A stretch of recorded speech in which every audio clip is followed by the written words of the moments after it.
Kingdom of Wit, Dovetown. In the damp and gloomy underground passage, draped in a white priest's robe and leaning on my magic staff, I followed the short and fat slaver. Priest Raylo, what kind of orc slave are you looking to buy? One who can assist me. The church is sacred ground, and it mustn't be defiled. They need to be pure. Ah, that makes sense. The slaver nodded in agreement. My name is Raylo Simmons, 21 years old, a novice priest at the Dovetown Church.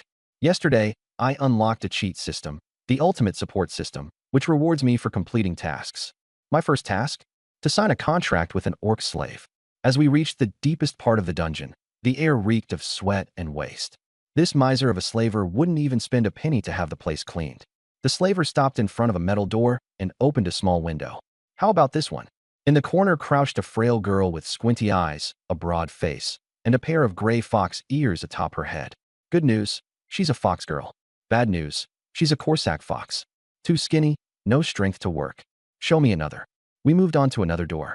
Inside, against the wall, sat a black-haired girl, disheveled and filthy, her black hair hiding a pair of furry cat ears, her long tail curled around her waist. How old is she? I asked. 19, he replied. Let me see her. The slaver opened the door. As soon as the cat girl saw someone enter, her hair bristled, and she bared her teeth, her eyes filled with hostility. Still daring to bare your teeth? The slaver whipped out a leather lash, cracking it in the air with a sharp snap. The cat girl instinctively shrank her neck. It was clear she'd been beaten often on the road. She hugged her knees, curling into a ball, trembling as she looked on pitifully. Just as the slaver was about to strike, I raised my hand to stop him. Don't hit her. The slaver glared at her for a moment before putting the whip away. You, stand up and let me take a look. The cat girl didn't dare resist. Barefoot, she stood up.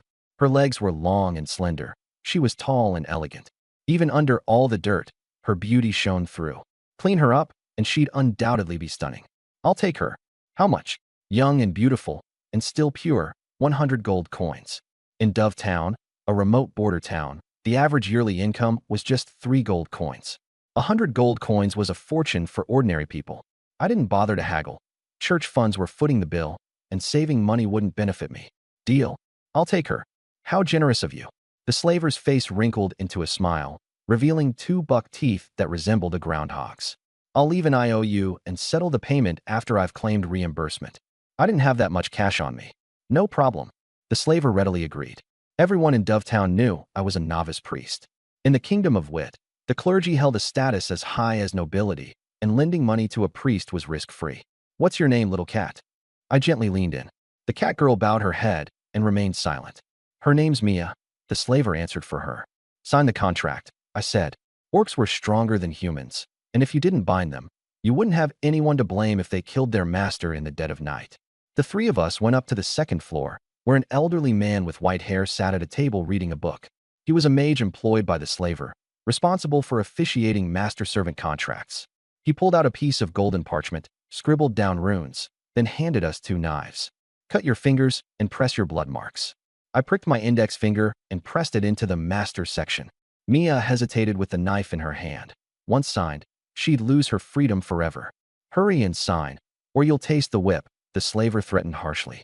Mia bit her lip, closed her eyes, and pricked her finger, pressing it into the slave section. The old mage began chanting incantations. The golden parchment dissolved into glowing particles that fused into both of us. A crimson contractual mark appeared on the back of Mia's hand. Task complete. Rewarded skill, shield. I opened the system panel. Host, Raylo/max HP, 100. Skills, heal, LV, 1, shield, LV, 1. Heal, heals an amount equal to 100% of the caster's max HP.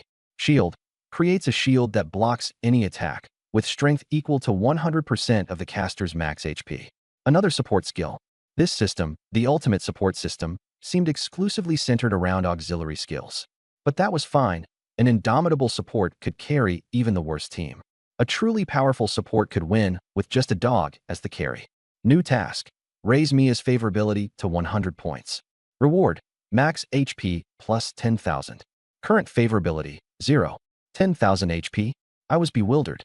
This wasn't a game. Whether your head was chopped off with 100 HP or 10,000 HP, you'd be just as dead. But the fact that the skills were marked as LV 1 indicated they could be leveled up. How do I level up? Earn skill points by completing tasks. Alright then.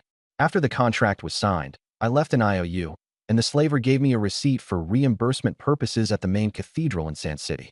With the filthy Mia in tow, we left the dungeon. The street was lined with medieval wooden houses, and sunlight streamed down. Mia had been kept in the dark dungeon for over a month. She shielded her eyes with her hand, breathing deeply the fresh air. After a moment, she glanced at me, fear flickering in her eyes. I couldn't bother worrying about that. The next task required raising her favorability, and nothing endeared a starving slave more than food. "Follow me," I said, heading toward the market. I bought 2 sea fish and added salt, garlic, chili, and scallions. Then I passed by a bakery and picked up 6 loaves of bread. Mia stared longingly, swallowing her saliva. Dungeon food was dry and hard, but she knew her place. She was just a slave and believed none of it was for her. Back at the residence, a 2-story house belonging to the church, where I lived as I pleased. I placed the groceries on the table and pulled out a pouch of ashen powder from the system storage, handing it to her. "This is wood ash. Go wash up and apply this. It'll cut through grease." I also fetched a black and white maid outfit. "After you're clean, toss your rags and put this on." Mia went upstairs, and I headed to the kitchen to prepare fish stew. She was of the catfolk race, and cats loved fish. Over half an hour later, I brought out a massive bowl of steaming fish stew, the aroma filling the room. Mia, having washed and changed, descended the stairs. She looked completely transformed. The black and white maid outfit accentuated her slender waist. Her long black hair cascaded down her back.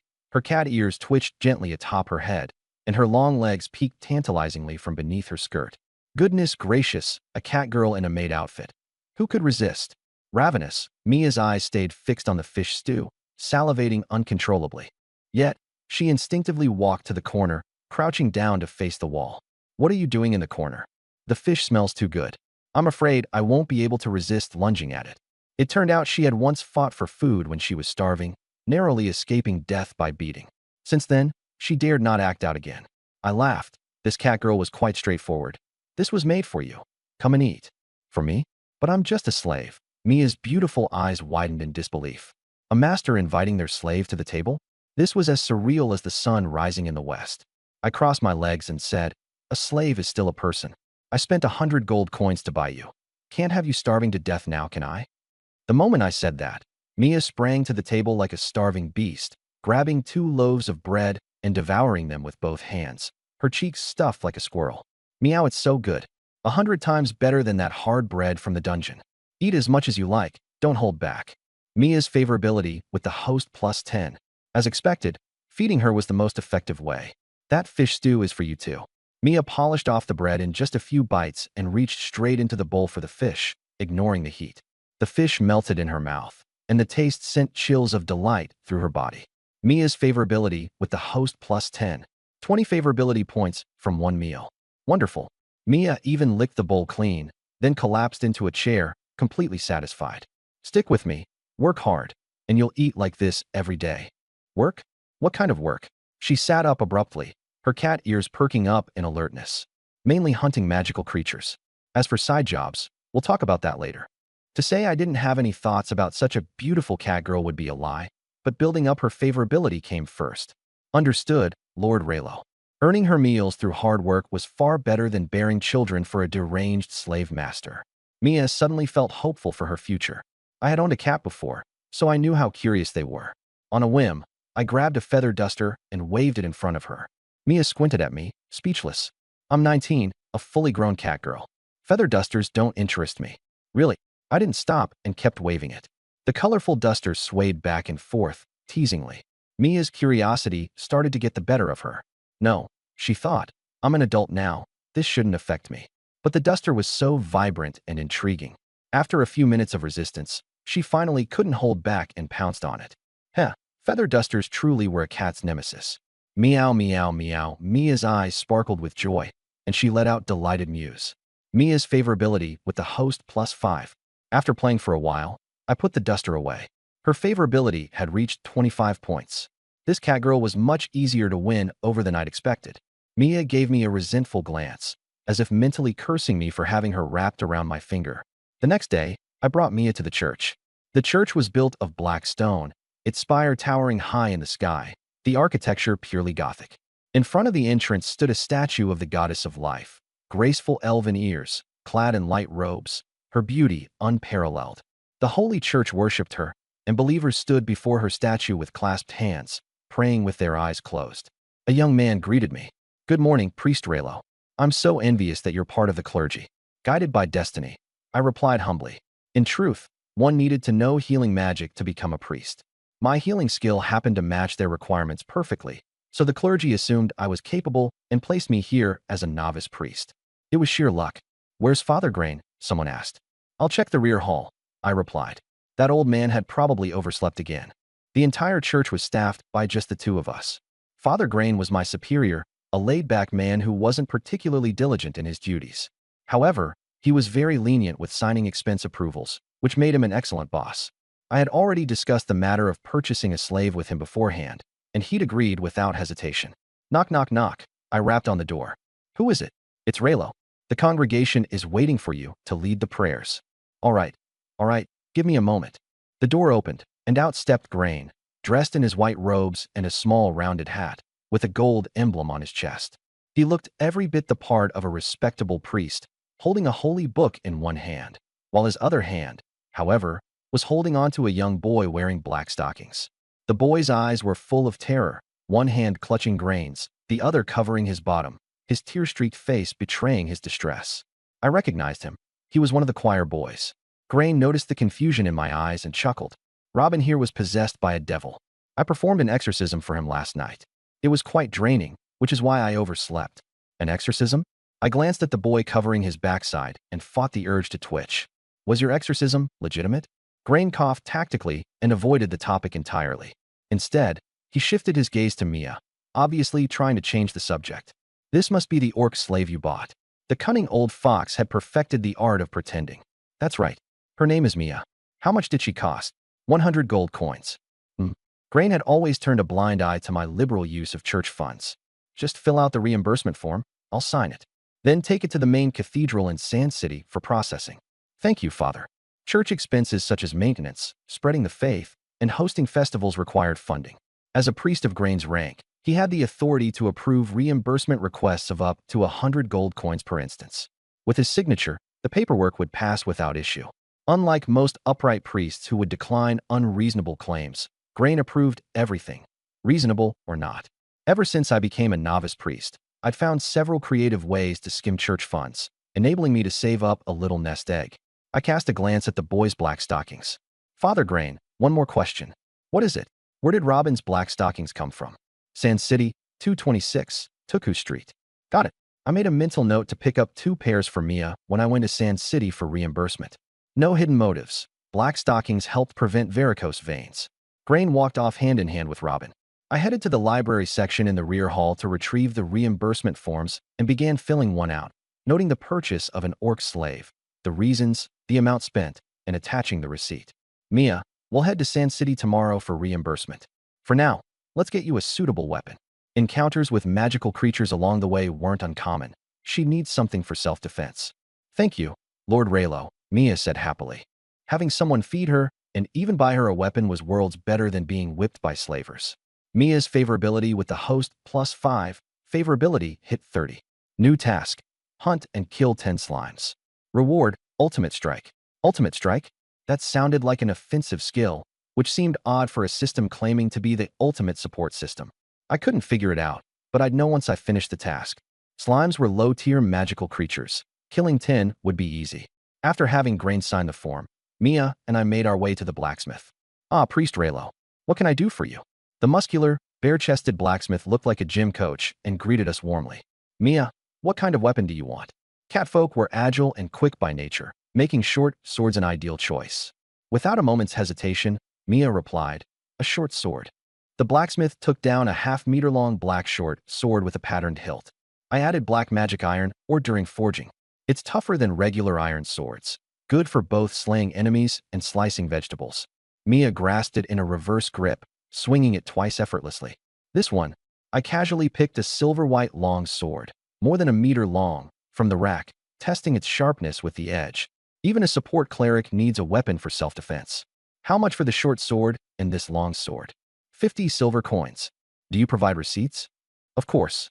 After paying and securing the receipt, We marked it as an expense for reimbursement from public funds. The next morning, the early light was a touch chilly. The two of us set off for Son City, stopping by the bakery to buy 10 loaves of bread for rations. Son City was just over 10 kilometers from White Dove Town, a trek that would take most of the day on foot. I stowed my magic staff and long sword into the system's inventory, wearing my white cleric robes as I walked ahead. Mia followed with the black short sword hanging from her waist. She had cut a hole in the back of her maid outfit last night to let her black cat tail out, which now swayed with every step. Dappled spots of sunlight filtered through the forest canopy. Lord Rello, there are 3 water element slimes over there, Mia said, keeping an eye on the slimes for me. I followed her pointing finger to see 3 basketball-sized blue slimes hopping around a water pond. They were round, bouncy, and incredibly elastic. You deal with the 2 on the left. I'll handle the one on the right, I said. I wasn't entirely useless in battle, and besides, I was curious about how the slimes felt under attack. Prepare to meet your end, wicked slimes. I charged forward. The slime lunged at me, but I sidestepped, clenching my fist to land a frenzy of punches on its squishy body. Yura, yura, yura. Punches landed one after another, and the slime quivered under the assault. Hee hee, feels pretty good, I said with a grin, my eyes forming crescent moons, a face of sheer amusement, resembling a certain meme. Meanwhile, Mia made quick work of her 2 targets with swift, precise slashes. Turning back to see me still fist-fighting a single slime, she looked bewildered. Lord Rello bought a sword yesterday, didn't he? Why isn't he using it? Could he possibly be ill? After all, I was just an ordinary person. My wild flurry of attacks was flashy, but dealt only superficial damage. I couldn't finish it off. Furious, the slime's eyes turned into symbols. It secreted a corrosive slime from its surface, and as my fist made contact with it, a sharp, burning pain stung me. My skin and flesh were dissolving. Whoa, this little guy's got some bite. I quickly withdrew, shaking my injured hand. Mia, I'll leave this to you. Understood, she responded, splitting the slime in 2 with one decisive slash. I went to the water pond to wash my hand and cast a healing spell on myself. The melted flesh and skin regrew in mere seconds. Mission progress, 3 out of 10. We continued forward. Up ahead, beneath a scorched tree struck by lightning, for purple lightning element slimes hopped around energetically. I retrieved an old piece of clothing from my inventory and tore it into strips to wrap around my fists. Mia, I'll go in to draw aggro first. You can follow up afterward. Lightning slimes pulsed with electricity, and since their iron swords could conduct electricity, Mia also wrapped cloth around the hilt of her sword. I punched one of the lightning slimes, and as the 4 of them emitted a burst of static electricity, the electric field around them ignited. The golden strands of my hair stood up on end, making me look like a super scion. Shield. A faint red protective barrier enveloped me. The 4 slimes leapt up to ram against it. My health was only at 100 points. The shield lacked much durability and started cracking after a few hits. Mia, finish off these little cuties. On it. As they focused their attacks on me, Mia struck decisively and took them all down with ease. Lightning slimes didn't yield magic crystals. They merely left behind puddles of purple goo upon death. Mission progress, 7 out of 10. By midday, we came across a small stream, where 4 water slimes were bouncing downstream. Following our usual strategy, I charged to draw their attention and tank damage while Mia eliminated them from behind. Mission complete. Reward unlocked. New skill, Devastating Blow. I excitedly opened my skill panel. Devastating Blow, LV1 adds a buff to a selected ally, increasing the damage of their next normal attack by 100% of your max HP. Cooldown, 10 minutes. As expected, it was another support skill. System, can I apply Devastating Blow to myself? No, it cannot be self-applied, came the reply. I chuckled. My role was crystal clear as a support. The buff could only be cast on teammates. With it, their next attack could deal 2 stages of damage. Their own attack damage, plus bonus damage equal to 100% of my max health. Currently, my maximum health was 100 points, which meant a single hit could effectively knock out a regular person. If I built enough rapport with teammates and raised my health to 10,000 points, this buff could destroy 100 ordinary people in one blow. Talk about broken mechanics. After taking care of the slimes, we rested by the stream. Sitting on a rock, I washed my feet as cool water flowed through my toes. It was refreshing. Mia's eyes lit up when she spotted fish in the stream. She crouched on the grassy bank with her rear in the air, cat ears perked, intensely focusing on the movement. When the moment was right, she pounced and grabbed a 2-kilogram fish. Lord Rello, I caught a fish, she exclaimed, happily waving it at me. Catch a few more, and we'll have grilled fish for lunch. Got it. While she caught the fish, I started the fire. As the aroma of grilled fish wafted through the air, I sprinkled some coarse salt and handed it to her. Here you go, kitty. Mia, feeling an unexplainable flutter, looked down shyly, nervously fiddling with her fingers. Lord Rello, you eat first. The fish is your catch. You should eat first. Then, I won't hold back, she said, sitting beside me to eat her share, her eyes occasionally sneaking glances in my direction. Not only is Lord Rello kind, but his side profile is quite good-looking too. Mia's favorability toward the host increased by 10 points. After our meal, we resumed our journey. Emerging from the forest, we reached a village where a windmill stood towering over 10 meters high, its blades turning slowly. Farmland stretched out beyond the village, where farmers under straw hats toiled in the fields. This was Quinn Village, a necessary stop on the way to Son City. Dressed in my white cleric robes with the church's emblem on my chest, villagers occasionally greeted me as I passed. Father, I am a sinner, cried a middle-aged man as he fell to his knees before me. Followers regularly sought forgiveness from clergy. I dealt with such instances countless times and was slightly impatient. Casually, I said, state your sins in under 800 words. Any format is acceptable, except poetry. A few days ago, my neighbor, Marcus, went on a trip. His wife, Olinda, called me over to repair their door. She's beautiful and I had impure thoughts about her. I have sinned. Placing my hand on his head, I declared, lust is but a weakness of the flesh. May the goddess of life forgive your transgressions. Really, really, thank the goddess.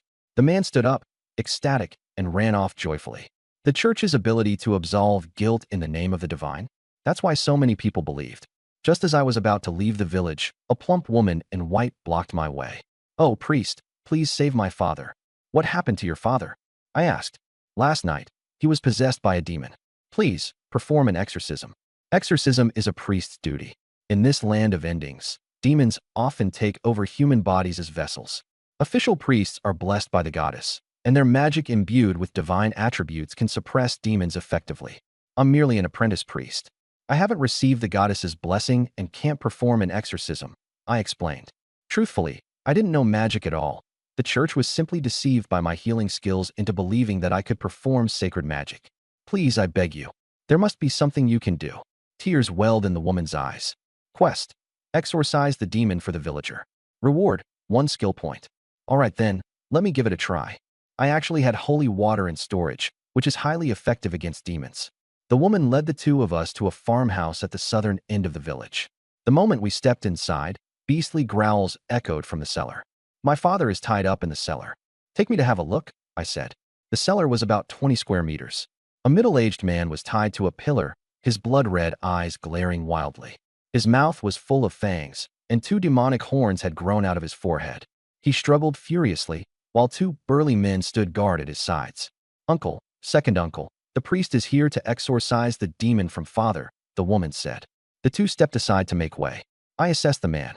With horns and such maddened behavior, he was clearly possessed. That said, since 2 villagers could manage to restrain him, he must be possessed by a lower-tier demon, not particularly strong. The possessed man growled violently upon seeing me, the priest, and the chains rattled loudly. A nauseating stench nearly knocked me out. This demon is awfully ferocious. You 3, turn around. I'm going to cast a tranquility spell to calm him down. Trusting me completely, the 3 obediently turned away. I retrieved my staff from inventory, an evil smirk plastered on my face. Silence. Thwack.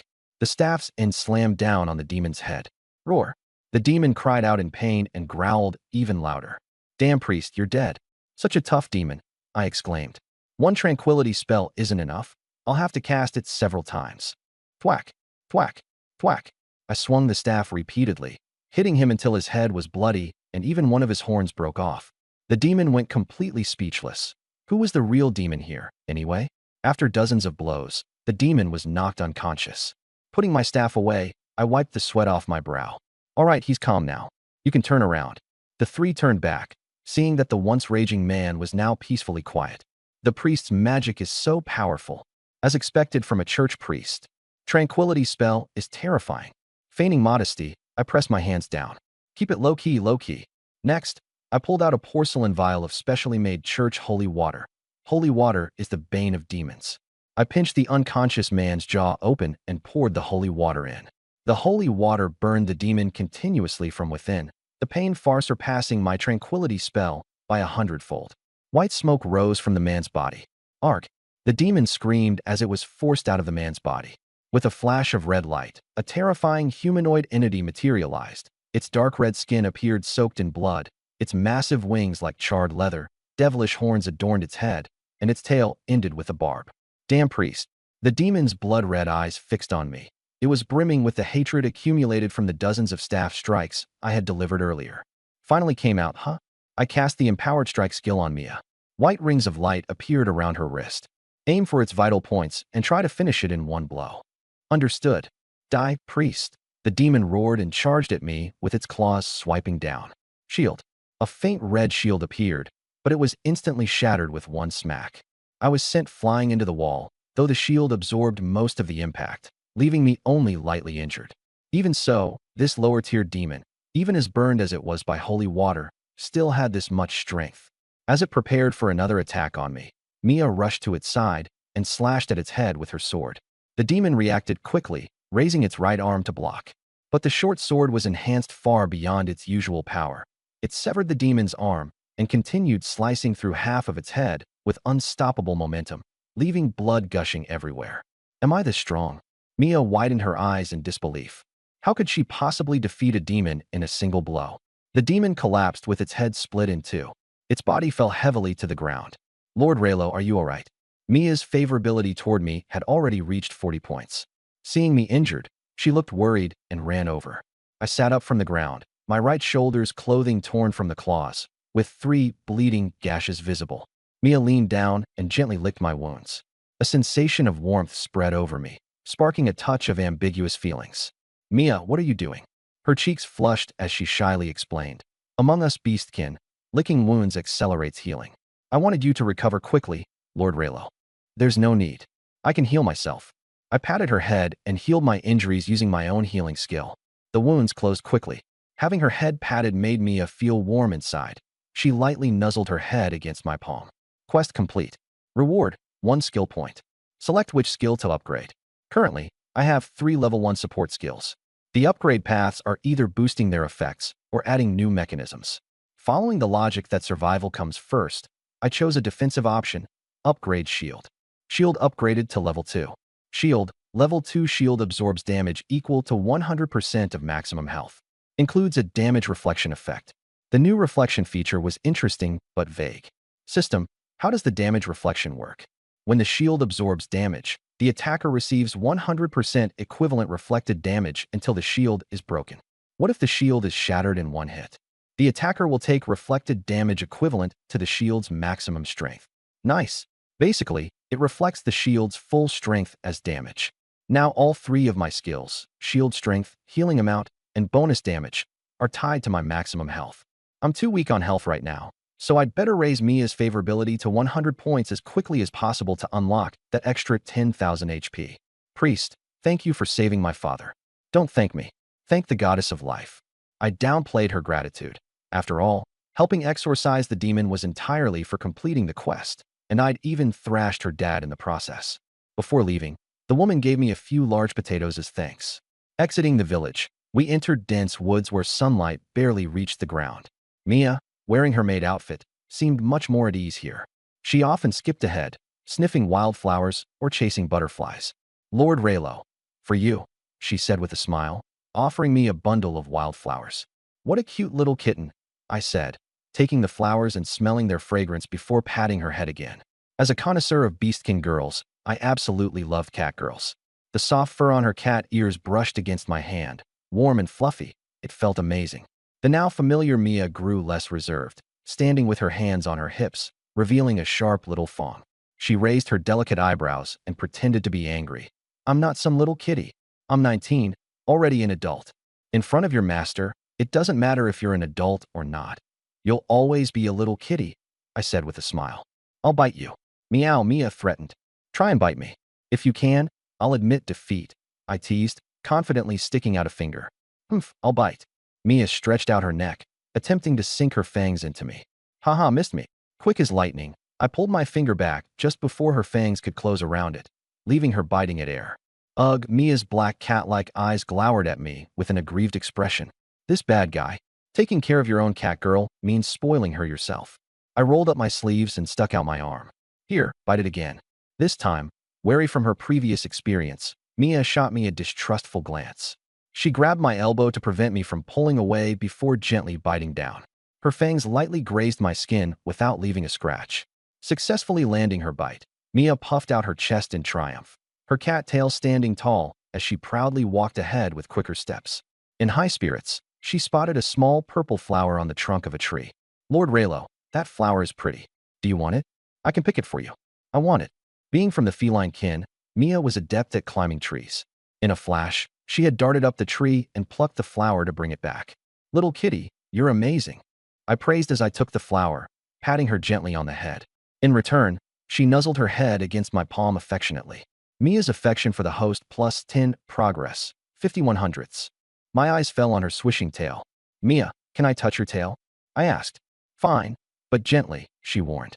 I was the first man she'd ever allowed to touch her tail. As soon as I held her tail, Mia visibly reacted, her cheeks flushing a deep red, her eyes darting around nervously like a startled fawn. Delayed by an exorcism along the way, we reached Son Town, which was originally a half-day's journey, just as the sun was setting.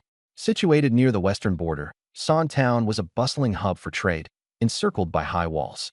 Soldiers stood guard at the city gates, and Mia and I slipped into the town amidst a merchant caravan. Having been here a few times before, I navigated the city with ease. Hopefully, the cathedral wouldn't have closed for the day.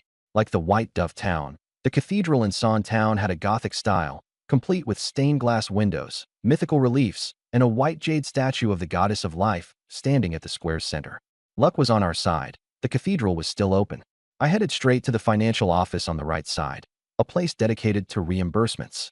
The door was open, and inside sat a young blonde woman working diligently. Knock, knock, knock. I rapped gently on the door before stepping in. Miss Elsa, long time no see. Raylo? It has been a while, she replied, immediately recognizing me. I've come to file for reimbursement, I said with a bright smile, pulling out receipts and a reimbursement form. Elsa frowned, propping her chin with her hand. This month, other churches have filed requests ranging from several to a dozen or so gold coins. Meanwhile, White Dove Town has submitted expenses exceeding 200. Isn't that a bit unreasonable? I followed church procedures to AT. Everything's legal and above board. What exactly is unreasonable about it? I argued, still smiling. Elsa, unwilling to argue further, pulled out my previous receipt. Take this one, for example, bricks purchased for exterior repairs at 1 silver coin each. Market price runs 2 copper coins apiece, 50 times cheaper. I wasn't buying ordinary bricks. These were handcrafted by master sculptors using natural gemstones. They add an artistic touch and make the church more beautiful, I explained. The reality? They were just ordinary bricks. I'd colluded with the supplier to inflate the invoice price and embezzle church funds. Fine, whatever, Elsa sighed. As the financial clerk, she wasn't the one signing off on expenses. The forms bore both my and Grian's signatures. If any blame arose, it wouldn't fall on her. Let's see what you're submitting this time. I handed her the purchase receipts for slaves and weapons. Elsa skimmed through them, then glanced at Mia standing behind me without commenting. She lowered her head and began processing the paperwork. While waiting, an elderly man with white hair entered the room, supported by a staff. His face was wrinkled, and he wore a gem-encrusted bishop's mitre. A single monocle perched on his left eye. I recognized him instantly as Roderick, the bishop of Son Town Cathedral. Good afternoon, Bishop. I greeted him with a respectful bow.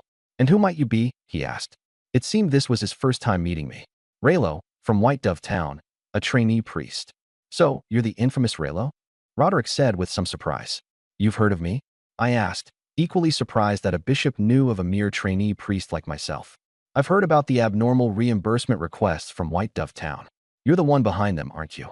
It seemed bad news traveled fast. Feigning helplessness, I shrugged. I can't help it. We really do need that much money. Before I could elaborate, Elsa swiftly handed the receipts over to the bishop. Roderick adjusted his monocle and closely examined them. The justification for purchasing a slave was written in an extensive paragraph, but boiled down to a simple statement. White Dove Town only had me and Grian. With manpower severely lacking, we had to buy a beastman slave for chores. If manpower is scarce, you could just hire temporary workers. 3 gold coins a year, There's no need to spend 100 to buy a beastman slave, Roderick remarked. Ah, Bishop, you must consider the long-term perspective. Hiring human workers costs 3 gold coins annually. Over 50 years, that's 150 gold coins, far more expensive.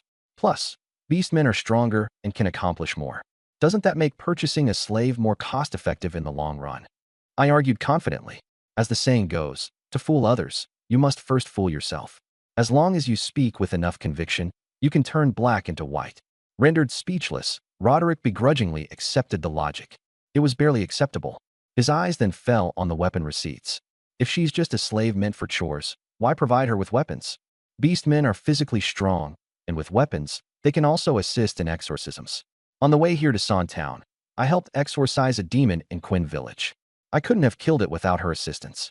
Look, I said, showing him my torn priest robe still stained with blood. You're a trainee priest, yet you dare to exorcise demons alone? Roderick exclaimed in shock. After all, trainee priests didn't receive blessings from the goddess, and holy water alone often wasn't enough to kill demons. They might even get killed in the process. Clenching my fist, I let my eyes burn with the fervor of faith. Exorcising demons is every priest's duty. My dream is to become a full-fledged priest and make the Holy Church great again. Good, good, Roderick said, nodding slightly as he warmed to me, impressed by my courage and aspirations. The Holy Church was backed by royal and noble families, overflowing with wealth. A few hundred gold coins were a trivial matter. It seemed Roderick wasn't planning to pursue my shady reimbursements. I'll send someone to verify what happened in Quinn Village. If it turns out you really exorcised a demon, I'll arrange for you to undergo the goddess's trial. If you pass, you'll receive her blessing and become officially ordained. Thank you, Bishop, I said joyfully. Once officially ordained, my reimbursements would only get easier. However, Roderick continued, immediately damping my enthusiasm. Let's consider today and past instances settled. Going forward, your reimbursements will be subject to stricter scrutiny. Any unreasonable claims will be rejected. All right. Losing my source of income, my tone was laced with disappointment. After finishing her task, Aisha handed me 100 gold coins and 50 silver coins. As night fell, Mia and I found an inn to stay in the city. By the faint light of the candles, it was just Mia and me in the room. Meow, meow, meow, so tasty. Mia sat on a stool gnawing on some bread, her feline tail swaying cheerfully. In this otherworldly night where entertainment was scarce, after she finished eating, I took out a feather duster to tease her. When the duster moved left, she grabbed left. When I swiftly shifted it right, her claws missed. Meow, Lord Raylo, you're too mean. Missing repeatedly made Mia anxious, and with frustration, she leapt straight into my arms, her paws finally gripping the duster. I got it at last. As she lunged, I encircled her slender waist with my arms effortlessly. Ah! Mia cried out in surprise, instinctively trying to resist. My adorable little kitty, you can't escape now. Her body was soft and delicate, an embrace of pure comfort, like holding a bundle of warmth. Though Mia was much stronger than me, she struggled in vain after several attempts and eventually quieted down. Nestled in my arms, she sniffed gently at my scent. Grasping her tail, I whispered softly into her cat ear, "Stay with me, and I'll give you delicious food and keep you safe." Hearing those words, Mia's black pupils stared blankly forward, quietly feeling the security of being held. Mia's affection towards host plus 20 progress, 70 out of 100. The closer we grew, the faster her affection rose, 20 points in one go. I gently kissed her forehead, soft and fragrant. My unexpected act made Mia's blood pressure spike. Her face turned a deep red. She quickly broke free from my arms, stuttering, Lord Raylo, it's getting late. I'll head to bed now." "All right, sleep well." I was tired myself. The next day, we both visited a weapons shop in Son City. After using my wooden staff to exorcise a demon yesterday, the top of the staff had cracked. Although I couldn't use magic, as a priest, I needed to carry a staff to look the part. "Good day, priest. What can I help you with?" "A magic staff," I replied. The shop assistant led me to the back, where rows of wooden magic staves were displayed. "Do you have any hammer or mallet-shaped staves?" I asked. While I didn't use magic, a hammer shape made it easier to perform calming rituals. "Such staves don't exist," the shop assistant declared, slightly suspicious that I was mocking him. "Do you have any made of metal at least?" "This we do." He pulled out a long box containing a metal staff lying on hay. Its top formed a circular ring, glossy and black. I picked it up. It was heavy, probably 3 to 4 dozen pounds. This weight would enhance the effectiveness of my calming rituals. Satisfied, I asked, how much? 9 gold coins. That's expensive. Can we negotiate? With reimbursements cut off indefinitely, even someone like me, who rarely haggled, had to try. That's the price. But we're having a promotion. Spend 10 gold coins or more and get a 20% discount. I'll look around for now, I said. Wandering about, I spotted some bows and arrows. If I bought Mia a bow and paired it with a high damage buff, her attacks would be deadly and long-ranged. How much for the bow? 5 silver coins for the bow, 10 copper coins per arrow. Let me see it. Testing the bowstring, I used all my strength but couldn't even pull it halfway. This is a high-tension bow, favored by adventurers because of its range and power. But as a priest, you surely lack the strength for it, the shop assistant said.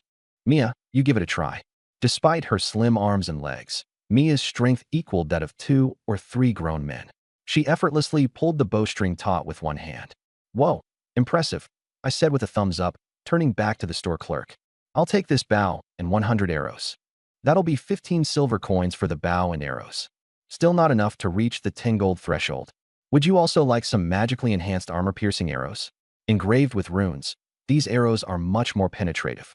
The store clerk handed me one, a finely crafted arrow much more elegant than the standard arrows. The shaft was made of a dark blue metal, etched with runes, and its head gleamed razor-sharp. How much for one? 1 gold coin each. Holy, that's pricey, I muttered. 100 times more expensive than normal arrows. It's worth it. These can pierce the shell of a tier 2 iron-armored turtle. All right, I'll take one. That will be 10.15 gold coins for the items. With the discount, it's 8.12 gold coins. Previously, I had embezzled public funds and saved over 50 gold coins, so I handed over 9 and received 88 silver coins in change. With everything stored in my inventory, I followed Grain's directions to buy some black stockings, picking up a few white ones along the way, and bought some treats and snacks for Mia. Then together, we left the city for White Dove Town. Under the bright sunshine, the forest was vibrant and alive with birdsong echoing through the trees. Mia hugged her snacks as we walked, eating along the way, crumbs of white powder decorating her lips. Lord Raylo, are you tired? I can carry you, she offered, blinking her large eyes when she noticed the sweat on my brow. No need. How could a man let a girl carry him? All right, she said quietly, sneaking glances at my face. She kept within arm's reach, her long black tail playfully brushing against my arm now and then. Some cats are aloof, while others are clingy. Mia was clearly the latter. Just then, her cat ears twitched, catching a peculiar sound. Lord Raylo, do you hear that? I perked up, listening closely, but heard only the wind and birdsong. No, what's wrong? With her superior feline hearing, she gestured eastward. Over there, I hear screaming. Wildlands often harbored monsters. It was likely someone was under attack. We'd help if we could, otherwise, we'd leave. I motioned for her to lead the way east. After walking 500 meters, the screams became audible. At 1,000 meters, they grew more vivid, along with the scent of blood. Emerging from the forest, we hid in the bushes and peeked ahead. What we saw was startling. Hundreds of green-skinned goblins besieging a human caravan. With swollen bellies and a height comparable to 7 or 8-year-old children, they wielded crude bone weapons. Individually weak, goblins thrived in numbers and pack tactics. The caravan was in shambles. Of its dozen guards, those still alive huddled by the wagons in a desperate defense. Though they felled several dozen goblins, their strength dwindled. One by one, their lives took a bloody end amidst the chaos. By the time the last guard fell, about 30 to 40 goblins remained alive. Mia and I lay low, unwilling to provoke such a large group of goblins. These creatures weren't intelligent. They looted food and corpses but left valuables on the wagons untouched. Gold and silver were meaningless to them. After waiting a while, I whispered, Mia, are they gone? Her cat ears twitched. Yes, they've moved on. Let's check the wagons for anything valuable. MMHM, she nodded eagerly. The caravan consisted of 6 wagons, its travelers all slain. The ground was soaked in blood, and both human and horse corpses had been dragged away, leaving only carnage behind. I jumped onto the first wagon, rummaging through a box filled with old clothes only to find nothing of value. The second wagon was loaded with crates of porcelain bowls and iron pots, just mundane goods. The third was full of handicrafts, which failed to pique my interest. After searching 3 wagons in a row without discovering anything valuable, I was beginning to suspect this caravan belonged to a group of paupers. Lord Rello, come quickly. Look at this. Mia called from the side. I walked over to her. She stood in front of a small wooden box adorned with red patterns. The lid was open, revealing a chest full of gleaming gold coins. Whoa, so much gold. We've hit the jackpot, I exclaimed, my eyes widening in surprise. I estimated there were between 1 to 2,000 coins. The two-story wooden house I currently lived in belonged to the church. It was old, with no garden. With that stash of gold coins, not only could I afford to buy a small estate, but I could even purchase more exotic young slave girls as companions. Omega. Mia, I'll make Sichuan boiled fish for you when we get back, I said as I stowed the entire chest of gold securely in our storage hold. Thank you, Lord Rello. Mia's cattail swished happily at the mention of my promise. She still remembered the last time I made that dish. After combing through all 6 wagons, apart from that treasure chest of gold coins, there was nothing else noteworthy. Without delay, we continued heading toward White Dove Town. By the time we arrived, night had already fallen. After a whole day's journey, I collapsed onto a chair, my legs nearly giving out as if I had just run a grueling kilometer during a university physical fitness test. Mia lit a candle and walked behind me. Her slender fingers rested gently on my shoulders and began to massage them. She leaned in close, her soft lips brushing against my ear. Lord Rello, does this feel better? I suddenly grabbed her slender wrist. Her skin was warm to the touch, and pulled her into my arms, circling my hands around her waist. This feels even better. Sensing my kindness, Mia quietly leaned into my embrace, feeling completely at peace. Mia's favorability towards host plus 10 progress, 80 out of 100. Just 10 more points before the system task reached completion, with 20 points remaining to fully secure it. The next morning, after breakfast, Mia and I headed to White Dove Town's church. As an apprentice priest, there wasn't usually much to do, but I still had to make rounds occasionally. In the multicolored front hall, Father Graham was teaching the young boys of the choir to sing hymns praising the goddess of life. Their tender voices echoed through the space. Good morning, Father Graham. I greeted him with a smile. This old man still cherished his time with young boys as much as ever. Good morning, Graham responded, his hair graying, his priestly garments voluminous, and his demeanor kindly under his round white priest's hat. Earlier, Bishop Roderick used teleportation magic to send a letter. It says you are a courageous apprentice priest, and that he plans to make an exception by inviting you to participate in the goddess trial in 2 weeks. Passing it will allow you to officially advance to a full priest. Typically, the apprenticeship for a priest lasted 3 years. I'd been in this role for less than half a year. In professional environments, there were occasionally interns who'd sell both body and soul to curry favor with their superiors for early advancement. But the peculiar way Graham looked at me suggested he was thinking, did you and the bishop strike some kind of unusual deal? Stop looking at me like that. Bishop Roderick appreciates my courage. That's all there is to it. People with dirty minds see everything through a filthy lens. I couldn't be bothered to explain further to this old man who enjoyed the company of young boys. By the way, what even is the goddess trial?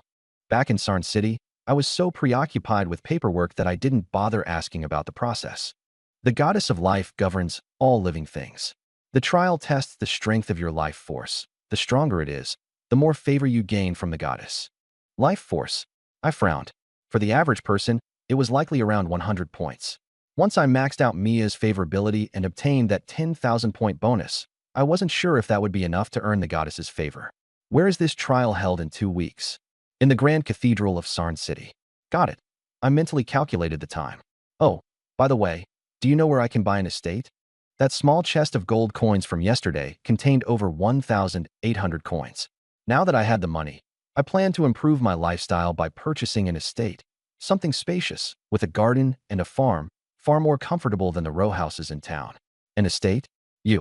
Graham gave me a suspicious look, as though I didn't seem wealthy enough for such an endeavor. I held my hand over my heart. Thanks to my sincere faith, the goddess blessed me with good fortune, and I earned a bit of money. It's all a gift from the goddess. Praise be to her. Gratitude is a virtue fitting for an excellent priest. Graham nodded approvingly. Go to the Sunlit Tavern in the east of town. The owner, Myron, has a broad network and may have some information. Thank you, Father. 10 minutes later, we arrived at the tavern. A place frequented by mercenaries and adventurers. The air in the tavern reeked of alcohol and sweat. I waved my hand in front of my nose, trying to ward off the stench. Where's your boss? I'd like to speak with him. A waiter led us upstairs to Myron's office and knocked on the door before letting us in. Pastor Rello, what brings you here? Myron greeted me with a smile as he stood up. As one of the town's 2 clergymen, I was a familiar face. Myron often came to the church to pray.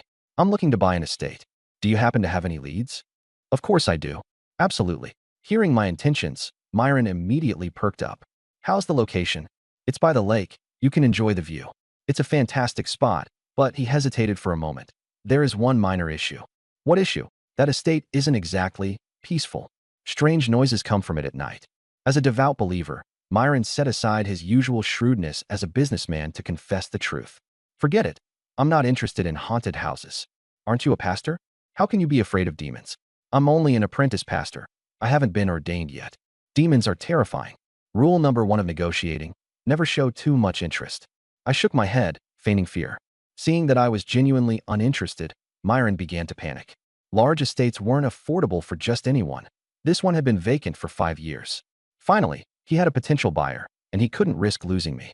The original price was 1,400 gold coins, but I'll give you a 10% discount. Sorry, I'm still not interested. 30% off. Even at that price, dealing with demons is risky. It's just not worth it. Gritting his teeth, Myron made a reluctant offer. 50% off. That's my lowest offer. Well, now that you put it that way, I might be interested. I immediately did a 180. At half price, demons weren't terrifying monsters anymore. They were cute, harmless little creatures. What happened to money's nothing compared to life. Myron silently cursed me while feeling utterly speechless about my rapid change in demeanor. Task: eliminate the shadow demon in the estate. Reward: 1 skill point. It seemed system tasks activated randomly based on the scenario, without any discernible pattern. Since it mentioned a shadow demon in the estate, the so-called unrest was likely its doing. Shadow demons were small fiends, weaker than an average human. However, they excelled at hiding and often lurked in long-abandoned houses to ambush people. Taking it down wouldn't just get me the estate at half price, it would also earn me a skill point. A win-win deal. Let's go check it out this afternoon. If I'm satisfied, I'll buy it. All right, I'll send a private carriage to the church to pick you up. Back at the church, I prepared the holy water. In the afternoon, Myron's carriage arrived to pick me up, and Mia and I accompanied him out of town. The two of us sat side by side, opposite Myron. His old, scrutinizing eyes were fixed on Mia, the perfect combination of stunning beauty, a slender waist, and long legs. She truly was flawless. I glared at him menacingly. You old thief, what are you staring at my Mia for? And nothing. Myron quickly averted his gaze and sat up straight, fearful of being taken for an old pervert. Seeing how protective I was of her, Mia was delighted. Her feline tail reached over, wrapping snugly around my arm in a soft, warm embrace. Mia's favorability towards the host plus 10 progress, 90 out of 100. That tail of hers began to wander mischievously. Narrowing my eyes, I looked at her. Mia, you're acting strange. She shyly lowered her head, but didn't retract her tail. Noticing our closeness, Myron's expression suddenly shifted, his old face growing stern. Pastor Rello, as a believer, I must give you a piece of advice. What kind of advice? The young do not realize how precious restraint is. The old are left to sigh regretfully at their emptiness. Beast folk are particularly strong in that area. Young man, be mindful of moderation. Myron spoke with the wisdom of experience, as someone who had once purchased beast folk slaves and overindulged, leaving him impotent in his later days. This was a well-meaning piece of advice. I felt speechless. I thought he was going to impart some profound wisdom, but it turned out to be such a crude remark. Unperturbed, I replied. Life only gives you so many chances. If not now, when will we rise? We strive while we are young. Seeing my resolve, Myron didn't press the matter further. Mia's curiosity was evident. Her large eyes sparkled with a childlike inquisitiveness. Lord Rello, what were you talking about? Nothing important, little kitten. Don't ask random questions. The conversation was far too risque. I had no intention of explaining. Come on, tell me. Mia clung to my arm, coquettishly pleading, wildly endearing. I'll let you experience it firsthand in a few days. Having lived 2 lives, my worldview was far more open than the average person's. Myron's advice didn't faze me in the least. All right, Mia was content and rested her head on my shoulder. The carriage traveled westward, arriving at a large lake. The water was a brilliant azure hue. How large was this lake? To put it simply, it was like Xiahou Dun gazing at Louis XVI. One could not see its end in a single glance. Beside the lake lay a small estate surrounded by a blooming flower garden. Red roses blossomed extravagantly, a fountain gurgled in the garden's center, and water droplets sparkled like diamonds under the sunlight. Tall cypresses lined both sides of the stone-paved path. The estate itself was in the Baroque architectural style, with pale yellow walls softly reflecting light, massive columns, and intricate carvings. Beyond the arched doorway was a spacious hall with marble floors polished to mirror-like perfection, reflecting the gleam of the crystal chandelier above. Old oil paintings adorned the walls, overlooking the lake and adorned with opulent interiors. Had it not been that Myron urgently needed liquidity, he would never have put this estate on sale for half price. Shadow demons thrived in darkness. They wouldn't appear during the day. Pastorello, what do you think? Not bad. I'll take it. The original price was 1,400 gold coins.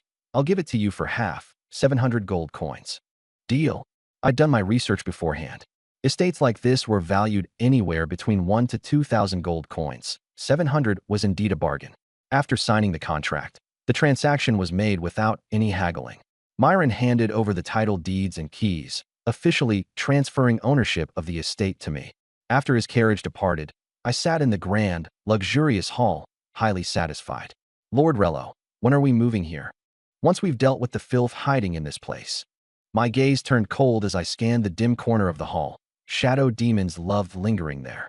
We waited from afternoon until midnight. At midnight, the hall was so silent you could hear Mia's heartbeat. Wan white moonlight filtered through the ornately carved windows, casting sinister shapes across the floor. The carvings on the staircase railing now eerily resembled grotesque faces. Lord Rello, I will protect you, Mia said bravely, clutching my arm with one hand and gripping a short sword with the other. Her words were bold, but I could feel her trembling. She was clearly frightened. Suddenly, eerie laughter echoed through the surroundings. Cuckoo. They're here. My gaze snapped to the paintings on the walls around the hall. The figures in the artwork began to distort and writhe. Then, one after another, black-winged shadow demons emerged from the paintings, around the size of 7 or 8-year-old children. With pitch-black skin, wide grins full of fangs, and tails ending in barbed hooks, they were a terrifying sight. Cuckoo, delicious humans. They cackled as they lunged toward us. Mia slashed at the one leading the charge, her sword speeding toward it. Just before the blade made contact, the shadow demon vanished into darkness, rendering her attack harmless. In the next instant, it materialized and clawed at her, tearing her sleeve and leaving 3 bloody scratches. Furious, Mia leapt 3 meters into the air, slashing repeatedly, but every strike missed as the demon slipped back into the shadows to dodge with ease. I retrieved the holy water, pouring some into my hand and flinging it toward the surroundings. Hiss! The shadow demons caught off guard shrieked in agony as their skin sizzled and dissolved. Damn priest, tonight will be your death. Though the holy water was effective, it wasn't enough to kill them. The demons immediately retreated into the shadows to avoid further harm. Meanwhile, Mia was fending off several at once. Her strength and reflexes were far superior, but their ability to phase in and out of shadows made it impossible to land a hit. This was why priests preferred battling ordinary demons over shadow demons. They were just too troublesome. Mia, get over here to me. Okay, she dashed to my side. Barrier. Although a barrier spell could only shield me, in reality, with her standing next to me under its protection, it worked just as effectively. A shadow demon maneuvered to attack me from behind, its claws slamming into the barrier. Though the barrier cracked slightly, it didn't shatter. However, the second-tier barrier spell boasted a 100% retaliation effect. As the crack appeared, the shadow demon bore the repercussions. A deep wound mysteriously tore across its body, black blood gushing out. You shadow demons are nothing. Not even capable of breaking my shield. I mocked with a smirk. Angered by both the holy water and my taunts, the remaining shadow demons attacked the barrier with renewed ferocity, their claws slashing rapidly. Each strike met with an equal retaliation, resisting their attempts to hide in shadows. It was like fighting a tank equipped with counter-strike armor, hurting themselves more than damaging me. The relentless assault pushed my barrier to the brink, cracks spider-webbing through its structure. Simultaneously, the shadow demons were battered by their own attacks, black blood spilling everywhere. They couldn't understand it. How could they still take damage while hidden in the shadows? Under severe injuries, the shadow fiend lost its shadow stealth ability. Without hesitation, I drew my longsword and took them down one by one. Each strike ending a foe, piercing throats, annihilating over a dozen creatures in total. Mission accomplished. Reward, 1 skill point. Select a skill to upgrade. Upgrade healing. Healing upgraded to level 2. Healing, LV2 heals targets within a 5-meter radius. Healing amount equals 100% of their maximum health. It had evolved from single-target healing to an area effect. Mia had been ambushed earlier. 10 or so bloody claw marks marred her back. I placed my hand on her shoulder and activated the healing. The claw marks swiftly healed, leaving no trace, not even a scar. Does it hurt anymore? Mia widened her eyes, touched her back, and found the wounds gone. A look of amazement spread across her face. Clerics specialize in healing. I've completely healed you. Meow, meow, meow, thank you, Master Raylo. Her cattails swished back and forth as she realized I wasn't ordinary. Not only was I proficient in healing, but I also managed to kill troublesome creatures like shadow fiends. Your clothing is torn. Tomorrow, we'll go to town and get you a few new outfits. Her outfit now resembled an open-back dress, with a large swath of snowy white skin exposed along her back. Mia waved her hands in an attempt to save me money, saying, I know how to sew. I can patch it myself. No need to waste money. A few maid outfits won't cost much. Toss that ragged thing. It's unsalvageable. After buying the estate, I still had over 1,400 gold coins. A couple of maid outfits wouldn't even cost a single gold coin. For now, I gave her a coarse linen robe to wear temporarily. Few slave masters were willing to purchase new clothing for their slaves. Hugging the coarse robe against her chest, Mia smiled slightly, her gaze at me carrying a newfound brightness. With the manor restored to peace, the two of us each chose a room to rest in for the night, planning to move supplies from town the next day. Early the next morning, I stuffed a shadow fiend's corpse into a burlap sack and carried it to the church. Grain was having breakfast in the back hall when he saw me walk and carrying the sack. He gave me a puzzled look. What's in the bag? I tossed the bag down with an expectant expression. I bought an estate yesterday. Turns out it was infested with several dozen shadow fiends, but I killed them all. Does the church offer rewards for slaying shadow fiends? A few days ago, I had received an early promotion for killing a demon, which gave me the impression that slaying demons and monsters would yield rewards. The more kills, the better the rewards. Grain glanced at the bloodstained sack. Exorcism is the duty of clerics. There's no reward. Oh, I see. His words extinguished my hopes like a bucket of cold water. Seeing my disappointed look, Grain's eyebrow twitched. After all, clerics were usually devout believers, who among them hunted demons for profit. Raylo, your faith in the church is less than pure. No, my faith is unwavering and rock solid. I replied, placing a hand over my chest and meeting his gaze with resolute determination. Not wanting to argue further, Grain's eyes fell on the shadow fiend corpse. This specimen isn't bad. Could you give it to me? What do you need it for? Shadow fiend corpses will pollute the soil if buried improperly. I'll handle proper disposal. All right. The corpse was of no use to me anyway, and considering he had signed off on numerous expense reports for me in the past, it only felt fair to return the favor.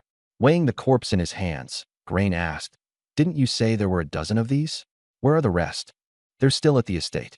Bring them over as well. I'll handle proper disposal. After I finish moving my things, I'll haul them to you.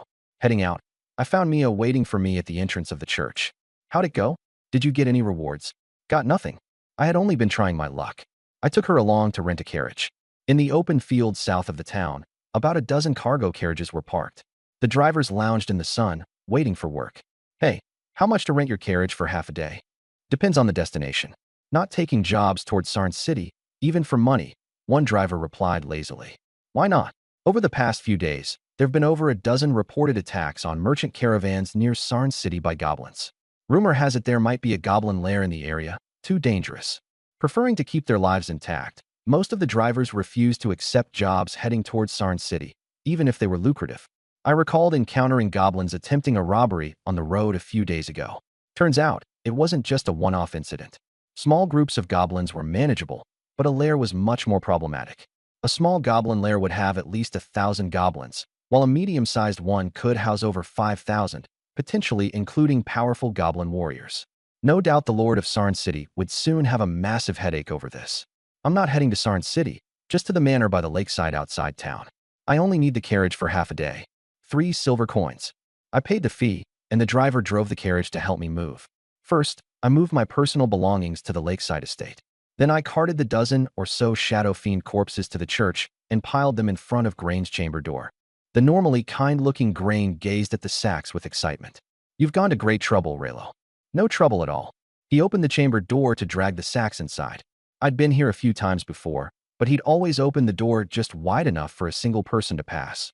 I had never seen inside fully. But today, with the door flung wide open to move the sacks, I saw it all for the first time. A massive bed stood inside, its four corners supported by thick, black pillars. Twisting around the pillars were carvings of snake-like, yet unidentifiable creatures, serpentine bodies coiled tightly, with wings folded against their backs, their countless black scales glimmering faintly in the dim light.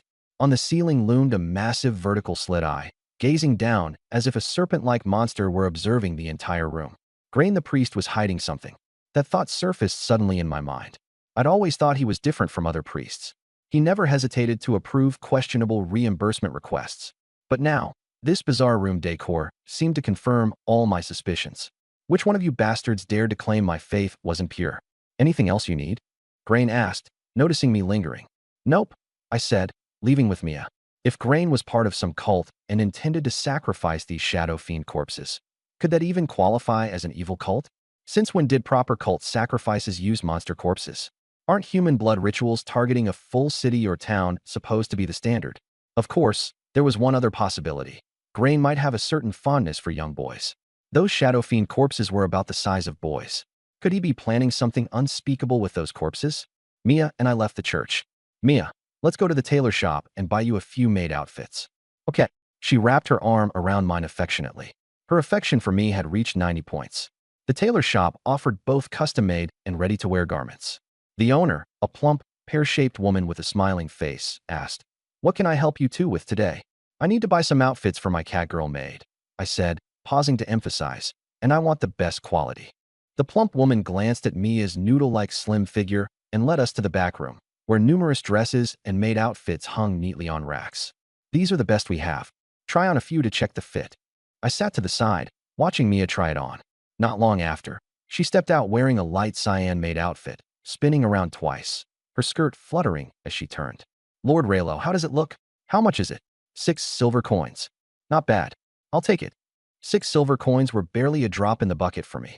Mia had a natural beauty that made her look stunning no matter what she wore. In one go, I bought her 10 maid outfits and 10 long dresses, all of top quality, for just 5 gold coins. "Lord Raylo, you've spent so much on me." Mia lowered her head, shy as we left the shop. I patted her cat ears gently. "It's fine. Just make sure to repay me well in the future." "Repay how? Did he mean that kind of thing?" Mia sneaked a glance at me, involuntarily picturing teasingly improper scenes in her head. What am I thinking? Flustered, she shook her head, her face turning bright red. A few minutes' walk west out of town brought us to a great lake, where a gentle breeze brushed past, and the water shimmered under the light. The two of us sat on the grassy lakeshore, gazing at the picturesque view. "Mia, where's your hometown?" "In the catfolk village of the Evernight Forest." The 3 great human kingdoms, Vite, Sylvania, and Akita, were arranged in a triangular formation, with the Evernight Forest nestled at their center. The forest was so dense at its core that sunlight couldn't penetrate through, making it as dark as night, hence the name. I thought to myself, there must be plenty of beast-eared girls there. I'll have to visit someday. Warm sunlight poured down gently. Mia leaned against me, her black cat tail brushing against my back again and again. "Such a cute little kitten," I murmured, pulling her into my arms. A faint fragrance wafted off her, filling my nose. She didn't resist, curling up obediently as she looked up at me with her big, glimmering eyes. As a veteran cat lover, I knew exactly how to pamper her. Supporting her waist, I gently caught the base of her tail, stroking it from base to tip. Mia let out a soft, trembling hum, her gaze becoming hazy. Mia's affection toward the host plus 10. Progress 100 out of 100. Mission accomplished. Max HP plus 10,000. Host Raylo. Max HP 10,100. Skills. Healing LV.2. Shield LV.2. Mighty Strike LV.1. From 100 HP to 10,100, every fiber of my being buzzed with energy. While my strength remained unchanged, my stamina and resilience had improved massively, making me far more enduring. To put it in perspective, if running 1,000 meters during my university days left me gasping like a dog, now I'd finish it without even breaking a sweat. So that's how it feels to have increased HP. A grin tugged at my lips as a bold idea began forming in my mind.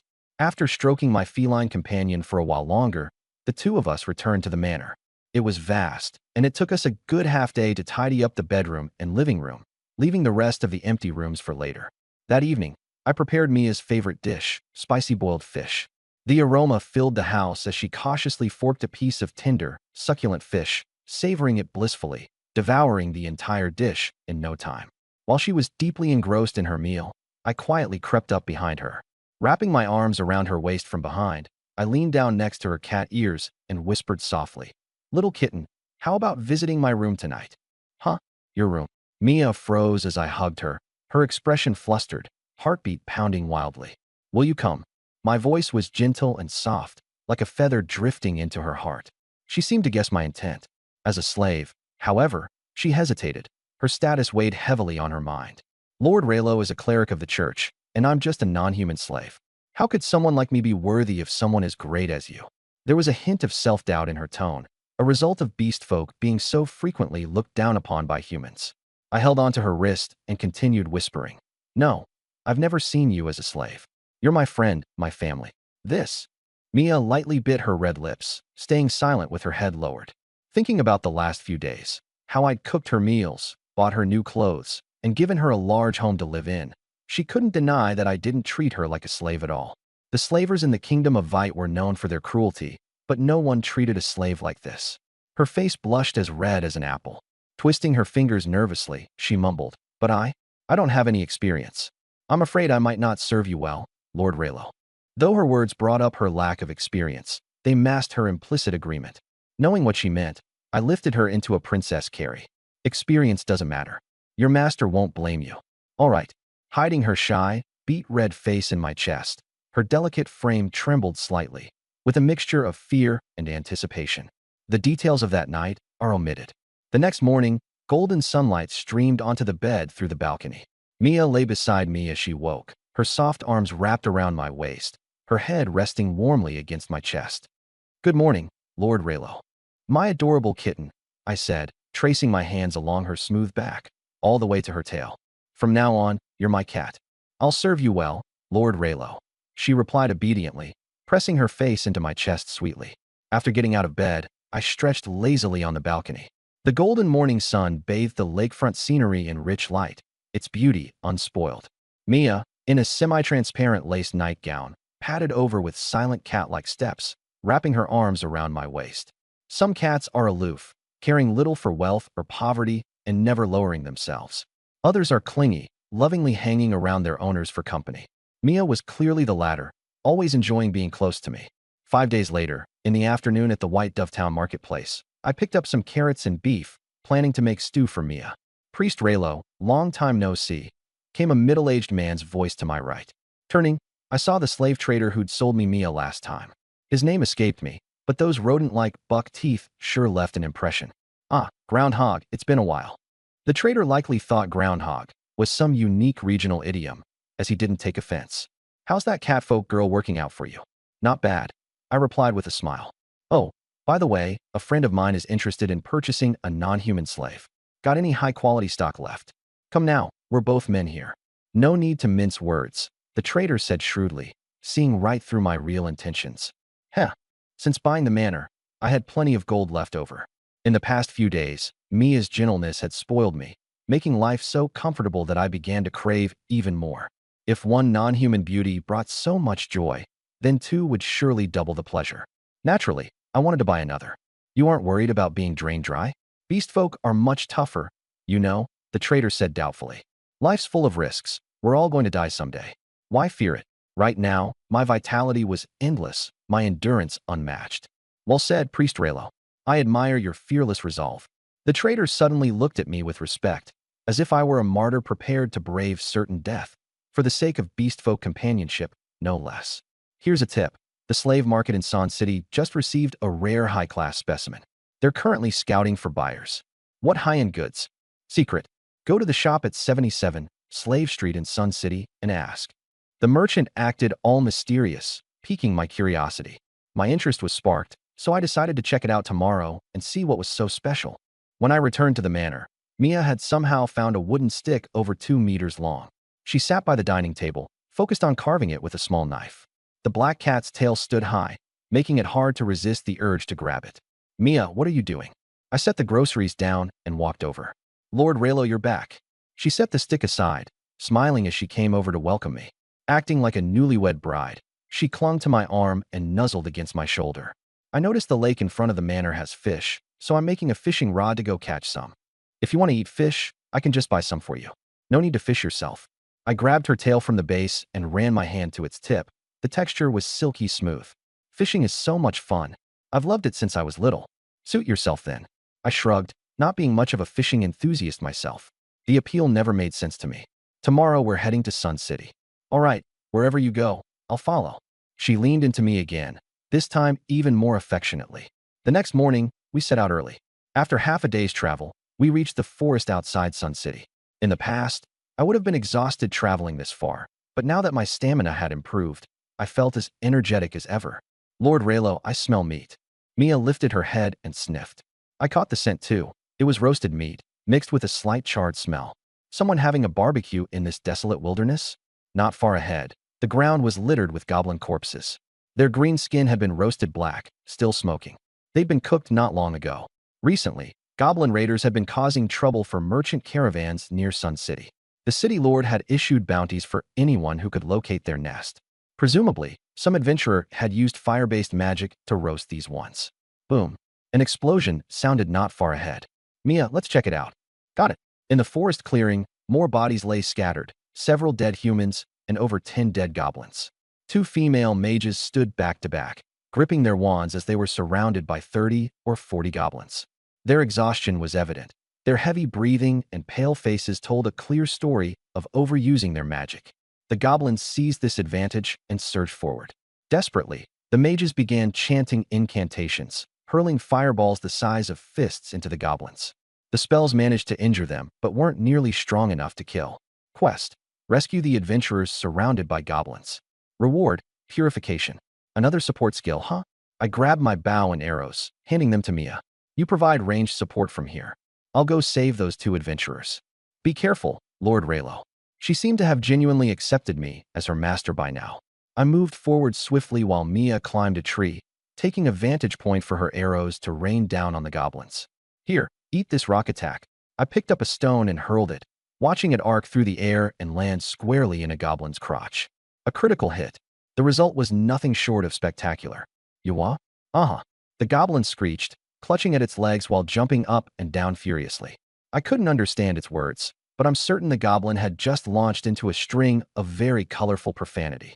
A horde of goblins immediately turned toward me, roaring and brandishing their weapons as they charged. The 2 surrounded mages let out a sigh of relief, though they now looked confused. Who was this priest from the church that suddenly appeared out here? Barrier. A faint red shield enveloped me. My health was now at 10,100, and so was the shield's strength, 100 times stronger than before. One goblin swung its club down on the barrier, only for it to backfire spectacularly. Its strike bounced off without leaving even a scratch, and it suffered 100% damage reflection. The goblin doubled over in pain as though struck by an invisible hammer, letting out pitiful cries. Another goblin went at it with a bone knife, slashing down with all its might. This time, the shield showed a hairline crack, but the reflected damage sent the goblin flying. Blood sprayed from a deep slash across its chest. The rest of the goblins simultaneously attacked, but their weapons either rebounded or ricocheted, often wounding or killing themselves in the process. Some were gravely injured, others lightly wounded, but the low-intelligence goblins couldn't comprehend what was happening. The lightly injured ones stubbornly got back up and charged again. I stood there without moving, my expression blank as I watched them crash into the damage-reflective barrier like headless flies. Over and over, they battered themselves to the brink of death. By the end, none of the goblins were left standing. The 2 mages stared at me dumbfounded, utterly stunned. This guy didn't even lift a finger.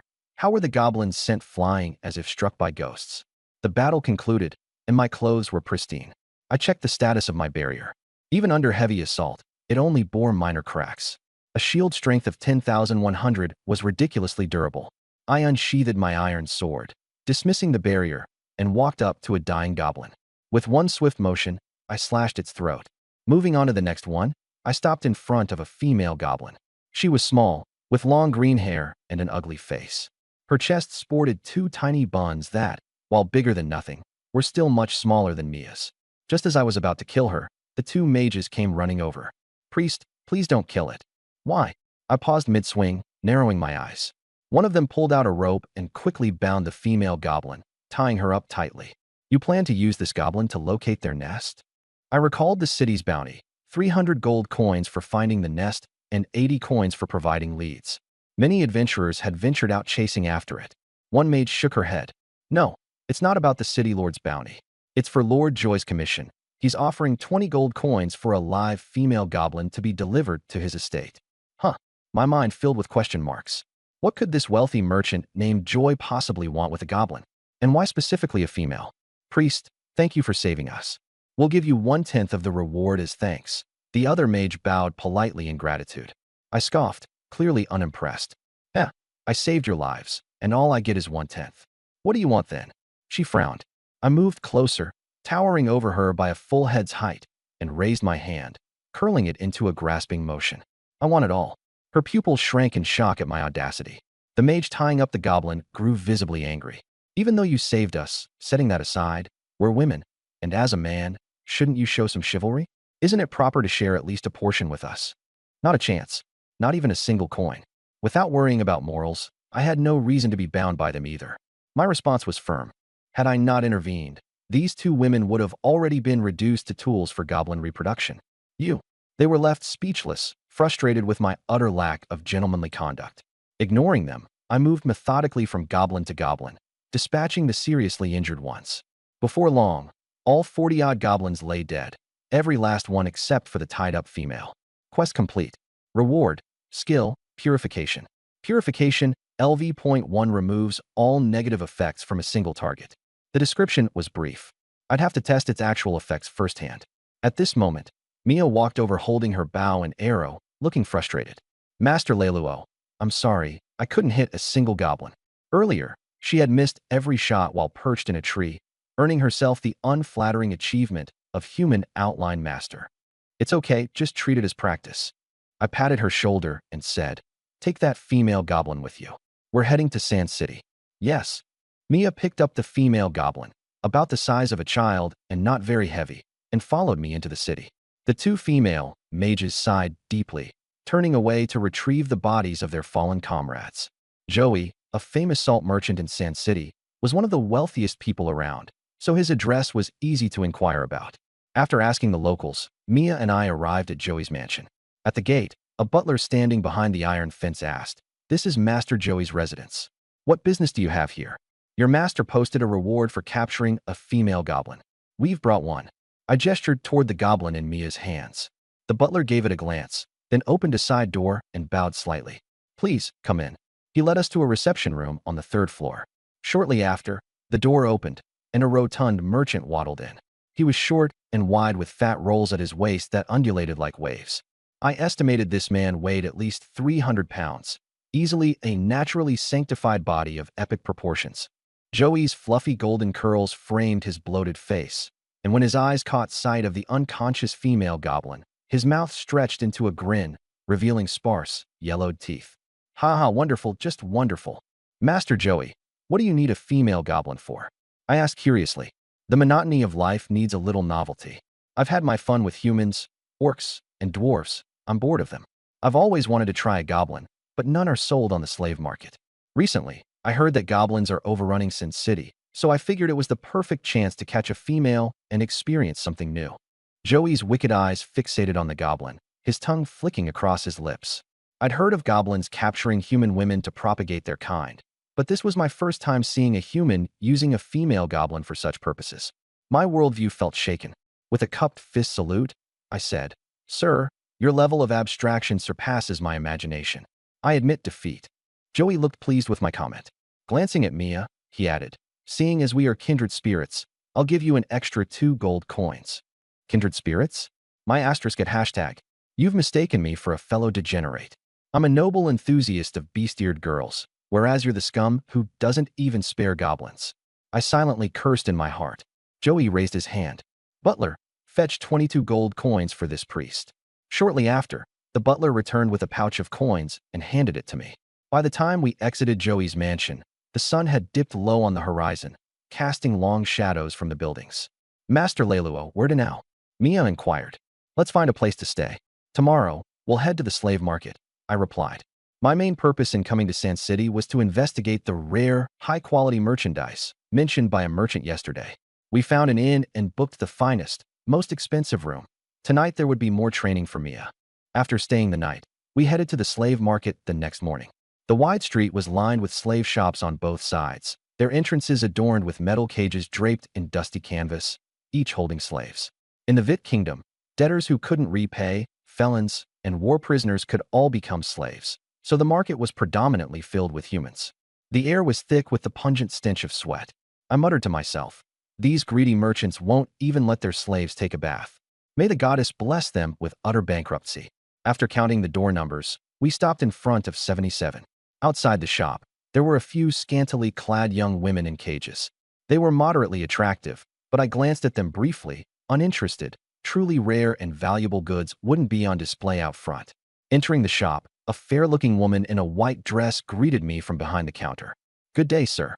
How may I help you? I heard your shop has rare, high-quality merchandise. I'd like to take a look," I said.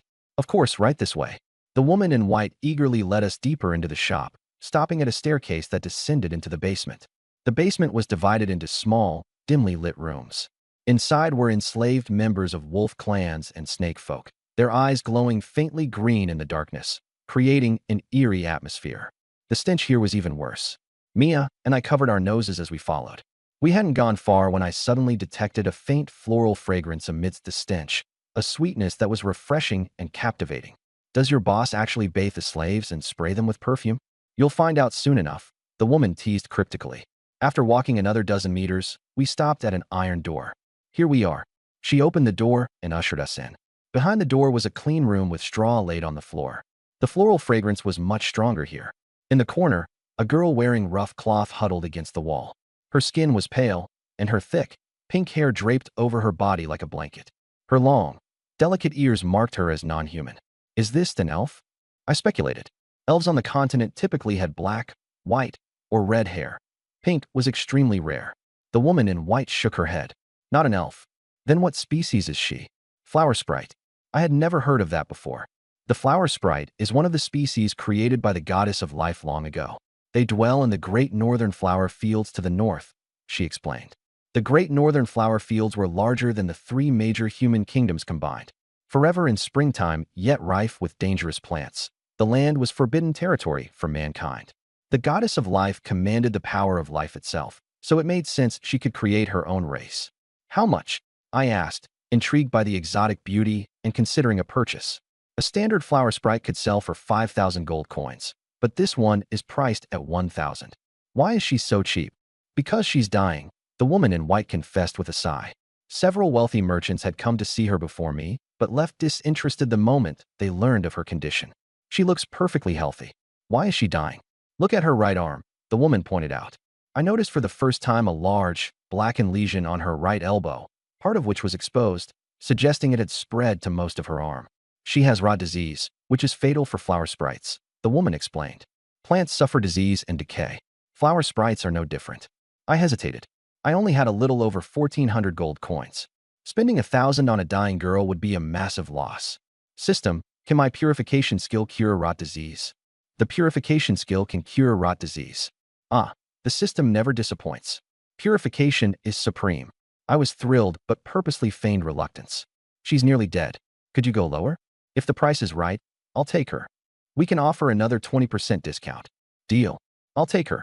I spent 800 gold coins to purchase her. Walking over, I gently pushed aside the pink hair covering her forehead, revealing a face of exquisite purity.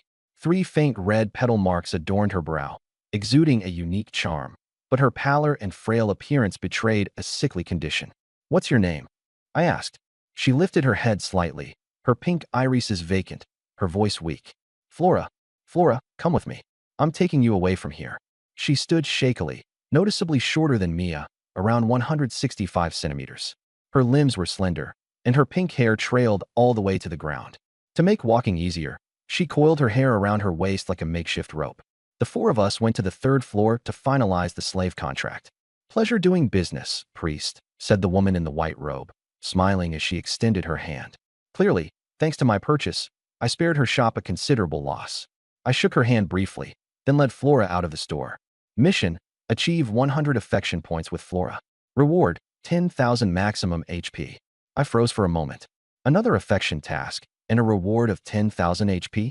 Does signing a slave contract always trigger affection missions? Plants thrive under the sun, and golden sunlight spilled over Flora, bringing a slight hint of color to her pale face. Yet she didn't look happy. Her gaze flickered to the dark spot on her right arm, her eyes brimming with worry. It was evident she had been afflicted with an incurable disease and knew her days were numbered. "My lord, I'm dying. Why did you still choose to buy me?" I almost replied that I could heal her with Purify, but recalling the system's affection-related mission, I swallowed my words.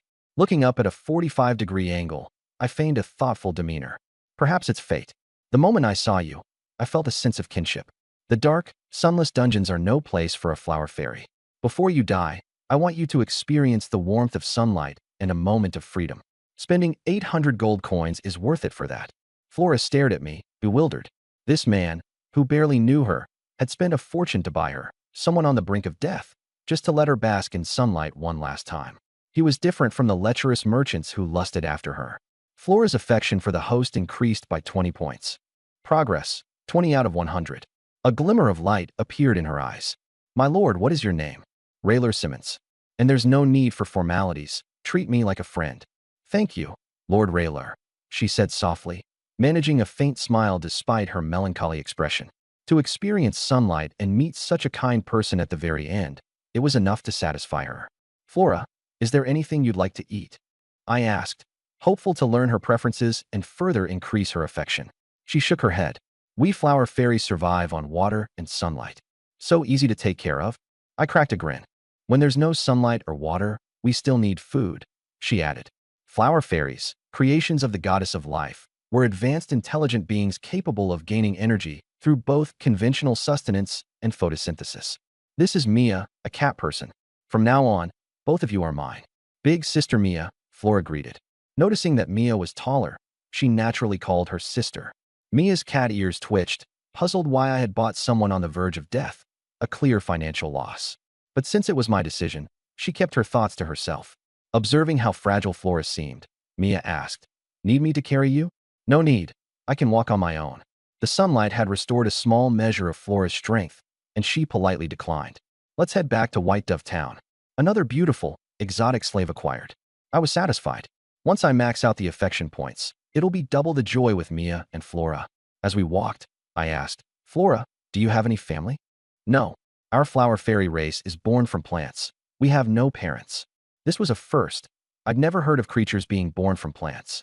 "Then the plant that gave birth to you must count as your parent, right?" You could say that," Flora answered hesitantly. The idea of parents was foreign to her, and the plants that birthed them were merely tools by her understanding. "Next time we visit the northern flower field, let's bring your parents some fertilizer," I said teasingly. Flora didn't know how to respond. Besides the uncertainty of whether she'd even live that long, how was a human supposed to enter the forbidden territory of the northern flower field? The three of us left the city and headed back towards the village. Along the way, we passed several adventurer parties hunting for goblin dens. Near noon, we stopped to rest by a creek. Flora sat on a rock, dipping her feet into the cool water. Unbinding the long hair at her waist, she turned to me and asked, "Lord Rayler, do you have scissors?" "No scissors, only a small knife," I replied. "That'll do." Handing her the knife, she snipped off the excess length of her hair and cast it into the flowing creek, leaving it cut to her waist. Then she leaned over to wash her face. Her complexion was flawless, her pink eyes shimmering with vitality, and the 3 petals on her brow resembled a celestial mark, as though a flower fairy had descended from the heavens. She was, undeniably, even more beautiful than Mia. Lifting her right sleeve, she revealed that the dark blotches had spread over nearly her entire arm. Her skin was riddled with pustules oozing black liquid. "Is there any way to cure this? Like, perhaps cutting the arm off before it spreads further?" "It's no use," Flora said, shaking her head in despair. "Even severing the arm wouldn't eradicate it. This is the curse of the god of corruption upon the flower fairy race." Disheartened, she sighed. Although she longed to see more of the world, no flower fairy afflicted with this disease had ever survived. The cool creek water flowed over her delicate feet, bringing a rare sense of comfort and relaxation. I sat next to her on her right. "Flora, I'm a cleric in training with the church. I've learned a unique spell that might help cure your decay sickness." It was Purify, a basic spell. It's useless. That slave merchant tried hiring church clerics before. Holy magic can't dispel the god of corruption's curse, she said, hopelessness tinting her voice. No, my magic is different from regular holy spells. It might just work. Then, let's try, she murmured cautiously, resigned to accept any chance, however slim. Grasping her wrist, her delicate skin was warm to the touch. For the first time, a man held her wrist, and she instinctively tensed, lowering her head in shy disbelief, avoiding my gaze. Here we go, Purify. A faint blue glow radiated from the contact point between my hand and her wrist.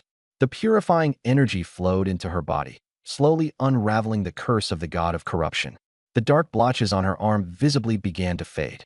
The black spots, they're disappearing? Flora gasped, her eyes wide with astonishment. The curse that had plagued her race for millennia, was it truly being healed? How was this man achieving the impossible? At merely the first level, Purify strength was limited. Coupled with the decay sickness's potency, my spell only managed to cleanse a thumb-sized portion. My technique is still rudimentary. I can only purify a small area at a time, I admitted. Lord Rayler, that's already amazing. Her pink eyes sparkled, glimmering with the hope of survival. For the first time in ages, she felt exhilarated. Continue. I grabbed her wrist and unleashed another round, causing another patch of the black spots to vanish. Thank you, Lord Rello. Thank you, Lord Rello. She was overjoyed, expressing her gratitude fervently. Purify, purify, purify. I gripped her wrist tightly and poured out energy desperately, rapidly erasing the black spots. At the same time, I used healing skills to make new skin and flesh grow over the rotten areas. After such an intense output, I was drenched in sweat, utterly exhausted. Half of Flora's arm had been restored to its original state, white and smooth as jade. Seeing how tired I was after treating her, Flora was deeply touched. Flora's affection toward the host plus 20 progress, 4100ths. Her progress was faster than Mia's, just half a day and already at 40 points. Lord Rello, please take a rest, Flora said, her voice full of concern, as she gently wiped the sweat from my face with her sleeve. I'm fine, I can manage, I replied, taking a deep breath and continuing with purification and healing. Although these skills had no cool-down time, using them too frequently was exhausting. After half an hour, all the black spots had disappeared. My eyelids grew heavy, and I found myself nodding off. Lord Rello, are you all right? Flora asked anxiously, worried about whether my remarkable abilities had any adverse effects. Mia ran over as well, her voice full of concern. Lord Rello, are you okay? I'm just so sleepy.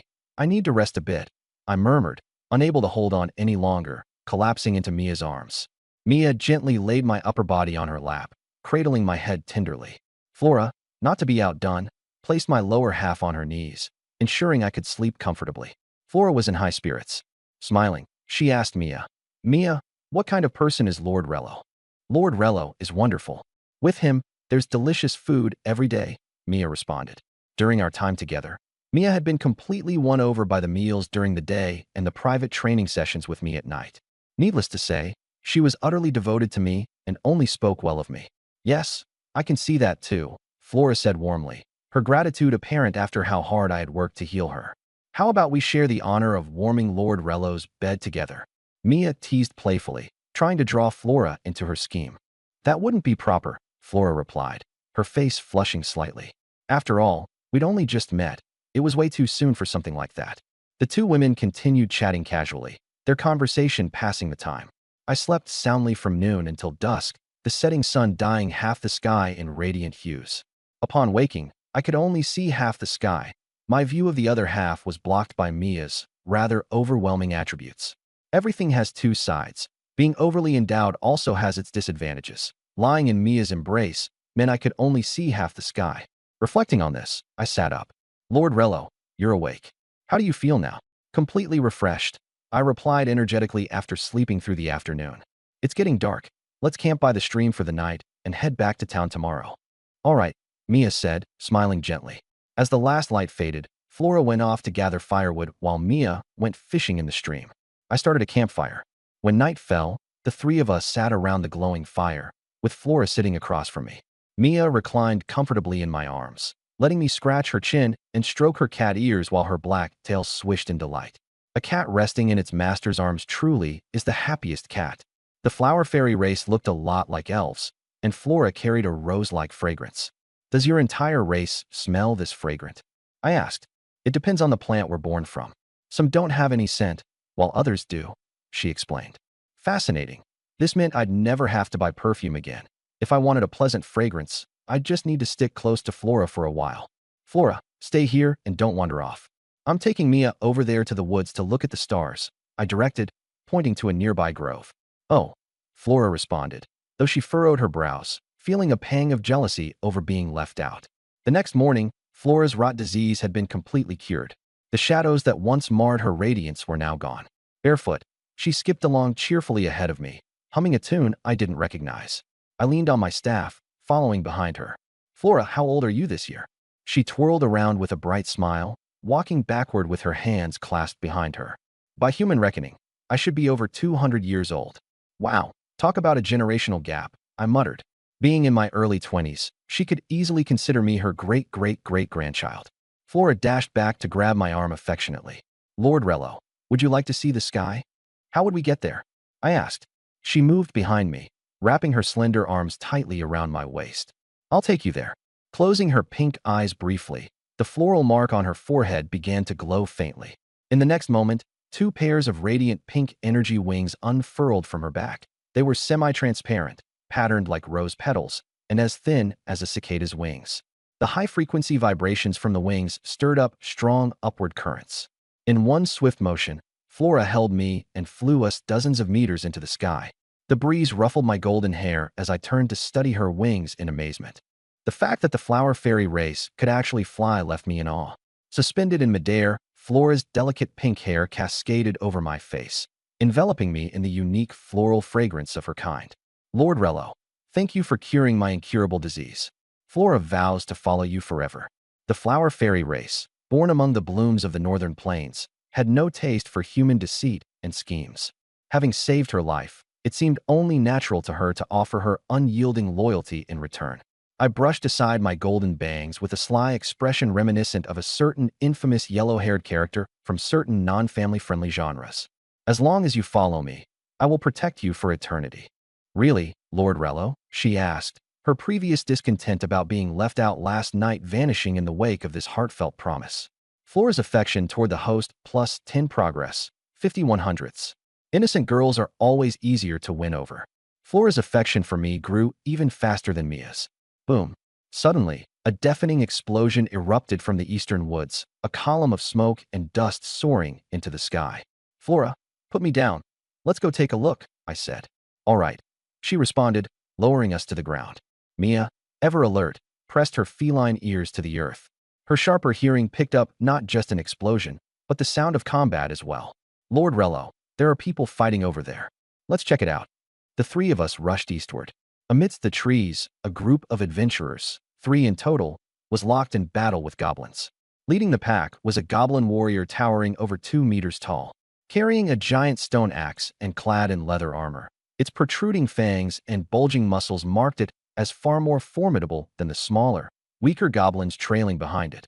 Ordinary mobs compared to this elite one. The goblin warrior swung its massive stone axe down with brutal momentum. A young frontline fighter from the adventurers group raised his beast-patterned shield to block the incoming blow. But with a thunderous crash, the overwhelming force shattered the shield, sending him flying several meters back. Blood spurting from his mouth, his body collided against a tree with a sickening thud. Meanwhile, behind me, the 2 female magicians had completed their chants, one casting the spell, the other enhancing its power.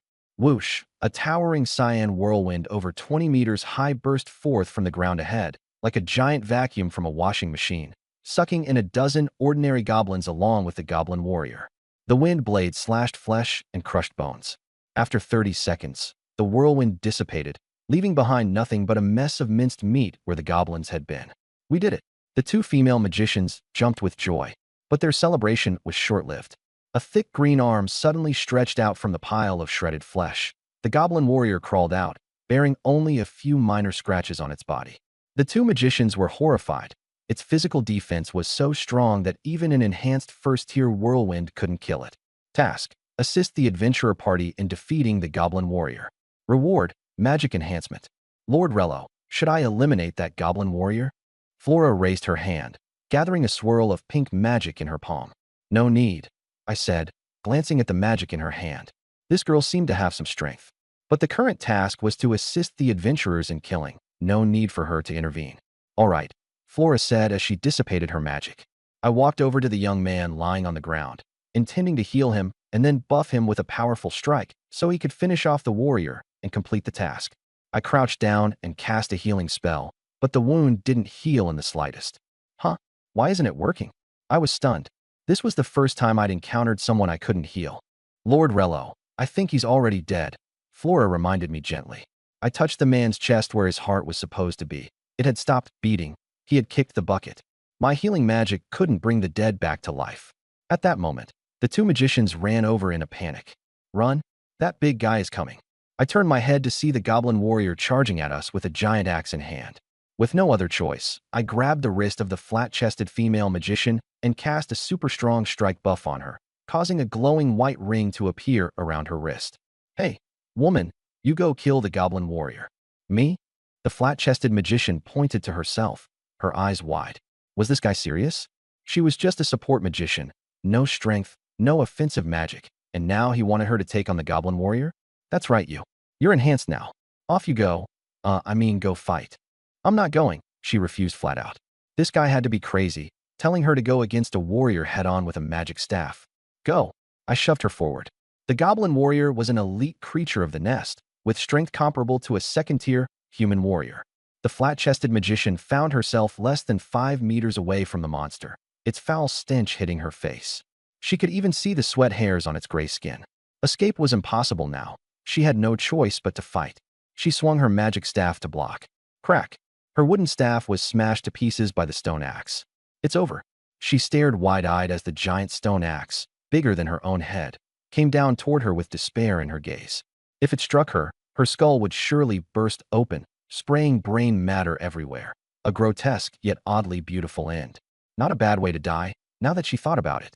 Caught in her wild thoughts, she was startled when the second stage of the enhanced strike triggered.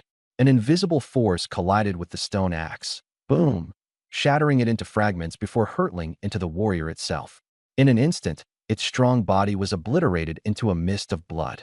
So this was the additional damage power of the super strong strike? I was a bit impressed. Even with 10,100 HP, this was the first time I'd seen it in action. Huh? Am I really this powerful? Holding the broken half of her staff, the flat-chested magician was dumbfounded. A mere support magician had just one-shot the goblin warrior. Could it be that she'd awakened some kind of hidden power in the face of imminent death? Like in those novels where the protagonist, cornered and recalling their tragic past or bonds with comrades, screams, "I have a reason I can't lose," and unleashes a bloodline awakening to annihilate the enemy? Ha ha! I'm done with being a magician. I want to wield great swords. I want to smash things with giant hammers. Task complete. Reward acquired. Magic enhancement skill. Another new skill. I pulled up my panel. Magic enhancement. LV1 boosts target's magic power by 100%. Lasts 2 minutes, with a cooldown of 2 minutes.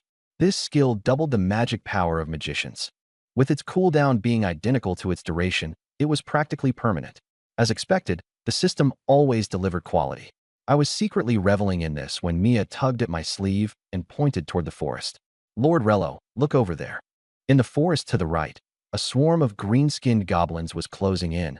The earlier commotion had drawn them in. "Wow!" I exclaimed as I counted them.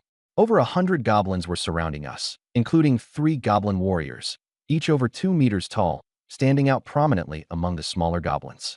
Why are there so many goblins? I was startled. The goblin nest near San City couldn't just be a small one. It had to be medium or even large-sized. "Flora, protect Mia. I'll handle the goblins." I patted Flora's shoulder and used my newly acquired magic enhancement on her. "What's this?" Flora asked as she felt her magic power surge within her. "It's my ability to temporarily enhance your magic power." "Thank you, Lord Rello," Flora replied as she unfurled her 4 light wings. She carried Mia up to a safe height of over 10 meters in the air, avoiding all attacks. Pinching her fingers together, she conjured thorned rose vines that rose from the ground to form a protective barrier around the 2 adventurers.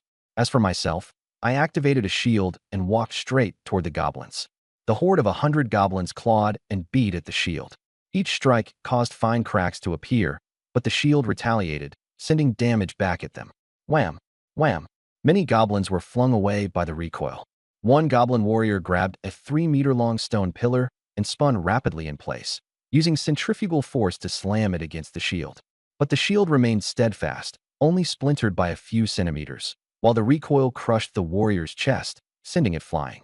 Another warrior unsheathed a massive sword and slashed with all its might. This time, the shield cracked over 20 centimeters, indicating how strong this warrior was.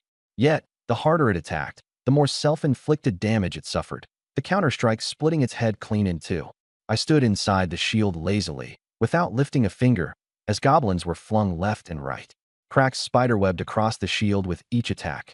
The two adventurers stood bewildered, staring at the scene with blank faces. Living beings inherently have the instinct to seek benefit and avoid harm.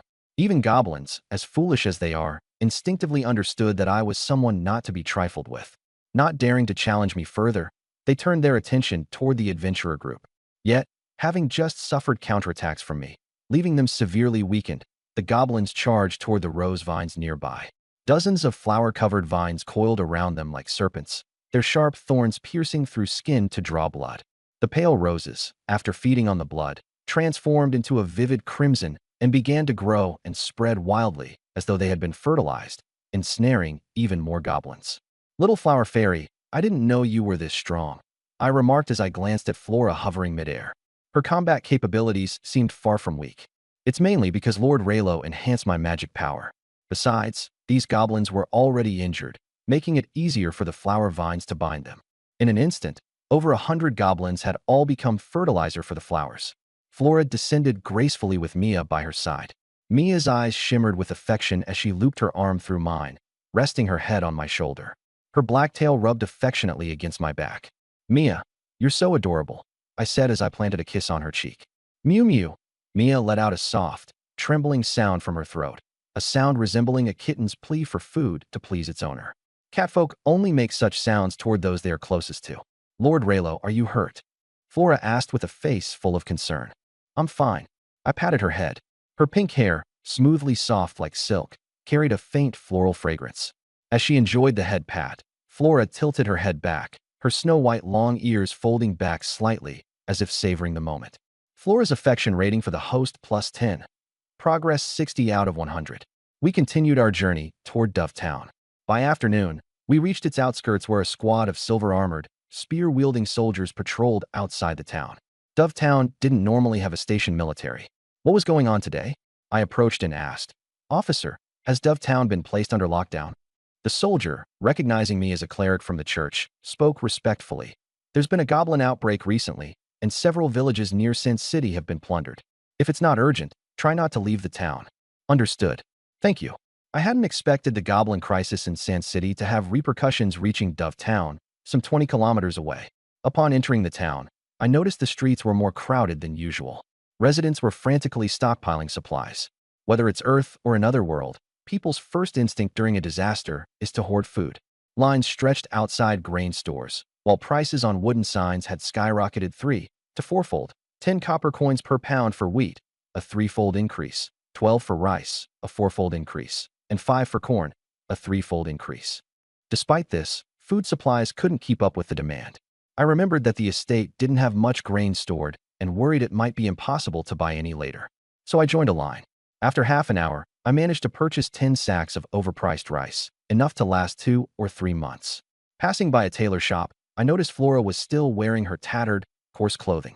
Since Mia's clothes wouldn't fit her, I stepped into the shop and picked out several new dresses for her. Once the shopping was done, we returned to the lakeside estate. "Wow, is this Lord Raylo's home?" Flora exclaimed, eyes sparkling as she admired the surrounding flower beds, where blossoms were in full bloom and bees and butterflies flitted about. "You're mine now. This is also your home from now on." Hom," she nodded, stepping into the floral garden.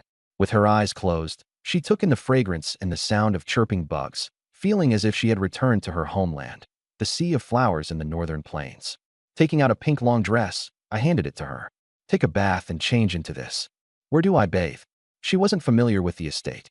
"Mia, can you take her to the bath?" Of course. I carried the rice to the storeroom and then headed to the kitchen to start cooking. There was no such thing as a rice cooker on the continent, so I had to first par-cook the rice, drain it, and then steam it in a small steamer until fully cooked. While the rice steamed, I prepared stir-fried shredded pork with green peppers. After finishing the stir-fry, I cracked 5 eggs and made a pot of vegetable egg drop soup. Lord Raylo, what's for dinner today? Mia poked her head in, drawn by the mouth-watering aroma. It wasn't poached fish today, but the smell was equally tantalizing. Stir-fried shredded pork with green peppers. I replied, gesturing at the dish. Mia leaned closer, staring at the dish as her mouth started to water. Being with Lord Raylo was truly a blessing. Every day was filled with delicious food. Don't let your drool drip into the dish, I warned, tugging lightly at her tail to stop her from getting too close. It's fine. You're going to eat it anyway, aren't you? Mia gave a nonchalant shrug. Having lived with me and, well, having shared very close moments together, she didn't see it as a big deal. I was at a loss for words. She wasn't wrong, technically. Still, seeing her cheeky demeanor, I feigned anger. You cheeky little cat, daring to talk back to your master. Prepare to be punished. I moved behind her, wrapping an arm around her waist, ready to proceed. Lord Raylo, I'm done with my bath. Flora's voice suddenly came from the doorway. Releasing Mia, I turned to look. Flora stood shyly at the kitchen entrance, now in the new pink dress I'd bought her. Her pink hair, wet and loosely cascading to her waist, shimmered softly. With the dirt washed away, her flawless face was tinged with a delicate peachy hue. Her skin was as fair and tender as tofu, her pink crystal-like eyes brimming with innocence. The floral markings on her forehead made her look like a flower spirit incarnate. As expected of the flower fairy race, she was as stunning as the flowers themselves. Lord Raylo, seeing me dazed, Flora approached and tugged lightly at my sleeve. Let's eat, I replied, snapping out of it. At this short distance, her floral fragrance was even more pronounced, purer after the bath. Finally, food. Mia cheered as she carried the stir-fried dish out. I handed the steamed rice to Flora. Take this and place it on the table. Oh, okay. After lunch, Mia gathered the dishes to wash, while Flora happily skipped into the courtyard. Unfurling a pair of delicate wings, she lightly flew atop the 3-meter-high wall to bask in the sunlight. The flower fairy race thrives in sunlight. As she bathed in the sun's golden rays, her pink hair glowed faintly, enhancing her beauty even further. I approached the base of the wall, wanting to join her under the sun. I tried jumping up, but the wall was over 3 meters high, and as an ordinary person, no matter how many times I tried, I couldn't get up. Covering my face, I felt the embarrassment sink in. Clearly, just having supportive abilities wasn't enough. I'd need to learn some magic when I had the time. Lord Raylo, shall I bring you up? Flora, noticing my difficulty, fluttered down behind me, wrapping her delicate arms around my waist. She lifted me effortlessly onto the wall. Now seated securely beside her, I grinned brightly and said, Thank you, Flora. Lord Raylo is my master. There's no need to thank me. Flora smiled warmly, her affection score now at 60, signaling her full recognition of me as her master. By the way, does your hair glow at night too? Noticing its faintly luminous quality, I was already picturing scenarios where I'd use her as a flashlight during night journeys, just slinging her over my shoulder. It only glows in sunlight, not at night. Oh, I see. My devious plan to use Flora as a portable flashlight was nipped in the bud. I fixed my gaze on her long, snow-white ears again. After touching Mia's soft, fluffy cat ears, I couldn't help but wonder what the long ears of the Flower Fairy clan might feel like. Thick-skinned, I asked. Flora, may I touch your ears? Well, Flora hesitated. The ears were sensitive areas for the Flower Fairy clan, not something casually touched, especially by a man. Seeing her hesitate, I didn't want to push her. Ha ha ha, if it's not okay, just forget it. It's okay, Lord Raylo, feel free to touch them. While others weren't allowed, it seemed I was an exception. Flora willingly leaned her head closer to me. Giggling, I stroked her long ears. They felt warm and smooth.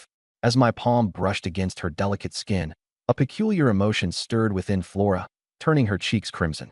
There she was, shy and bashful, looking so irresistible. I seized the moment and wrapped my arms around her. Lord Raylo, why are you holding me? Flora's face became even redder. In human society, we practice fairness. Earlier, you carried me over the wall, so now it's my turn to carry you. Fair trade. I explained with a serious expression. Is that so? Flora, who had grown up in the blooming fields of the north, knew little about human customs. If he wished to hold her, she wouldn't resist. Seeing no objection from her, I took it a step further and gently pulled her whole slender figure into my embrace, our eyes meeting. Her frame was petite compared to my height of 6 feet. She was only about 5'3", just small enough to fit perfectly in my arms. I slipped one arm around her waist and another beneath her legs, resting her on my lap. Through her thin, gauzy dress, I could feel the warmth of her soft skin and the fragrant aroma of flowers. Ah, the flower fairy clan, delightfully fragrant and wonderfully soft. Flora, newly aware of budding feelings, lowered her head, avoiding my gaze. Once, sunbathing alone brought her tranquility. Today, being held in my arms, basking in the sun, brought her a newfound sense of peaceful happiness. Without realizing it, she rested her head against my chest and wrapped her arms around my waist. Affection towards the host increased. Flora plus 10 current progress, 71 hundredths. Hearing the system notification, I knew she didn't mind at all. I placed a light kiss on her forehead, my senses filled with the sweet scent of roses. Whoosh! My moment of secret joy was interrupted by the sound of wind cutting outside the estate. An arrow shot through the air from afar, striking me squarely in the back and piercing straight through my chest. Blood seeped through my priest's robes, staining them crimson. Looking down at the arrowhead protruding from my chest, I was utterly dumbfounded. What the? For anyone else, a chest-piercing wound would be either fatal or gravely disabling, and no healing spell would suffice to save them. But my insane health stats rendered even this a trivial issue. No pain, no panic, just a slight inconvenience. A bit like a centipede that refuses to die completely. Lord Raylo. Flora's face turned pale with shock as she covered her face with trembling hands. It was as if her entire world had come crashing down. A mere mortal injury, nothing serious. I nonchalantly grasped the arrow and pulled it out, discarding it to the side. Blood gushed out like water from a faucet the moment the arrow was removed. Quickly, Flora pressed her hands against the wound to staunch the flow. With a healing spell cast on myself, I restored my health to its full maximum. In an instant, the gaping wound in my chest and back closed completely, leaving no scar behind. All done. Flora stared at me in astonishment, utterly shocked by my self-healing abilities. Now, let's see which fool had the audacity to ambush me. I turned to gaze toward the forest. About 100 meters away, a goblin armed with a bow stood in plain sight. It must have mistaken me for some prey and fired. The patrol soldiers in White Dove Town weren't wrong. Goblins had indeed begun appearing in the outskirts. How dare a damned goblin attack, Lord Raylo? Flora, bursting with rage, spread her delicate wings and flew into action. With a flick of her fingers, a thorned rosevine burst from the earth, instantly ensnaring and shredding the goblin archer. To think the goblin menace had spread so close to White Dove Town, it was distressing. Though the town had stationed troops and was unlikely to suffer invasions, my lakeside estate was outside the town and lacked such protection. I'd have to rely on my own methods. I recalled Flora's rosevine, capable of draining goblins to create fertilizer. Flora, do you think your vines could encircle the estate as a defensive barrier? Flora glanced around, her face showing reservation. My current strength can manage the estate itself and the surrounding flower garden, but the farmland nearby, it's too vast to cover.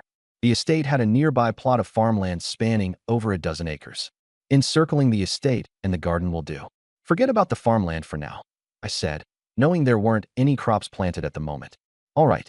Flora followed my request, her wings vibrating rapidly as she ascended dozens of meters above the estate. With her arms raised, she summoned a concentrated surge of magic, unleashing it in full force. In no time, a dense mass of thorned rosevines erupted from the ground around the perimeter of the estate, intertwining and weaving into a 2-meter-tall wall of flowers, shielding the estate on all sides, while leaving an opening for entry and exit. These vines grew lush green leaves and pink-white roses and could be controlled by Flora to attack goblins specifically. Having finished, she flew back into my arms. Wonderful job, I praised, delighted not only by the newly secured barrier, but also by her initiative to seek my embrace. She gazed up at me, concern evident in her eyes. This will stop regular goblins, but those goblin warriors like the last one, it might not be enough to hold them back. That's all right. Stopping regular goblins is already great progress, I reassured her, not wanting to push too hard. 5 days passed, and the goblin troubles near White Dove Town worsened. News of villages being attacked, villagers killed or captured, became more frequent. Every morning, I'd patrol around the flower wall, and each day, 10 or so goblin corpses, drained dry, would be found entangled in the vines. If not for this barrier, they surely would have breached the estate's defenses by now. There seemed to be no end in sight to this disaster. On the 6th morning, I awoke from a restful slumber, feeling refreshed and full of energy. Sleeping beside Mia, her soft, warm, feline form nestled close, had drastically improved my sleep quality. Mia poked her head out from the blankets, her cat ears tilting forward, and rested her chin on my chest. She nuzzled my chin with the tip of her ears, purring, "Good morning, Lord Raylo." Over time, her affections grew deeper, as did her habit of cuddling close. "My adorable little kitty," I said, stroking her smooth back and down to her tail before giving it a playful tug. Mia's sensitive tail twitched under my grasp, her eyes becoming hazy, her breathing uneven. A good morning starts with some lighthearted fun, so we indulged for a while longer. Half an hour later, we dressed and headed to the dining hall for breakfast. Flora had already prepared a pot of porridge, the air fragrant with the aroma of rice. "Lord Raylo, breakfast is ready." Flora sat at the dining table, wearing a delicate pink dress embroidered with roses. At 5'3", she lacked Mia's tall, sultry allure, but had a charmingly dainty and warm presence. Seeing us arrive, she greeted us with a pure, innocent smile. "Time for breakfast." I sat between her and Mia, wrapped an arm around Flora's waist, and kissed her on the cheek. Over the past few days, her affection for me had risen to 90 points. Just 10 more and it would max out. She didn't resist, only blushed faintly. After breakfast, the three of us headed to the church in White Dove Town. As an apprentice priest, my only responsibility was to spread the faith. It was a leisurely role, and all I had to do each morning was show my face and let Father Grain know I was still alive and hadn't been snatched by monsters. At the small square outside the church, 2 carriages were parked, and soldiers were unloading goblin corpses one by one, carrying them into the church. "What are you doing bringing goblin corpses into the church?" I asked. "Good morning, Priest Raylo," one soldier greeted, saluting. "Father Grain said leaving goblin corpses out in the open would pollute the land, so they're being brought here for safe disposal." Safe disposal again. I raised an eyebrow, recalling the shadow demon corpse from last time. Grain had said the same thing, instructing me to place it outside his bedroom. But there were 2 carriages this time, far more than before. That old rascal. Could it be that Grain was making hot pot out of goblin and shadow demon corpses? Given that this world even had people who would pursue female goblins romantically, the idea of goblin hot pot didn't seem entirely far-fetched.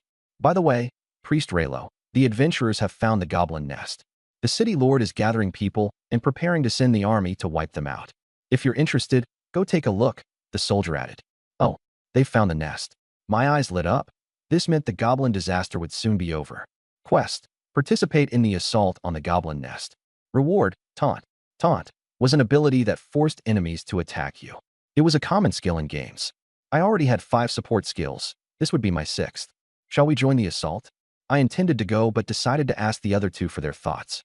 Flora's long ears twitched slightly, and a resolute glimmer flashed in her pink eyes. "Wherever Master Raylo goes, I will follow to protect you." "Me too," Mia added, biting her lip and clenching her fist with a stubborn yet adorable expression. "Excellent, my little sweethearts." I wrapped an arm around Mia on one side and Flora on the other. Nothing in this world could be cuter than non-human girls. "Friend, where do we go to join the assault?" I asked the soldier. "The Lord's residence in Sarn City." "Thank you." Once inside the church's rear hall, I found Grain ordering soldiers to pile goblin corpses outside his bedroom door. The green-skinned bodies were stacked 7 to 8 meters high, with blood pooling across the floor and a stench of iron saturating the entire hall. To the uninformed, it might look like a slaughterhouse instead of a holy church. "Good morning, Father Grain," I greeted. "Raylo, I'm busy processing these corpses. You'll preside over today's prayers," he said, not even glancing at me as he tallied the bodies. "Actually, I came to ask for a leave of absence." "Leave? Are you traveling far?" At this, he finally stopped and turned to look at me. "They've located the goblin nest in Sarn City and are organizing a campaign to exterminate it. I plan to join them." Grain's expression froze briefly, but then he seemed to recall something and went into his bedroom. A moment later, he returned with a palm-sized black cloth bag marked with purple runes. "This tool can store monster corpses. When you join the city lord in the assault, there'll surely be plenty of goblin corpses on the battlefield. Bring some back for me." "What do you need so many monster corpses for?" I asked. "Leaving them scattered would pollute the environment. I'll handle their safe disposal." "Safe disposal? Really?" I had no idea how he handled them, but collecting a few goblin corpses wasn't a big deal. I accepted the cloth bag, observing the unfamiliar symbols scrawled across its surface. "How does this thing work?" "Recite the incantation while approaching the corpse you wish to store." "That's convenient." It functioned similarly to my system's inventory. Grain leaned in and whispered the activation spell to me. Did you remember it? I scratched my head as I tried to recall. No, the incantation's too long. I didn't catch it. He repeated it again. Got it now. But the obscure chant went in one ear and out the other. I shook my head helplessly. Still didn't catch it. He repeated it a third time, visibly restraining his frustration. Well, did you remember it now? Not really, I said with a blank expression. Grain was on the verge of blowing a fuse. You? How are you this hopeless? Hey, what can I say? It's not my fault I lack a photographic memory. I replied innocently. The chant was like an 800-word essay in some ancient magical language. Memorizing it in 3 tries would have been a miracle. Argue useless thing. Grain sighed, exasperated, and went back into his bedroom. He returned with a small black bottle. This one works as well. It's much simpler. Just unstopper the bottle and point it at the corpse. Huh. If it's that convenient, why didn't you bring it out earlier? I smiled as I took it. The bottle was sealed with a wooden stopper, its surface engraved with the image of a winged serpent and covered in runes at the base. This is a more precious item than the bag. Don't lose it. Grain had initially intended to give me a cheaper tool, but due to my poor memory, he was forced to hand over something better. Got it. Congratulations, host. You have obtained the high-grade magical item, Devourer Bottle. Devourer Bottle, huh? Curious, I opened my status panel. Devourer Bottle, a high-grade magical item originating from the Serpent God cult. Can trap monsters of up to 3rd tier and below. Serpent God cult? That was news to me. Recalling the giant serpents I'd seen on the ceiling of Grain's bedroom, and now this item connected to the Serpent God cult, I had a theory. Grain might outwardly worship the goddess of life, but secretly be an operative of the Serpent God cult. Should I report him to the Holy Church? But then again, he was always quick to approve my expense claims. Reporting him felt a bit unethical. Besides, even if he was performing sacrifices, he seemed to be using shadow demons and goblins, not humans. Father Grain, I'm heading out. All right, be safe out there. He waved me off with a smile and resumed sorting through the corpses. I headed to the outskirts of the town to rent a carriage for the journey to Sarn City. On foot, it would take most of the day, but with a carriage, only half. However, due to the goblin threat, the coachman initially refused. Ultimately, the golden persuasion of my wallet won him over. Sarn City was as lively as always. In front of the city lord's estate, a public notice was posted on the bulletin board. The city lord is assembling troops to raid the goblin nest. Priests are sought to treat the wounded. Each priest will be rewarded 5 gold coins afterward. Hello, I'd like to join the city lord in the assault on the goblin nest, I told the guard. Upon seeing my priestly robes, he greeted me respectfully. Please enter.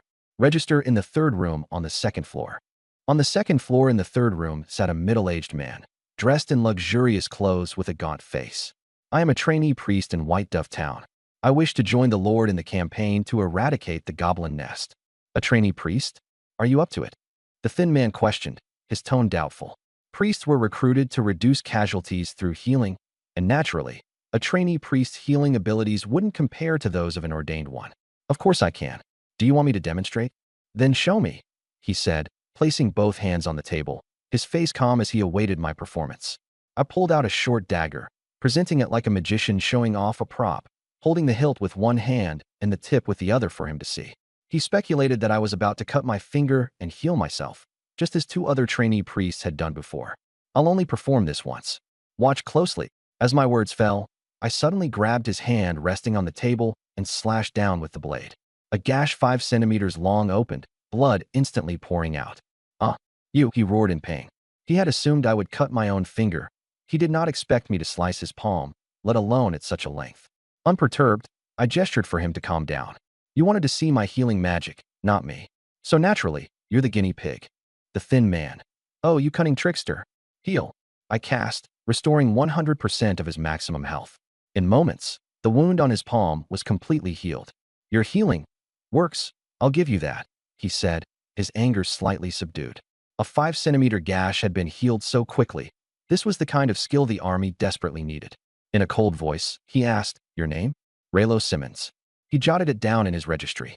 3 days from now, gather at the eastern gate of Sand City at dawn, he instructed. By the way, where is the nest this time? 20 miles east of Sand City is an abandoned underground labyrinth. The goblin nest is inside. We've only recently discovered it after adventurers searched for a long time. His tone was tinged with irritation. Clearly, he didn't want to deal with me any longer. The continent was dotted with countless ancient ruins and labyrinths. Once their treasures were taken, they became desolate. Goblins typically nestled in caves, so finding them in an abandoned labyrinth was unusual this time. He added an ominous note. This is likely a medium-sized nest. Prepare yourself. Goblins reproduced at an alarming rate. A small nest could quickly multiply into a medium-sized one, housing over 5,000 goblins, including elite monsters, making it much more perilous. For all I cared, it simply didn't matter. I was just a priest who followed the army, healing the wounded from behind. No need to fight on the front lines. Leaving the estate, the three of us strolled through the streets of Sand City. When we came across a three-way intersection, Flora tugged on my sleeve. Lord Raylo, let's go see the flowers. I glanced towards the street. It was the city's famous flower market, lined with shops filled with blossoms. With nothing pressing to do, I said, sure, let's take a look. Flora wandered into the market, her eyes sparkling like a curious child's, marveling at every stall. While the variety of flowers wasn't vast, there were species here she hadn't seen before in the northern flower fields. She stopped in front of a pot of light blue orchids, 3 white stamens extending from blue petals. Her eyes lit up with joy. Wow, such beautiful orchids. You have excellent taste, elf lady, the shop owner chuckled. This is the most prized flower in my shop, the fragrant white sepal orchid. Flower sprites resembled elves in appearance, and without unfurling their wings, they could easily be mistaken for them. How much? Seeing her admiration, I thought to buy it for her. 10 gold coins. That expensive? Can't it be cheaper? It's always been 10, no less. The owner replied firmly. Lord Raylo, it's fine. You don't have to spend so much, Flora said, hesitant. It's all right. If you like it, I'll buy it for you, no matter the price. I was never stingy when it came to my woman. I handed over 10 gold coins and purchased the orchid. Thank you, Lord Raylo, Flora said, her smile a blend of affection and happiness. Flora's affection towards the host increased by plus 10 gauge 100/100's task complete. Maximum HP increased by plus 10,000. Host Raylo. Maximum HP 20,100. Skills: Healing, LV2, Shield, LV2, Powerful Strike, LV1, Purification, LV1, Magic Enhancement, LV1. Equipment: Mana-Absorbing Flask. With my health now exceeding 20,000, my vigor surged, both in stamina and endurance. As evening fell, the three of us found an inn for the night. How many rooms? The innkeeper asked. 2, I replied. 1 for Mia and me, and the other for Flora.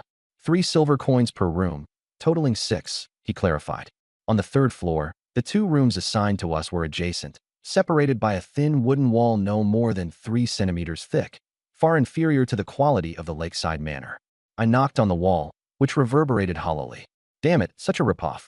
It was clearly just one room divided into 2 with a flimsy partition, yet they dared charge 3 silver coins per room. Should we switch to another place, Lord Raylo? Flora asked, clutching the orchid. I glanced out the window at the moon rising in the night sky. Forget it. Let's make do for tonight and find somewhere else tomorrow. I handed Flora a key and sent her to the adjacent room, while Mia and I shared the other. The large space had just a single bed. After a day of traveling, it was finally time to enjoy a good rest. Mia was brimming with excitement. Her black tail swayed back and forth as she shed her maid outfit and casually tossed it aside. On her tiptoes, she gracefully made her way to the bed and lay down. Standing over 5'7", her figure was like that of a model, though her beauty far surpassed any mortal counterpart. With her playful feline nature, she curled her long legs, arched her back into an alluring S shape, and rolled sensuously on the mattress. Kitty, do you have hyperactivity? Why are you squirming so much? I teased, grabbing her slender waist to keep her still. I love Lord Raylo the most, she purred, affectionately nuzzling her face into mine. In the neighboring room, Flora placed the orchid on the windowsill and settled in for the night. Yet in the middle of the night, she was awakened by the sounds coming from next door. Listening to the intimate noises, an unfamiliar emotion rose in her heart. Her gaze drifted to the orchid on the windowsill. The 3 white stamens danced in the night breeze, and its blue petals exuded a serene beauty under moonlight. The orchid looked so beautiful in the moonlight. How could she not share it with Lord Raylo? She got up, picked up the flower pot, and walked to my door. Knock, knock, knock. The door opened, and I stood there in just shorts, looking at Flora holding the flower pot, puzzled. At this moment, she looked very different from earlier in the day. For some inexplicable reason, her snow-white skin had turned into a delicate, peachy pink, and her stunningly beautiful face resembled a blooming rose. Something wrong? I asked. Flora's gaze swept past me into the room, catching a glimpse of a scene that instantly turned her expression flustered. Hastily, she apologized. I'm sorry, Lord Raylo. I might have come at a bad time. No, you've come just in time, I replied with a smirk. The last battle just ended. She placed the orchid in front of me. The moonlight is beautiful tonight. This orchid looks stunning under the moon. I wish to enjoy the flowers together with Lord Leiluo. Admire the flowers? Sure, I love flower viewing the most. Looking at Flora, who was as delicate and radiant as a rose in front of me, I grabbed her wrist and pulled her into the room. In the morning, sunlight flooded the room with brightness. Flora's skin, which had been rosy pink the night before, had returned to a snowy white. A faint smile lingered on her lips, and her disheveled hair gave her a kind of fragile beauty, like a flower battered by a storm. Once we both awoke, the three of us headed out to the street. Lord Leiluo, where are we going now? Flora asked, holding the orchid in her hands and swaying her long ears slightly. To buy something to eat. Though I had eaten a bit of rose nectar, I was still a little hungry. The moment something to eat was mentioned, Mia sniffed the air like an eager dog. Spotting a bakery not far away, her eyes lit up as she excitedly grabbed my arm. That bread smells so delicious. Let's buy some bread there. All right, I said. But before I even finished, she had already rushed off ahead. Is she really an adult feline girl? Watching her disappearing figure, I couldn't help but think she sometimes acted like a child, especially when teased with a feather duster. Even though she claimed disinterest, she'd always take the bait. Flora, do you want some bread? I asked. Just basking in the sun is enough for me. I don't need food. She replied cheerfully, pleased to save me money. You flower sprites really are easy to take care of, I said, resting my chin in thought. Horses and oxen at least need to be fed when they work, but flower sprites can simply survive on sunlight, saving even the cost of food. Thanks to the great goddess of life for creating us flower sprites so perfectly. Flora expressed her gratitude earnestly. I suspected that the goddess of life created flower sprites mainly to be used like beasts of burden, though I had no evidence. 3 days passed in a blur. Outside the eastern gate of San City, more than 1,000 city defense troops stood in a neatly arranged formation. Their silver armor gleamed brightly under the sunlight. The forces were divided into spearmen, archers, shield-bearers, and swordsmen. At the front of the formation was the city lord, Bert Hercules, riding a steed. Clad entirely in silver armor, only his face was visible. He was flanked by 2 mounted adjutants. Under the shade of a tree stood several mages and priests. Since raiding the Goblin Den was equivalent to a small-scale war, mages were needed for range and priests for logistics. By the time we arrived, the troops were already assembled. Mia, it's all because of your reluctance to get out of bed that we're nearly late. Flora and I had risen early, but this lazy cat stayed wrapped in the blanket, rolling around until late morning before we could leave. Mia stuck out her tongue playfully. She had become more uninhibited the longer we spent together. Hey, over here. A friendly-looking middle-aged priest waved us over. You're the last ones we're waiting for. Under the shade of the tree, apart from me, there were 6 other priests, all men over 30. Everyone is here. I am Edwin Gink, priest of Quinn Village Church, in charge of coordinating the priests. The middle-aged priest introduced himself. This time, our primary job as priests is to treat the wounded at the rear. Those proficient in offensive magic or with excess mana can also support the front line alongside the mages. Understood. Got it. Move out, the city lord shouted, unsheathing his sword. Leading from the front on horseback, he guided over 1,000 soldiers on foot toward the abandoned labyrinth to the east, with the 7 of us priests at the rear. Friend, why do you have 2 non-human slaves? A slightly pudgy priest sidled up to me. All the others had come alone, while I was the only one accompanied by 2 beautiful non-human girls, which naturally piqued curiosity. Exorcisms are too dangerous, so I bought them as bodyguards. Any problems with that? I replied without looking at him. Priests do earn a lot, but how could anyone afford 2 non-human beauties? He cast a sideways glance at Mia and Flora, one a feline girl, the other a flower elf, both stunningly attractive and certainly costly. I'm a noble second-generation rich kid. What can I say? I'm extravagant. Startled, he immediately put on a flattering smile. Wow, young master, if you're so wealthy, could you spare me a little? Since we're both priests, after all. Eat shit, you scoundrel. I shot back without hesitation, unleashing a national treasure of an expletive for this freeloader. Over 1,000 soldiers advanced through the forest, their heavy armor causing thundering footsteps that scared off birds and beasts alike. By midday, we neared the labyrinth.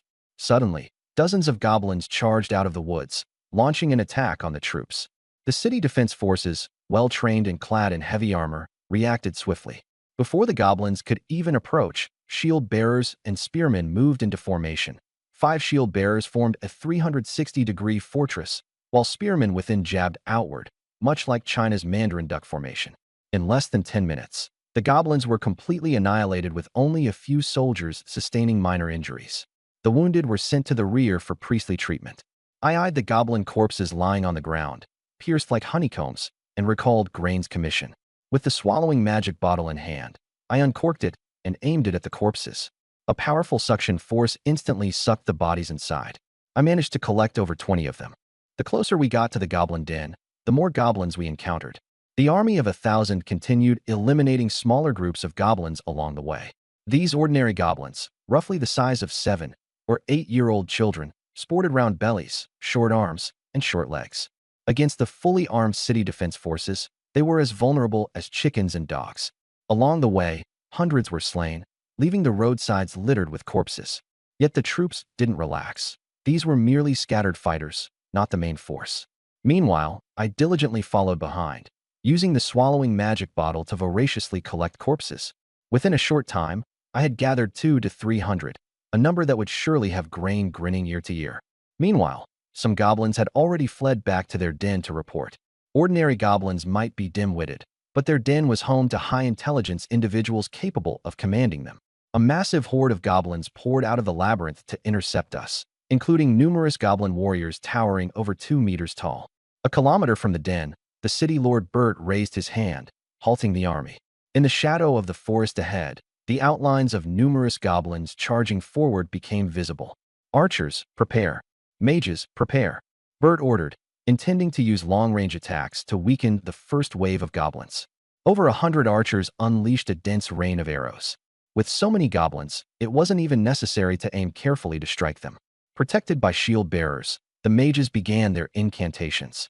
Massive fireballs descended from the sky, exploding on impact and incinerating numerous ordinary goblins.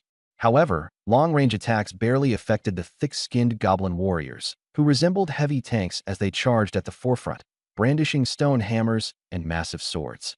After a round of ranged bombardments, Bert spurred his horse forward with a shout, "Charge! Kill!" The main commander leading the charge stirred morale, and over 1,000 soldiers, formed in tight formations, surged toward the goblins. Bert was a Tier 3 warrior, unable to wield magic, but his strength, defense, and speed were overwhelmingly superior to ordinary people, a hexagonal warrior. He leapt off his horse and swung his sword at the leading goblin warrior. The enemy raised his shield to block, but the shield cracked, and the warrior was sent flying dozens of meters. Another goblin swung a heavy hammer at him, but Bert raised his elbow to block it. The force traveled down to the ground, causing fractures to spread beneath his feet. "Die, monster!" With a powerful shove from his elbow, Bert overturned the warrior, then swiftly advanced like lightning and beheaded him with a single strike. So this is what a Tier 3 warrior is like. It was my first time seeing one. The physical limits of people on this continent were far higher than those of Earthlings. Through rigorous training, one's body could be refined to reach terrifying limits. But the process was torturous, something the average person couldn't endure, like the difference between manual labor and intellectual work. Most people would rather be mages than warriors. Leading the charge, Bert and over 1,000 city guards clashed in chaotic combat against an innumerable horde of goblins. We, a group of priests, stood behind and observed the battle. Such a waste, I remarked, watching the goblins fall in swathes, shaking my head as I sighed. "What's a waste?" Edwin asked, confused. "It's such a waste to kill all these goblins," I explained. "Goblins have slaughtered civilians and raided trade caravans. How could killing them be wasteful?" Even the usually mild-mannered Edwin was a bit angry. He couldn't fathom what kind of saintly fool would sympathize with goblins. "You misunderstood me," I clarified. "What I meant was, instead of killing them, it would be better to capture them as laborers to cultivate farmland. When they grow old and can no longer work, they could be turned into goblin jerky to feed the younger goblins. The young goblins would then grow up and work, and when they grow old, they'd be turned into jerky for the next batch, and so on, ensuring the maximum utilization of goblin resources." Edwin's eye twitched. Old goblins being processed into jerky for the young in endless cycles? "My friend, do you even hear yourself? Not even demons are this diabolical. Are you truly a good person?" he weakly asked. "Man's nature at birth is essentially good. I was a good person once, but spending too much time on Earth corrupted me. There's an old joke from Huaxia. When spiritual energy resurges, Out of China's 1.4 billion people, 1.3 billion of them would pursue demonic cultivation. Cultivators have only three ranks: ant level, fellow Taoist level, and senior level. Well, all right then, Edwin relented, though he had no idea what earthlings were. They must be a race more evil than demons, he reasoned. The battle grew even fiercer, with injured soldiers being sent to the rear more frequently. "Priest, please heal him," one soldier requested as he carried a severely wounded comrade over to us. "Heal." Within a 5-meter radius, every injured person recovered their full health in an instant. Their wounds vanished instantly. That fast.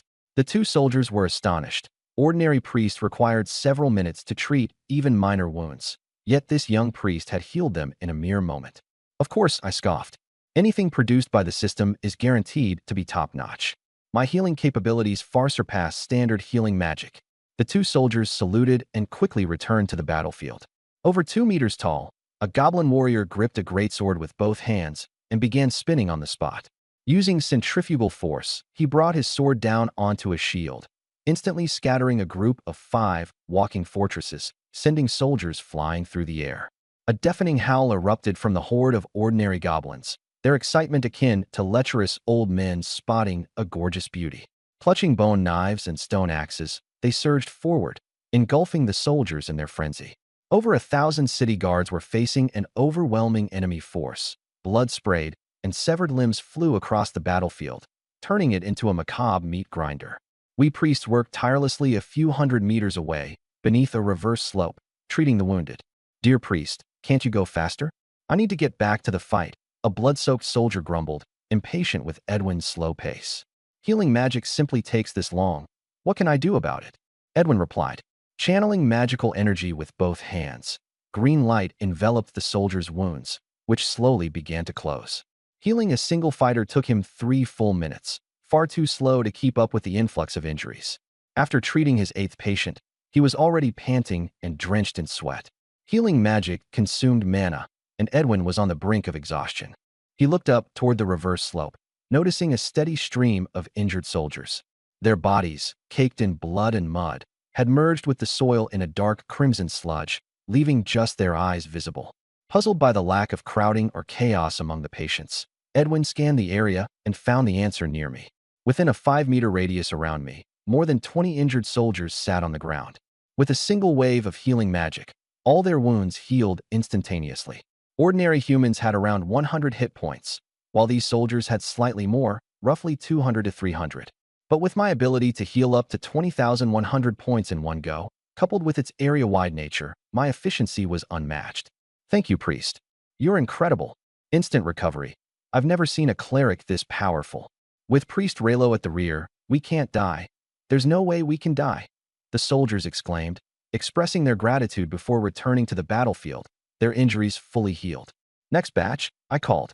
Another 20 or so injured soldiers sat down in formation, with Mia and Flora assisting in maintaining order. Snap! With a crisp snap of my fingers, my healing magic radiated outward in a 5-meter radius, instantly healing every wound. Next batch. The mixed stench of blood and mud was unbearable, but I endured it to annihilate the goblins and heal the soldiers. Of course, I wasn't just. Edwin smiled wryly. 99% of the injured were being healed by me. No wonder there was no congestion or disorder near his position. It turned out that we other priests were essentially here for decoration. "Priest Raylo, why is it that, although we're all priests, you're so exceptional?" he asked. The memory of the price I paid to increase my healing power surfaced, endlessly grinding favorability points with 2 beautiful young girls of different races. It had been exhausting and yet rewarding.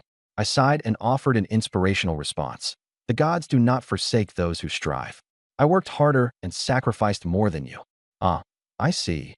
Edwin nodded in sudden enlightenment, resolving to use me as a role model for future efforts. I was like a resurrection fountain in games, constantly healing injured soldiers as they arrived. On the battlefield, Lord Bert decapitated yet another goblin warrior.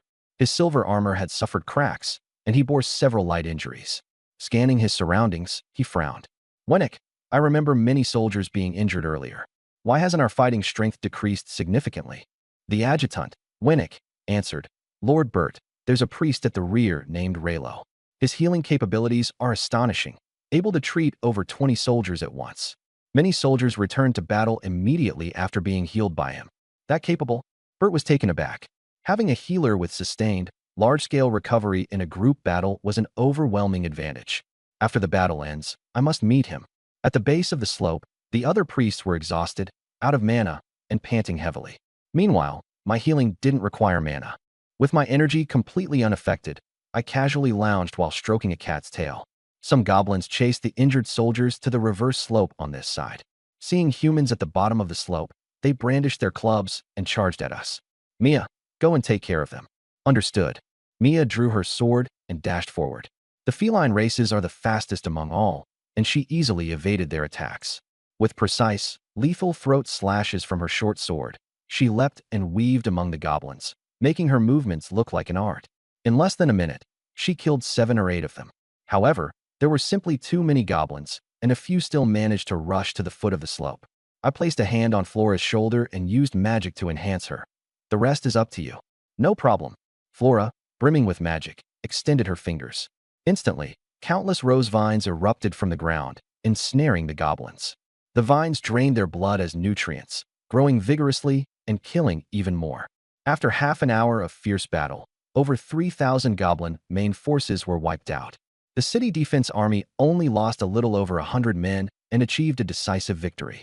This was thanks to 2 things: their well-equipped and well-trained forces and my constant healing from the rear. Bert wiped the blood off his long sword and nodded in satisfaction. He had initially estimated losses of 300 to 400 soldiers, but the actual losses were far fewer than expected. Sheathing his sword, he suddenly recalled something. Raylo. Where's that priest named Raylo? With such minimal casualties for such a massive goblin kill count, my contribution could not be overlooked. Over there, under the slope, his deputy pointed. Bert strode towards me. Who's Raylo? That would be me. I was collecting corpses with a soul-absorbing flask and raised my hand slightly. Bert removed his helmet, revealing a stern, thin, sallow face, but his smile was as bright as the sun. Dear Priest Raylo, thank you for your help. You're like the fertile earth in a spring garden, endlessly providing vitality to my soldiers. I put away the soul flask and waved nonchalantly. City Lord, that's quite the metaphor. No more metaphors next time, please. You deserve recognition. This City Lord offers you 2 rewards. His principle of rewarding and punishing fairly had always been one of his strong suits in command. Oh, my eyes sparkled with interest. What kind of rewards? First, 1,000 gold coins. I was stunned. As expected of the city's lord, he was surprisingly generous with gold coins. Thank you, City Lord. But there is one condition. What condition? We've only cleaned up the goblins outside. There's still a nest of them hiding inside the labyrinth. We need to enter and completely eradicate them. I'll need your assistance for this. Bert planned to use 1,000 gold coins to ensure I gave my best effort. It would be my honor to serve the City Lord. After all, I hadn't completed my system quest yet. Bert seemed satisfied. The second reward. If you do well, this City Lord will personally approve your joining the Honorable City Defense Army, allowing you to achieve your life goals and find meaning in life. Isn't that exciting? Such a strong priest like me would be a dream addition to any army, and he was obviously trying to rope me in. Exciting my foot. I pulled a face of disdain. This old guy's scheming thoughts practically hit me straight in the face. It was no wonder he managed to climb to the position of City Lord. I pointed to my own face. City Lord, do you see what's on my face? What's there? Your abacus beads. Rejected. Bert appeared somewhat regretful. Many people would dream of joining the City Defense Army. Are you sure you're not interested? I'm a priest of the Holy Church, and you're asking me to join your City Defense Army? Switching from the priesthood to join a defense army was akin to giving up a prestigious government job to work a grueling factory line. With a resigned sigh, Bert let it go. Priesthood did carry a higher societal status. He didn't press further and instructed his deputy, assemble the soldiers. We'll root out the rest of the goblins in the abandoned labyrinth. Understood. After advancing another kilometer, we arrived at the labyrinth entrance, built halfway up the mountain. From massive stone pillars supported the remains of an ancient palace, its weathered carvings telling tales of an era long past. A few goblin archers stood outside, shooting arrows down the slope. Shield carriers holding 2-meter-tall lion-engraved shields stood in front, their shields clinking from the falling arrows. After one volley, hundreds of goblins charged out. The city defense army met them head-on. These remaining stragglers were dealt with in less than 10 minutes. Stepping over the corpses, the soldiers pressed into the labyrinth.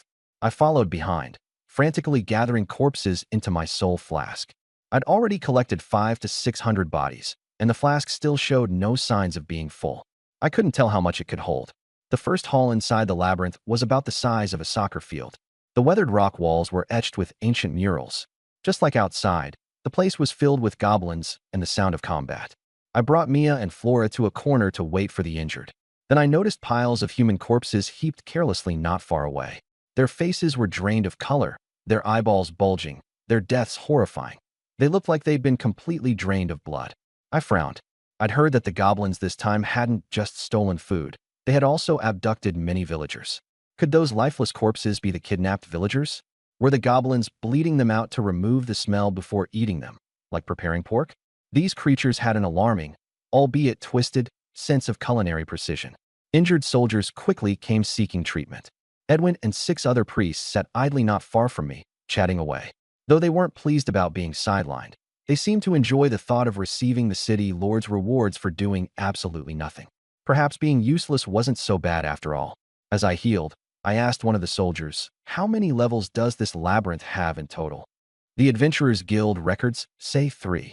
This labyrinth had apparently been explored in the past, and the guild had maps. The city defense army had obtained a copy before setting out. 3? That's not too many. I estimated the extermination could be finished in no time. Within 10 minutes, the first level was cleared of goblins, and the city defense army advanced to the second level. Mia, Flora, follow me. We passed through a corridor and came upon a massive water pool. Relying on their maps, the soldiers confidently dove in one by one, disappearing into the illusionary water without causing a single splash. I held hands with Mia and Flora and jumped in. The pool turned out to be a magic illusion. It wasn't cold at all. As we penetrated the illusion, the surroundings distorted and then transitioned into the second-level corridor. The corridor was 10 meters wide and 10 meters high, lit by torches on both sides, so it wasn't too dark. "Where's the city defense group?" I looked around. Apart from some wandering goblins, there wasn't a trace of the soldiers. The pool must have acted as a portal, scattering us from the main force. "I don't know," the 2 replied, shaking their heads. That was when I realized we'd been separated. Rah, rah. Goblins on the second level spotted the intruders, shouting wildly as they charged. Mia drew her sword and began engaging the scattered goblins. Shield. My shields only worked for myself, but Flora was standing close enough that she was shielded as well. I pulled her close as the faintly red shield enveloped the 2 of us. The dozen goblins swung their clubs furiously at us. Thump, thump, thump. They couldn't break the shield, and the rebound effect flung them in all directions. On the other side, Mia darted left and right amidst the goblin horde, her short sword either piercing through throats or hearts with quick, precise motions, cleanly taking down 7 to 8 of them. Suddenly, a goblin warrior carrying a massive axe charged at her, swinging it down in a terrifying arc. Mia leaned backward, executing a perfect stationary backflip, her body bending nearly to a full 360-degree curve to evade the strike. Boom! The massive axe smashed into the ground, splitting the stone slabs and leaving a 2-meter-wide crater. Mia then leapt forward gracefully, aiming to thrust her sword into the goblin warrior's heart. Yet, the warrior's thick skin and sturdy build only allowed the blade to sink half an inch deep. "It won't cut." Mia gasped in surprise. The goblin warrior roared in fury, discarding its axe and swinging a massive fist directly at her. Mia raised her short sword to block, but the sledgehammer-like fist bent the sword into a curve and sent her flying over 10 meters. I rushed forward to help her up. "Are you hurt?" "No." Hearing my concern, her heart warmed. She looked at her sword, now bent into a 90-degree angle, and frowned. "What a shame. This sword is done for." "No worries. Once we're out, I'll get you an even better one." The goblin warrior picked up its axe again and charged toward us. I patted Mia's shoulder and granted her an empowered strike. A circle of white light appeared around her wrist.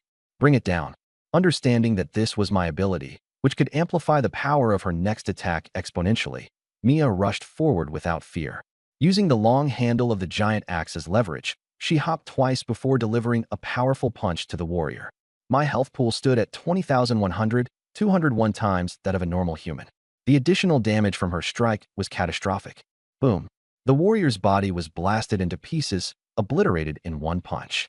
"So strong," Mia exclaimed in joy, leaping in excitement. The thrill of defeating an opponent of such a higher level was electrifying. The 3 of us cleared throngs of goblins from the corridor.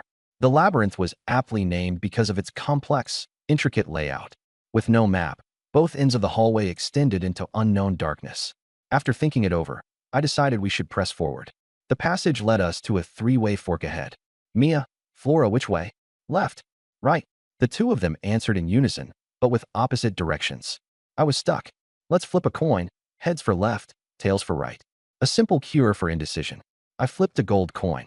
After spinning several times in the air, it landed in my hand, heads. We went left. After walking for over 300 meters, we hit a dead end. It's a dead end? Mia's cat ears drooped. Her earlier instinct had told her to take the left path, but clearly, she had been wrong. Lord Raylo, let's go back and take the right path, Flora suggested. Wait. Normally in games, people would backtrack upon hitting a dead end, but this wasn't a game. I walked up to the wall and knocked on it. No hollow sound, completely solid.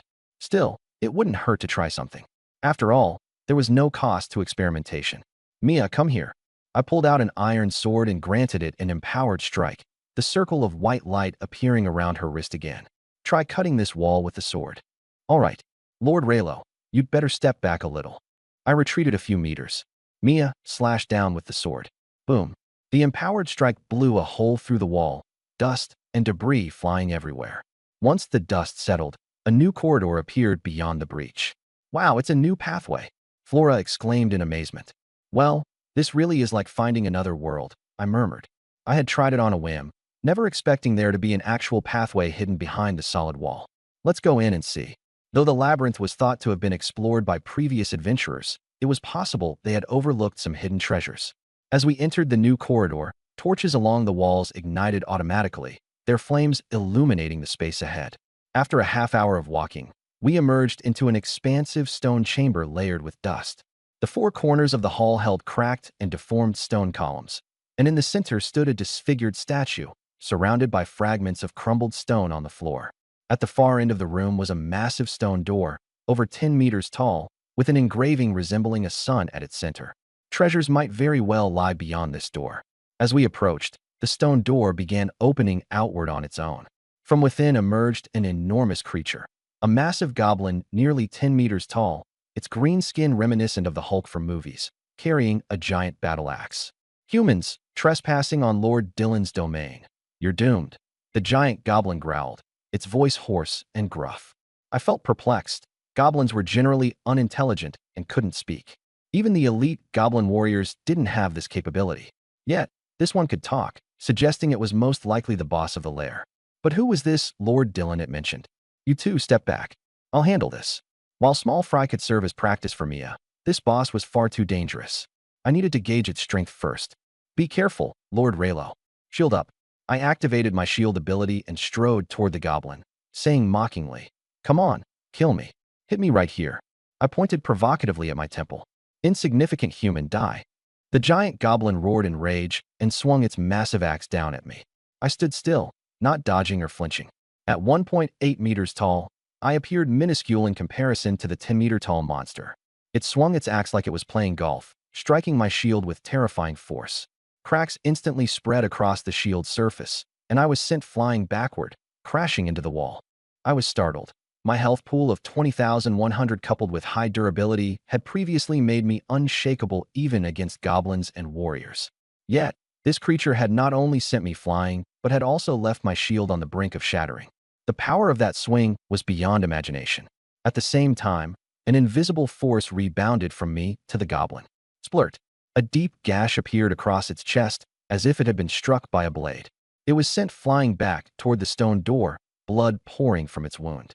The giant goblin sat slumped on the ground, its face pale with shock. It had no idea how I had inflicted such devastating damage. Lord Raylo, are you all right? Mia and Flora rushed to my side, one supporting me from each side. I'm fine. Thanks to the shield, I hadn't suffered any injuries. The goblin, much more intelligent than its peers, realized I wasn't to be trifled with. It turned and tried to escape. I pulled out a bow and granted Mia an empowered strike. Don't let it get away. Shoot it down. The goblin glanced at Mia's ordinary bow and arrow, disdain flickering in its eyes. It assumed such a weapon couldn't harm it, and didn't bother dodging, rushing toward the stone door. Mia let loose an arrow, and at the exact moment the goblin was stepping through the doorway, the arrow struck its back. Boom.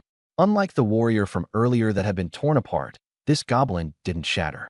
Instead, a massive, meter-wide blood gash opened in its chest.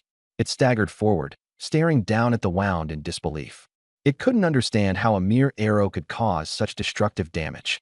A mouthful of blood sprayed out as its enormous body collapsed heavily to the ground. With one arrow, Mia had slain the giant goblin, feeling for a moment like an unrivaled powerhouse. However, she knew deep down that the ability was mine, not hers. Earlier, it had mentioned Lord Dylan. It seemed there was an even more formidable boss somewhere within the lair. Mia, Flora, you two stay behind me while I scout ahead. As their support, I moved to the front to secure a better view, stepping cautiously toward the stone door.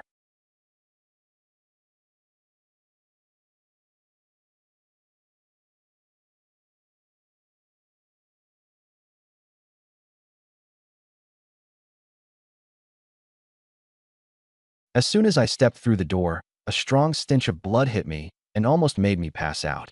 A short distance ahead, a huge, bright red blood pool appeared, with thick blood continuously flowing into it from the stone channels around it. So much blood. I thought of the dried corpses on the first floor. Maybe they were related to this blood pool. The blood pool was 100 meters in diameter. A middle-aged man stood at the edge of the pool, wearing purple clothes. He had an average build, an ordinary face, short brown hair, and held a magic staff in his hand, with an adventurer's guild badge hanging from his chest. Who are you? The man in purple looked at me in surprise. This was a hidden chamber in the labyrinth, and there was also a third-tier goblin general guarding outside. Normally, no one should have been able to break in. Red, Chaos replied. I'm the successor of socialism. Who are you? And what are you doing here? A human appearing in a goblin nest. Something abnormal was definitely going on. Second-tier spell, Heart-Eating Curse. The man in purple didn't waste words. He raised his staff, condensed mana, and cast the spell without chanting. A faint black glow spread from the tip of the staff and shot across the entire space, falling on the three of us. My vitality was abundant. Even after being hit, I was still lively and felt nothing at all. But Mia and Flora were miserable. Mia looked pained and collapsed to the ground, clutching her chest with both hands and curling up as waves of heart pain struck her, unbearable to endure. Flora's condition was much the same as Mia's. She was also clutching her chest, cold sweat beading on her forehead from the pain. Heal. I grabbed their wrists and used healing. But healing had no effect at all, and the pain didn't ease in the slightest. Seeing that nothing had happened to me, the man in purple frowned. Strange. You were hit by my heart-eating curse, so why are you completely fine? Curse magic? I froze for a moment. So Mia and Flora had been cursed. I quickly grabbed both of their wrists and used purification one after another. Strong purification power poured in, instantly dispelling the curse, and the two women's pain eased as they sat up. I let out a long breath. Purification skill was damn impressive. My curse was broken. The man in purple was shocked. Curse magic is like locks and keys. Each curse has a corresponding dispel spell. He didn't know the dispel spell, so how had I broken it? Go die, bro. I smiled maliciously. Mia, capture him for me. Yes. Mia had just been attacked by the curse and was still seething with anger. She charged along the edge of the blood pool toward him at full speed. Lightning spell. The man in purple wasn't good at close combat. Seeing the beast woman rush at him, he hurriedly cast a spell to defend himself. He planted his staff on the ground, and a large number of thread-thin blue lightning arcs burst crackling outward, dealing continuous damage and paralysis within a 20-meter radius. Mia was within the range. Her cat fur stood on end, her whole body went numb, and she dropped to one knee, unable to move. Seeing Mia controlled, I also rushed into the lightning arc range. The blue arc struck me, but my resilience was extremely high, so I moved as freely as ever. The man in purple's heart lurched. This guy could dispel the heart-eating curse, and now he was even immune to the paralysis of lightning spell? That was ridiculous. While he was stunned, I rushed up, snatched his magic staff, and interrupted his casting, causing the lightning arcs to disappear. Meow, meow, meow. Mia regained mobility, exploded into action, grabbed both of his arms, and drove one knee into his back from behind, pressing him to the ground so hard he could barely breathe. Gently, gently, my arms are about to break. Mia, don't kill him. I still had questions to ask. Mia loosened her grip a little. I took out a small knife and slapped his face with it. Speak. Who are you? What are you doing here? Dylan Anders, a mage. I nodded. Then the Lord Dylan, that goblin general mentioned should be him. Why are you, a human, hanging around with a bunch of goblins? Goblins would only treat humans as food. How could they possibly be loyal to a human? Dylan, with his life in my hands, dared not hide it. I have a magic item that can control goblins. All the goblins in this dungeon are under my control. Huh? So the goblin disaster in Sand City this time was caused by you. I was stunned. Coming here, I had thought it was a natural disaster, but it turned out to be man-made. Why did you control the goblins to attack the villages? Dylan, unwillingly, pointed at the blood pool. To collect blood and release the high-ranking blood clan sealed here. High-ranking blood clan? What do you mean? I once got a treasure that came out of this dungeon at an auction. The information inside said that beneath this dungeon, a very powerful high-ranking blood clan is sealed. If the seal is broken, that treasure can be used to control it. So I first controlled the goblins to attack the villages, then disguised myself as an adventurer and revealed the lair's location to the city defense army, luring them here to wipe them out. The blood from the battle would all flow here. I turned to look at the blood pool. The city defense army was fighting the goblins, and blood was continuously flowing in from the stone troughs, nearly full. Where's that treasure that can control the high-ranking blood clan? Hand it over. That's my thing. It doesn't belong to you. Dylan revealed his fierce side. Mia saw he was being uncooperative, gave a hard tug, and nearly ripped his arm off. It's going to break. It's in my magic staff. I picked up the magic staff. Where? Pressed the top end into the ground 3 times. I flipped it over and pressed it into the ground 3 times. A small hidden compartment popped open. Inside was a finely crafted golden bracelet. Wear it, and you can control that blood clan. Dylan was utterly despairing. He had planned for this high-ranking blood clan for a full 3 years. It was like marrying a bride. He had painstakingly arranged the match, paid the betrothal gifts, held the wedding banquet, and when it came time to enter the bridal chamber, I entered the bridal chamber. You've killed so many people, a grave sin beyond measure. As a trainee priest, I now represent the goddess of life in judging you. I had Mia drag him to the edge of the blood pool, extending his neck over the rim so it would be easy to bleed him. Dylan panicked. Wait, friend, I've already given you the control item. Why are you still killing me? So what if you gave it to me? I never promised not to kill you. Huh? Dylan was dumbfounded. Just moments ago, when begging for mercy, he had thought handing over the treasure would save his life, but I was actually this shameless. Die. Without giving him a chance to argue, I drew my long sword and, like slaughtering a chicken, slit his throat to let the blood flow out. Blood surged into the blood pool. Dylan struggled twice and then died. I stood before the blood pool, waiting for the seal to break. Dylan had modified the dungeon so that blood from anywhere would flow into this pool. Once it filled, the seal could be lifted. As the battle continued, the water level in the pool rose rapidly and soon filled it. Then the blood merged into the magic array embedded in the surrounding walls. The water level dropped at high speed and was absorbed completely. At the bottom of the blood pool, a white sealing array appeared, with a cross-shaped demon sealing sword slanted into its center. The next moment, the demon sealing sword shattered, and the sealing array broke apart with it. Rumble. The entire dungeon trembled violently, accompanied by terrifying magical fluctuations. A blood-red pillar of light, 100 meters in diameter, shot skyward from the bottom of the pool. The 3 of us hurriedly retreated. Ha ha ha, finally out. A brazen, sharp young girl's voice rang out from within the red light. Hiss. This high-ranking blood clan seemed to be female. The pillar of light shrank, and a petite figure appeared, less than 1.6 meters tall, with snow-white hair tied into twin tails and decorated with bad ornaments, wearing a dark red gothic long dress. Her exquisite little face had skin so pale it was almost transparent, and a pair of evil blood-red eyes radiated noble coldness. Behind her, a pair of bat-like flesh wings slowly flapped. I looked at her, and 8 words floated into my mind. 3 years minimum, death penalty at worst. The Blood Clan girl was ecstatic with delight, her gaze falling on me. Human, did you save me? That's right. She licked her lips and smiled wickedly. Thank you for saving me. As repayment, I grant you the chance to become a Blood Clan, so you can have a long life. Without caring whether I agreed or not, she moved her wings and instantly appeared in front of me. Thanks a fucking lot. I had no desire to become a Blood Clan that couldn't stand in the sunlight. Hee hee. I'm a kind Blood Clan who repays kindness. No need to thank me. Huh. Before I could react, a pair of soft, pale hands pressed down on my shoulders and pinned me to the ground. She lay on top of me, and from her cherry-red little mouth emerged 4 icy white fangs as she bit into my neck. The fangs pierced my skin, and blood gushed out in a massive amount. Pinned beneath her small, soft body, I wore a comical smile. Actually, this didn't seem so bad. Her throat bobbed as she gulped down my blood, initiating the vampire's first embrace on me. To her surprise, my blood was extraordinarily high in quality, and she became so absorbed in it that she clung to me and refused to let go. Release Lord Ray Luo, you evil vampire. You bastard, let him go now. Mia and Flora rushed up in fury to rescue me. She was drinking so happily that she didn't want to be disturbed, but since we were the ones who had saved her, she also didn't want to kill them. With a surge of magic, she raised a layer of blood-red shield around us, blocking the two of them out. Mia and Flora hammered at the shield outside, but their strength wasn't enough to break it, so they could only watch helplessly. Lord Ray Luo. Flora lay against the shield, unable to reach me even though I was right in front of her, tears streaming down her face in panic. Mia said nothing, clenching her fist and smashing at the shield with all her might, pounding both her fists until they were bloodied. A mere fatal wound, nothing to worry about.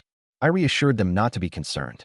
But even as I said that, I could clearly feel my blood rapidly draining away inside my body. I raised the control bracelet on my wrist. Hey, vampire, I command you as your master to get off me. She gave no response and kept drinking. I frowned. Didn't Dylan say this thing could control vampires? Why wasn't it working at all? Or was I using it wrong? Although my blood was 200 times that of an ordinary person, she had been sealed for a century and had an enormous appetite, so she drained a huge amount from me. Heal. I cast healing on myself, and my nearly emptied HP bar instantly filled back up. Drink all you want. Drink until you burst. My healing has no cooldown. As long as I'm not killed instantly, I can keep recovering forever. Half an hour passed. The vampire girl had drunk to her heart's content, now kneeling on my chest, her blood-red eyes gleaming with excitement. Human, your blood is marvelous. Just as I was about to speak, I suddenly felt something wrong with my body. My eyes slowly turned from black to red, and my blonde hair also began turning red from the roots. She noticed it. This is the sign that you're turning into a lower vampire. Once transformed, you'll not only possess superhuman strength, but also a long lifespan. This is a blessing for you. There are two ways an upper vampire can transform a human. One is to turn them into a lower vampire with independent consciousness, whose strength and lifespan far exceed those of ordinary people. The other is to turn them into a mindless, bloodthirsty monster, practically no different from being dead. She had chosen the former. She truly intended to turn me into an immortal vampire. Purify. I used purification on myself to remove all negative effects. In an instant, the red in my eyes vanished, and my hair returned to blonde. Why did the transformation stop? The vampire girl looked puzzled. She had never encountered such a situation before. Get out of my way. I pushed her aside and sat up. She couldn't make sense of me. This person was actually unaffected by the vampire's first embrace. The blood-red shield shattered, and Mia knelt beside me with a face full of concern. Lord Ray Luo, are you all right? I'm fine. I took her hands. She had pounded the shield trying to save me, and the skin on her fists had been broken. I used healing to mend her wounds. I'm so glad you're okay. Flora, with tears still on her face, also knelt nearby. She had just been thinking I was surely dead. I wiped away her tears, patted her head, and told her not to worry. At that moment, the vampire girl stood up and folded away her wings. She straightened her not-so-voluptuous little chest and put her hands on her hips, full of arrogance. I am Callista Clarissa, a noble ranked 6th among vampires. You 3 rescued me, so I grant you the chance to become my servants. This is something others can only dream of. Who wants to be your servant? I belong to Lord Ray Luo. Mia spread her arms to block me and bared her teeth at her. This vampire was terrifyingly powerful, and even if it cost her life, she would protect me. What a ferocious little kitten, I like you. From now on, you'll be my pet. The vampire girl smiled happily. What a day this was. My luck was simply too good. Breaking the seal and regaining freedom, then encountering a human with top-quality blood and a fascinating little kitten. After hearing her introduce herself, I remembered, for this kind of directional exclusive magic item, you have to issue the command by calling someone's full name. The bracelet probably didn't work just now because I didn't say her name. Callista Clarissa, I command you to lie down. As soon as I spoke, the control bracelet on my wrist burst with golden light, and the gold bracelet on her wrist lit up as well. The two activated in response to each other, turning into golden energy that merged into both of our bodies. The extremely arrogant Callista stiffened and uncontrollably dropped to the ground. Damn it, how could I forget this thing? She had become so smug after breaking the seal that she forgot that besides the seal, She also had this control bracelet shackling her. "You filthy human, take off the control bracelet right now, or I'll kill you." Callista, lying flat on the ground like a toad, roared sideways. I smiled and ignored her threat. Walking over, I crouched down and pinched her little face. "Ha ha, I caught a wild bloodkin." "Awesome. You're the wild one. Your whole family is wild." Callista's forehead veins bulged as she braced her hands on the floor like she was doing push-ups, desperately trying to break free. But before she could even push herself up 10 centimeters, I sat down on her back and forced her back down. "Don't even think about resisting. The more you resist, the more excited I get." Pervert. With her pretty face pressed against the cold floor and hearing my evil laughter, Callista felt that this person was definitely no good. "Bloodkin, I'll give you two choices. Either work for me obediently or die." I could tell she was quite strong. Bringing her under my command would be a huge help. And most importantly, she was also a wild, white-haired, red-eyed vampire lowly. Impossible. Though Callista was small, she was stubborn and forceful. What a joke. How could one of the noble sixth-ranking bloodkin ever work for a human? I sneered. "Yeah, since that's the case, then die. Clasp your own neck with both hands." The control bracelet took effect, and Callista, lying on the ground, had her hands seize her own neck against her will. Squeeze harder, harder. The tighter she squeezed, the closer she came to breaking her own neck. She finally realized that if she didn't submit, this person would really use the bracelet to kill her. In halting breaths, she said, "I give up. I give up." "See? That's more like it." I smiled. "Let go of your own neck." Callista released her grip and gasped for breath. She had nearly died. I got off her back and removed the bracelet's restraint. Callista felt her whole body relax and climbed to her feet. I sized her up. Less than 1.6 meters tall, wearing a Lolita-style long red dress, with white twin tails, ruby eyes, and a childish little face full of dissatisfaction. This refined outfit made her look like an Aero game heroine, or even a boss at the final stage of a gal game who could drop a defeat CG. "You're actually pretty cute, little thing." I patted her head. "Don't touch me, pervert." Callista narrowed her blood-red eyes and looked at me like I was trash. But she didn't dare resist. The control bracelet's activation had a slave contract-like effect, and if she developed killing intent toward her master, she would suffer backlash. "Come on, let's get out first." The four of us walked toward the maze exit. Mia and Flora kept glancing sideways at Callista with vigilance from time to time. Bloodkin were no kind people, especially not a high-ranking bloodkin who ranked 6th. "Human, what's your name?" Callista asked as she walked. "Raylo. You can call me Master or Lord Raylo." "No. I still prefer calling you pervert or trash." Even though she agreed to work for me, she still carried herself with pride. Me, who knew how far we had walked before a dense sound of footsteps came from ahead. A group appeared. The leader was City Lord Bert, followed by many city defense soldiers. After fierce fighting with the remaining goblins, each of them was covered in wounds and blood. "Raylo, why did you suddenly disappear just now?" Bert looked at me, then at the three beauties beside me. When we entered the maze, I had clearly only been with two of them. How did it become three? "What do you mean I suddenly disappeared?" "It was your people who got separated from me, so I could only wander around the maze aimlessly." I complained. "Is that so?" Bert gave an awkward smile. "The goblins in the maze are almost cleared out. Hurry and heal us." I healed the wounded soldiers. Vampires are sensitive to the smell of blood.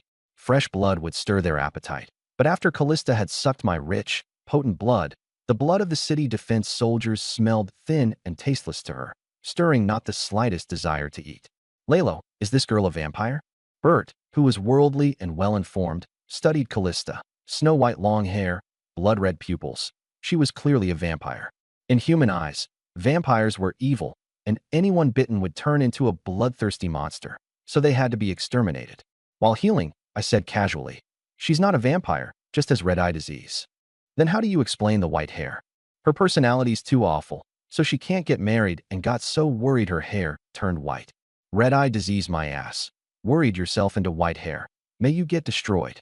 Callista, who was under 1.6 meters tall, raised her brows furiously and bent over to headbutt my waist. She didn't use much force, just a symbolic protest.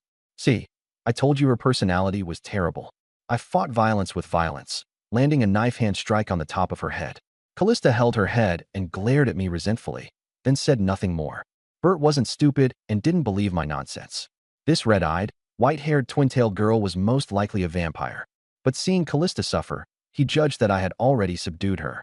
This time, by helping the city defense forces in the suppression, I greatly reduced their casualties and had done them a huge favor, so Bert chose to turn a blind eye.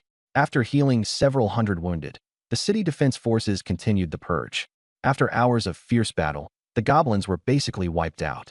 By the time everyone left the labyrinth, it was already morning of the next day. Quest completed, reward skill, taunt. Taunt.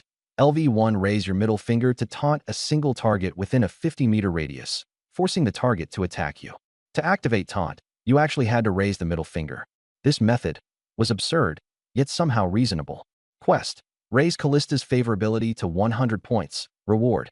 Max HP plus 10,000 current progress. Dash 10 out of 100. Another favorability quest with a max HP reward.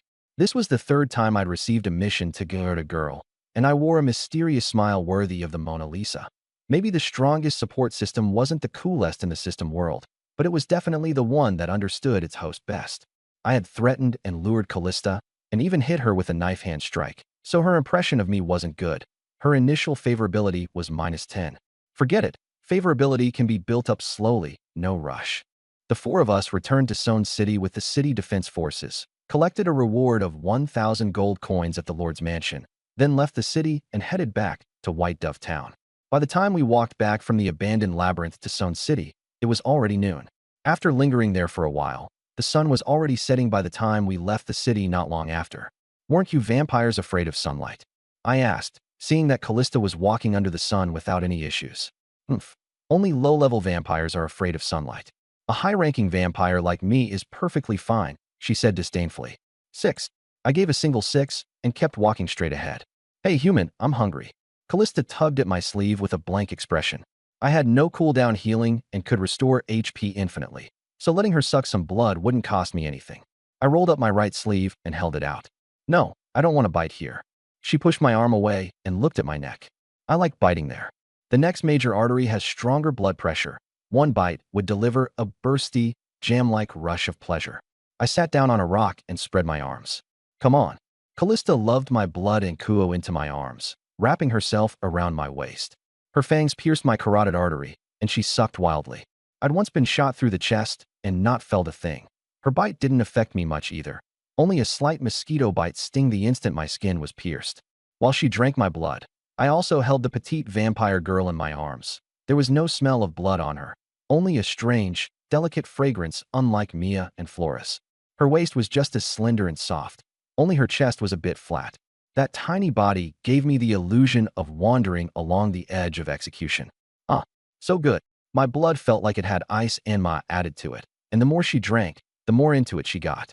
I stroked her long hair down her back, then grabbed her white twin tails. Being hugged by a Blood Clan member was actually quite comfortable, not cold at all like the rumors said. Seeing her enjoying herself in my arms, Mia and Flora couldn't help but come over and stand on my left and right, each holding one of my arms and leaning against me. I was squeezed in the middle, feeling like my life had reached its peak.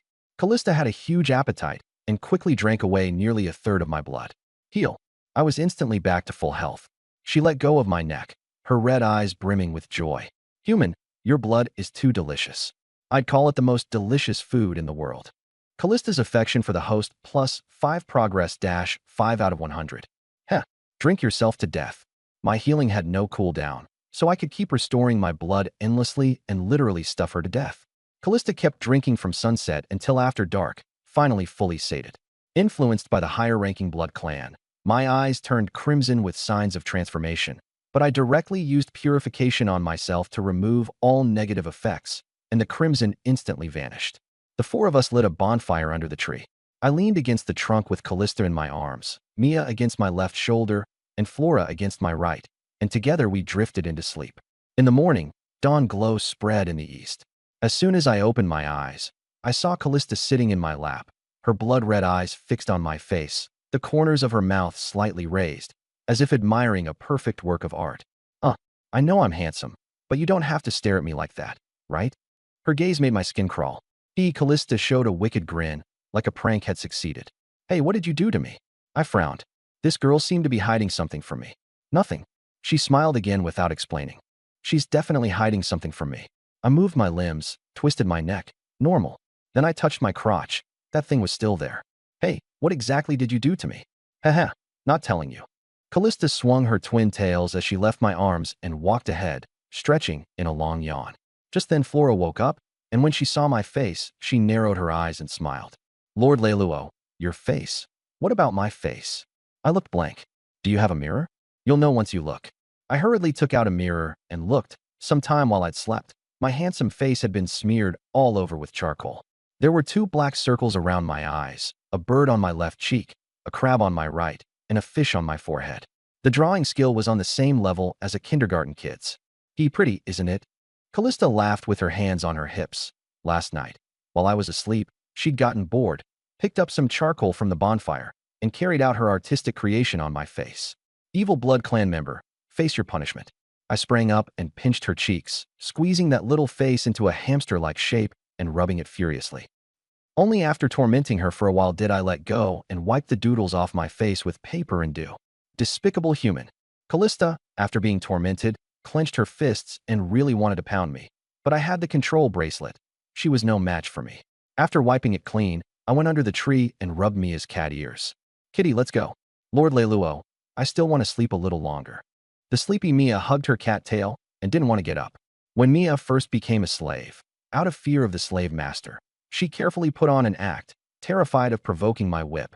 After spending time together, she realized I really treated her like family, and even her little habit of sleeping in was exposed. Get up. I poked her waist. Let me sleep a little longer. She closed her eyes and rubbed against the tree trunk, unwilling to move. You lazy cat. With no other choice, I carried her on my back and let her sleep. Mia happily wrapped her arms around my neck, her big white bunnies pressed against my shoulder, her slender legs clamping around my waist, and her cat tail winding around my body. We've been away from the manor for several days. There must be a lot of fallen leaves. Once we get back, clean the manor thoroughly. Okay. Mia leaned against my back and kept sleeping. I carried Mia toward White Dove Town, with Callista and Flora following beside me. By the way, Callista, how old are you this year? I wanted to know more about her. Asking a woman her age so brazenly. There's not a shred of gentlemanly manners in you. She was still angry about being ravaged. I never said I was a gentleman. Spit it out. Callista bared her teeth at me like a dog before answering. 500 and something. Flora was over 200. Callista was twice that. As expected, anime girls can be 200 years old or even 2,000 years old, but they can never be 40. So who was it that sealed you in that labyrinth? The fact that they sealed her away and even left her a control bracelet clearly meant they hadn't intended to kill her, but rather hoped someone would come along to guide her. From what I observed, Callista was a bit wicked, though not exactly kind, but she wasn't especially evil either for a blood race. At that, Callista flew into a rage, bearing fangs and claws. Those bastards from the Holy Church. If I ever run into them, I'll tear them to pieces, mince them into meat paste, and feed them to the dogs. I twitched at the corner of my mouth. What a coincidence. I'm from the Holy Church. People from the Holy Church really are vile clowns. Being under my control, she couldn't tear anyone to pieces, so she could only sass me. Callista's little mouth was slick with honey. She needed some punishment to behave. Callista Clarissa, I command you to move forward by doing backflips. With the law spoken, reality followed. Her body lost control and began backflipping forward. Hey, you despicable human. If you've got the guts, don't use the control bracelet. Fight me one-on-one. Backflipping as she was, Callista was still remarkably stubborn. I ignored her and kept walking quickly with my head down. She kept backflipping, spinning around her waist like a windmill, until the world turned upside down. Miss Callista is really miserable, Flora thought with a sigh. After backflipping for 5 kilometers straight, even an upper-level blood race couldn't keep it up. Callista was on the verge of tears. This guy was simply a devil. When under the eaves, one has no choice but to bow one's head. She lost her stubbornness and weakly pleaded, "Human, I was wrong." I released the control. She stopped and plopped down on the ground, her eyes crossed and stars spinning before her, seeing double all around. Let's go. I'm dizzy. I can't walk. She rubbed her temples, unable even to stand up. To deal with someone as stubborn as Callista, you have to give her a slap and then a candy. I carried her on my back. I'll carry you. She gave a cold snort, still dizzy-headed, and quietly lay on my back. The 4 of us passed through White Dove Town and headed to the lakeside manor outside the town. Some desiccated goblin corpses hung from the over 2-meter-high rose wall. Flora, take down the flower wall. The nest had already been wiped out. There was no need to keep the dangerous rose wall any longer. Yes. Flora placed her hand on the wall, a faint glow blooming from the petal at her brow, and in an instant the flower vines automatically withdrew underground. After being out for a few days, home really is more comfortable. I walked down the pine and cypress avenue toward the manor. A wood just then, a tremendous tiger roar echoed from the manor, low and rumbling like an 8-cylinder engine. Holy shit, I froze. Had a tiger gotten into the manor while I was away for a few days? But then I thought about it and realized something was wrong. The flower walls around the place were supposed to protect it. So how could a tiger get in? Still in shock, a pure white tiger leaped over the more than 2-meter-high iron gate and landed at the end of the main road. It was about 4 meters long, with half-meter-long white saber fangs on both sides, round and bulky, twice the size of a northeast tiger, and its whole body radiated a biting cold. I recognized it. A frost saber-toothed tiger, a tiger-type magic beast capable of using ice attribute magic, extremely vicious. Judging by its size, it was an adult, stronger than a goblin warrior, but not as strong as a goblin general.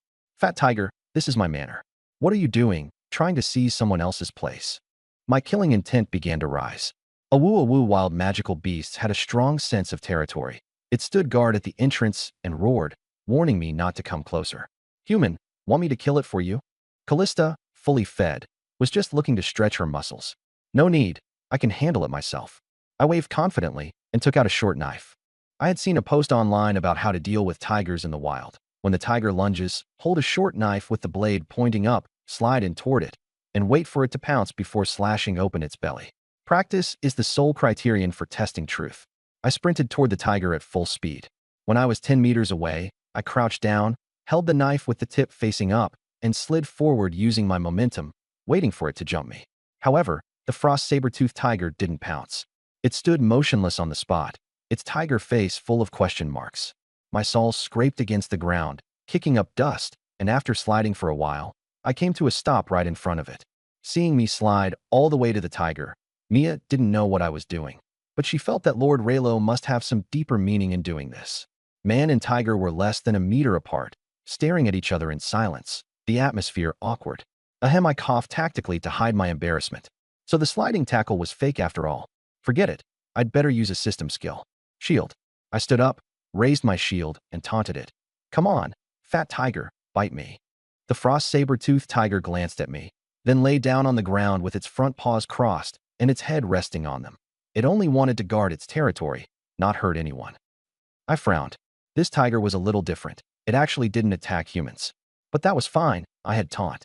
I raised my right hand and gave it the middle finger, activating taunt. Roar. Seeing the middle finger I was showing it, an inexplicable rage ignited in its heart, stronger than catching its wife cheating with her lover. It instantly went red with fury and went completely berserk.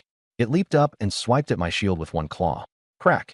Fine fractures appeared on the shield, and the recoil left 3 bloody claw marks on its body.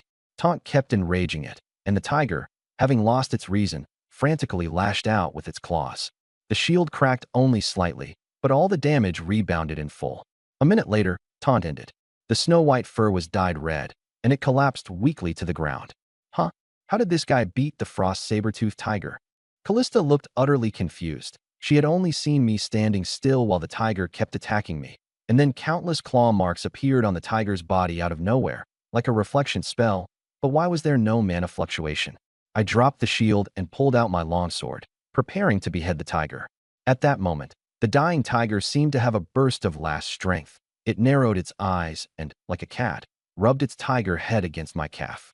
Frost saber-toothed tigers were felines, and as a seasoned cat-petting enthusiast, I judged that it was acting cute. What the hell? Awoo, this tiger was highly intelligent and knew it couldn't beat me, so it no longer insisted on guarding its territory. Enduring the pain, it acted cute toward me, lying obediently on the ground and begging to be spared. I had only ever seen this kind of sycophantic behavior in my own dogs at home. This was the first time I'd seen it in a wild magic beast. Thinking back to how it hadn't attacked me outright at the start, this tiger was clearly different from ordinary wild magical beasts. I patted its tiger head, and it nudged my palm in friendly response. Fat tiger, I can spare your life, but this is my manor. You can't live here. Get out. There was a glint of intelligence in its eyes. It gently bit my arm and tried to drag me into the manor. I was dumbfounded, followed it inside, and Mia and the other 2 followed as well. It took us to the stable. The spacious stable was covered in hay, and on it lay another pregnant ice saber-toothed tiger, even fatter than the injured one. I instantly understood. You want your wife to give birth in my stable? No wonder it had only guarded its territory just now and not attacked proactively. It nodded. A while ago, there was a goblin plague nearby, and the animals suffered too. It brought its wife over the flower wall and into my manor. This quiet place was perfect for giving birth. You can stay, but you have to guard the house for me. I'd kept dogs before, but this was my first time keeping a tiger, and an ice attribute one at that. Pretty novel. Seeing that I agreed, the badly injured tiger could no longer hold on and collapsed to the ground, its eyelids drooping. It was about to die, but before dying it had secured a place for its wife to stay, so it could rest easy. The tigress ran out of the stable and circled around him anxiously, lying beside him to lick and treat his wounds, but it didn't do much good. I had already decided to take these two in as pets. I crouched down and cast healing on the male tiger. As the powerful healing force took effect, it stopped bleeding and its wounds healed on their own. The pain vanished, and the male tiger blinked and looked over its body. Its deep and shallow wounds were all gone. I stood up and folded my arms. Fat tiger, from now on, you and your wife can live in the stable, but you have to guard the house for me, understand? Having a tiger guard the place was a lot more exciting than keeping a dog. The male tiger was quite intelligent, its tiger eyes shining with hope as it got up and nodded repeatedly in agreement. Seeing her husband so full of life, the tigress went over to cuddle up affectionately with him. Their two tiger tails intertwined, and the air was filled with the sour stink of love. I rested my chin on my hand, puzzled. Why was this male tiger so intelligent that it could understand human speech? In cases like this, it had probably come into contact with some special magical item or eaten some herb in the wild. As I was thinking, Mia came over with her cat tail swishing, looking bored. Lord Lalo, I'm hungry. What are we having for dinner? Beef stew, then. Go to White Dove Town and buy some beef. Buy a lot. I took out 3 gold coins and gave them to her, enough to buy hundreds of catties. Since the tigress was pregnant, I should buy extra to feed it. Okay. Thinking of beef stew, Mia happily headed out to buy meat. Callista leaned against the wall, shaking her leg, bored out of her mind. Hey, human, I'm going for a stroll around the manor. Don't bite anyone. If she bit someone, that would be bad. Got it. I'm not interested in other people's blood. After tasting my blood, she had absolutely no interest in ordinary people's blood. Turning around, she went out to wander. When life is boring, you have to learn to amuse yourself. After Mia and Callista left, only Flora and I remained in the manor. The sun wasn't too harsh today, and the flower beds were in full bloom. I moved a chair into the yard and sat down to bask in the sun. Flora, dressed in a pink dress, bent over in front of the flower bed to gently smell the blossoms. Flora, come here. She trotted over, pink eyes lively and smiling. What is it? Let's sunbathe together. I grabbed her slender wrist and pulled, letting her sit on my lap. Flora had already given me her first time, but she was still somewhat shy and inexperienced. With her head lowered, her face flushed red in an instant, like a blooming pink rose. I held her waist, and through the pink gauze dress, she felt soft and warm. I kissed her forehead lightly, and the scent of flowers wafted toward me. I touched the 3-petal mark between her brows. Do all of your flower fairy clan have this kind of mark? Different flower fairies have different shapes. She gave me a little lesson. I was born from a rose, so mine is rose petals. Those born from water lilies have water lily petals between their brows. Those born from orchids have orchid petals. I still think little roses are cuter. I smiled wickedly, kissed her forehead, and bit her elf-like snow-white long ear. Stimulated by that, Flora's snow-white skin gradually turned pink, and the faint scent of roses grew intense and rich. The fragrance of flowers overflowed everywhere, as if I were wrapped in countless blossoms. Flora panted heavily, her breath as fragrant as orchids, and her pink eyes were all misty. It's not convenient in the courtyard. Let's go upstairs and play. I carried her upstairs to the bedroom and fought with her. After we were done, I let Flora rest upstairs and went downstairs to cook. Mia had already bought the beef back, half a cow and all. I took out a short knife and crouched down, cutting the best beef brisket and beef tenderloin from half the cow to stew into soup tonight. I gave the rest to my 2 new pets. When I walked to the stable, the 2 tigers were lying on the hay, cuddling and snuggling.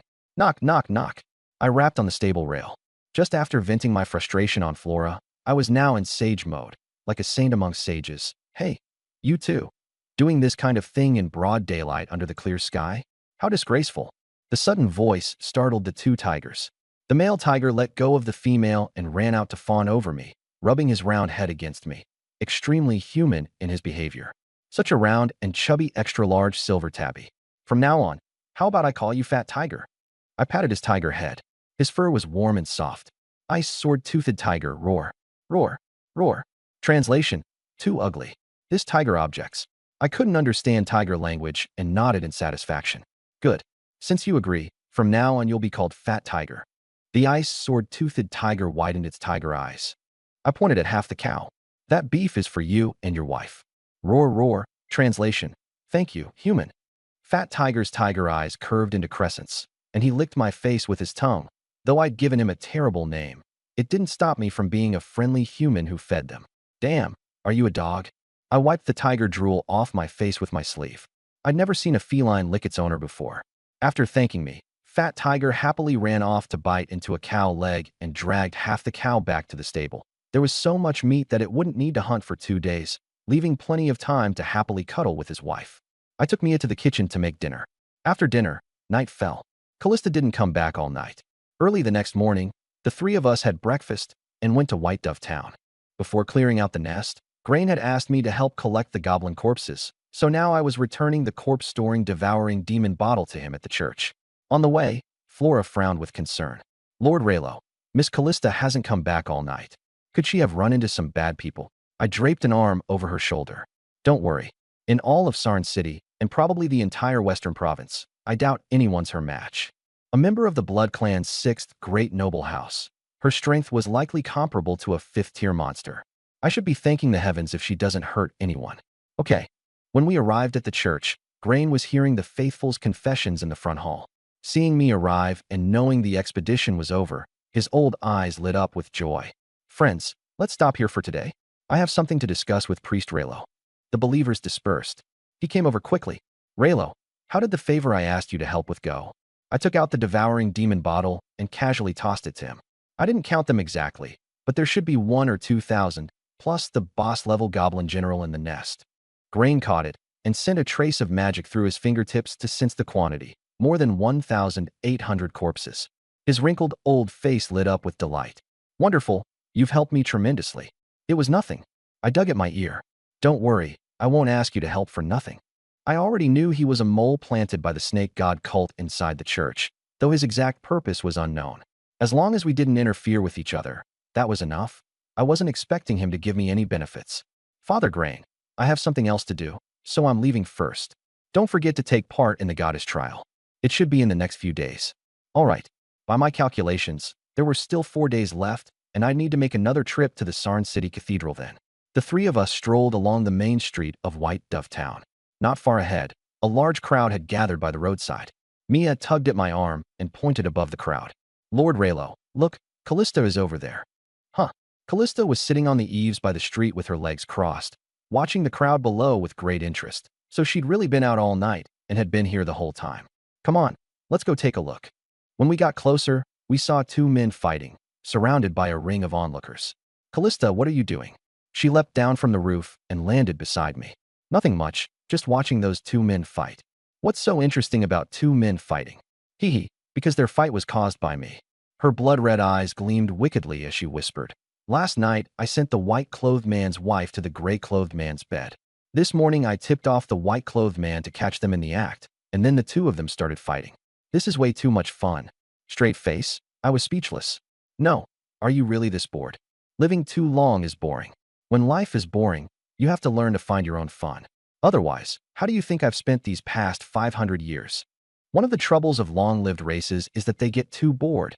As a short-lived race, I couldn't really relate. Passing a general store, Mia stopped to look at the fishing rods hanging by the entrance. She didn't say anything, but I could tell she wanted one, so I went in and asked, "Boss, how much for the fishing rods outside?" 150 copper coins each. The owner introduced them enthusiastically. The shaft is made of white willow, and the line is silk from the first-tier monster blue ice silkworm. It can handle fish weighing up to 50 gene. The hook is forged from dark azure magical ore, so it won't bend. With one of these, you'll never come home empty-handed. Really, I picked one up and gave it a swing. It was indeed quite resilient, and it came with line, float, and hook already attached. You could buy it and start fishing right away. I'll take 4. How much? 600 copper coins. I paid 6 silver coins. Thank you, Lord Leluo. Mia happily kissed my cheek, hoisted the 4 fishing rods onto her shoulder, and walked ahead with her cat tail held high. Quest: catch 300 fish. Reward: 1 skill point. Fishing? I froze for a moment. So the system didn't just trigger monster-killing quests, it also triggered life and entertainment quests. Interesting. I neither liked nor disliked fishing, but since it was a system quest, I might as well give it a try. Mia, how about we go fishing later? Okay. I love fishing the most. Mia agreed eagerly, growing even more excited. The 4 of us returned to the manor, and Mia went to the nearby farmland to dig up earthworms. Fat Tiger and his wife were lying lazily in front of the stables basking in the sun, their snow-white tiger fur reflecting silver light. Their paws were bigger than a human hand, and the way they lounged was exactly like a cat's. Who could resist an oversized silver-shaded cat? With Mia off digging worms, I was bored, so I stepped over Fat Tiger and rode on top of him, wildly rubbing his tiger head and chin with both hands. His plump tiger body felt dry and warm from the sun, and his body over 4 meters long was even more satisfying to pet than a little cat's. Ayo, translation, human, what are you doing? Fat Tiger half opened his eyes and gave me a lazy glance. Don't make a fuss. Your master is giving you a massage. I pushed his head down and kept petting him. Having been fed by me yesterday, Fat Tiger didn't mind me messing up the fur he'd just licked smooth. He kept basking in the sun with his round tiger head rubbing against me. My cat petting skills were top-notch, precisely hitting every feline sweet spot. Sometimes I rubbed his chin, sometimes his neck, sometimes the base of his tail. Translation, ah, so good, amazing, don't stop. A deep tiger roar like an 8-cylinder engine rumbled out, and his paw claws spread wide from sheer pleasure. Hearing Fat Tiger's blissful groans, his wife gave the 2 of us a long look, her tiger eyes full of suspicion. What are these 2 doing? Why does it feel so dirty? Soon Mia came back after digging worms. Lord Leluo, let's go fishing. Let's go. I let go of Fat Tiger. The weather was beautiful and sunny, perfect for fishing. The 4 of us took our fishing rods, wooden buckets, and little stools to the shore of the big lake. The lake water was azure, and the aquatic plants were lush. There was no such thing as chum baiting on this continent. Mia threaded the earthworms onto the hook under a big tree and cast them directly into the water beside the reeds to wait for a bite. Callista couldn't sit still. The moment we arrived, she vanished. I sat on the bench, threaded the earthworms onto the hook, tossed it into the water, and waited quietly. Flora wasn't interested in fishing, but she was very interested in me. She sat in my lap, looking at me with her pink eyes full of affection, rubbing her head against my chest again and again. You're such a little temptress. With one hand I toyed with her pink hair, and with the other I kneaded her long ears. The flower fairy tribe looked like elves, but their bodies were even more fragrant and softer. Being able to create such an alluring, lively race, the goddess of life really was a little genius. More than 10 minutes later, rustling came from the nearby woods. Callista emerged from the forest, a few leaves stuck to her twin tails and blood-red Lolita dress, her hands clasped behind her back. Callista, where did you run off to? Just taking a walk nearby? Guess what I found? She smiled mysteriously and pulled out a bunch of grapes from behind her back, plump and dark purple-black, already fully ripe. She plucked one, waved it in front of me, and blinked her crimson eyes. Human, want to eat it? Let me have a taste. I reached out to take it. Nope. Just as my hand was halfway there, she tossed the grape straight into her own mouth, put her hands on her hips, and puffed out her small chest with a very beatable expression. Human, you didn't really think I'd give you the grapes, did you? Damn it. I'd seen people who were begging to be hit, but I'd never seen anyone as much as Callista. I said sternly, Callista Clarissa, come here. The control bracelet took effect, and she walked over to me against her will. I'm done for. Callista cried out in her heart. Smack. I let go of Flora, pulled her into my arms, and smacked Callista's butt. Ow. Damn human, let me go. Humph. I snorted coldly and didn't let her off, one slap after another.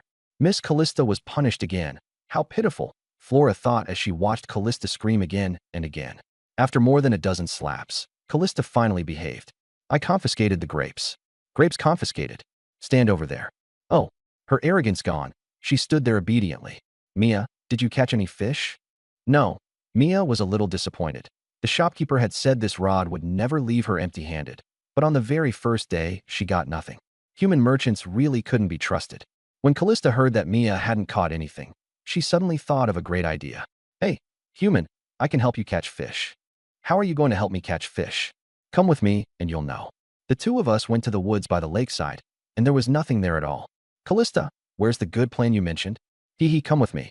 She skipped northward. Not far ahead, beside a large rock, 3 purple thunder slimes were bouncing around, their basketball-sized gelatinous bodies crackling with purple electricity. I immediately understood her great idea. How's that? She poked my waist with her elbow. As expected of an old rogue. Awesome. As long as these thunder slimes were caught, their natural lightning could be used to electrocute fish. I took out a cloth shirt and rushed toward one of them. When I was 3 meters away, I leaped up and, like Mount Tai crashing down, pounced on it and covered it with the shirt. He caught it.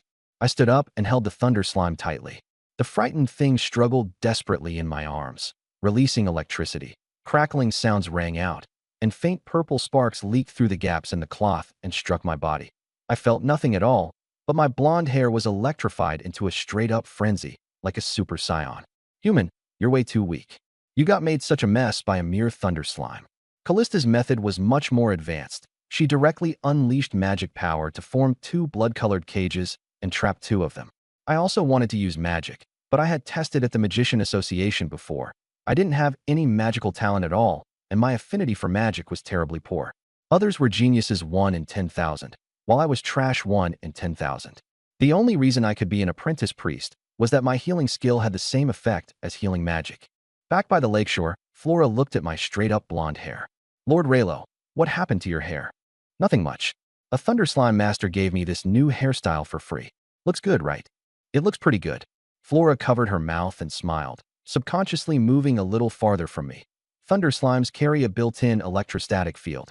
If she got too close, her hair would turn into this style too. I wrapped the thunder slime in a cloth shirt and then hooked it up with a fishing rod. A new energy fishing rod, completed. As the saying goes, release 1 kilowatt-hour of electricity, and Buddha will return me 10 gene of fish. I stood on the lake embankment and cast the rod, hurling the thunder slime into the lake. You fish don't like eating earthworms, so please enjoy the thunder slime. The moment it hit the water, a powerful current spread everywhere. The fish around it were electrocuted dead or stunned, flipping onto their white bellies. There were tiny fish the size of a thumb and big ones the size of a palm. Flora, bring the bucket to hold the fish. Coming. Put those stunned fish in the bucket. Okay. Flora gathered her magic, and several rose vines sprang from the ground, intertwining into a landing net over 3 meters long, which she used to scoop up the fish with their bellies turned white. Task progress 3/300. Task progress 18/300.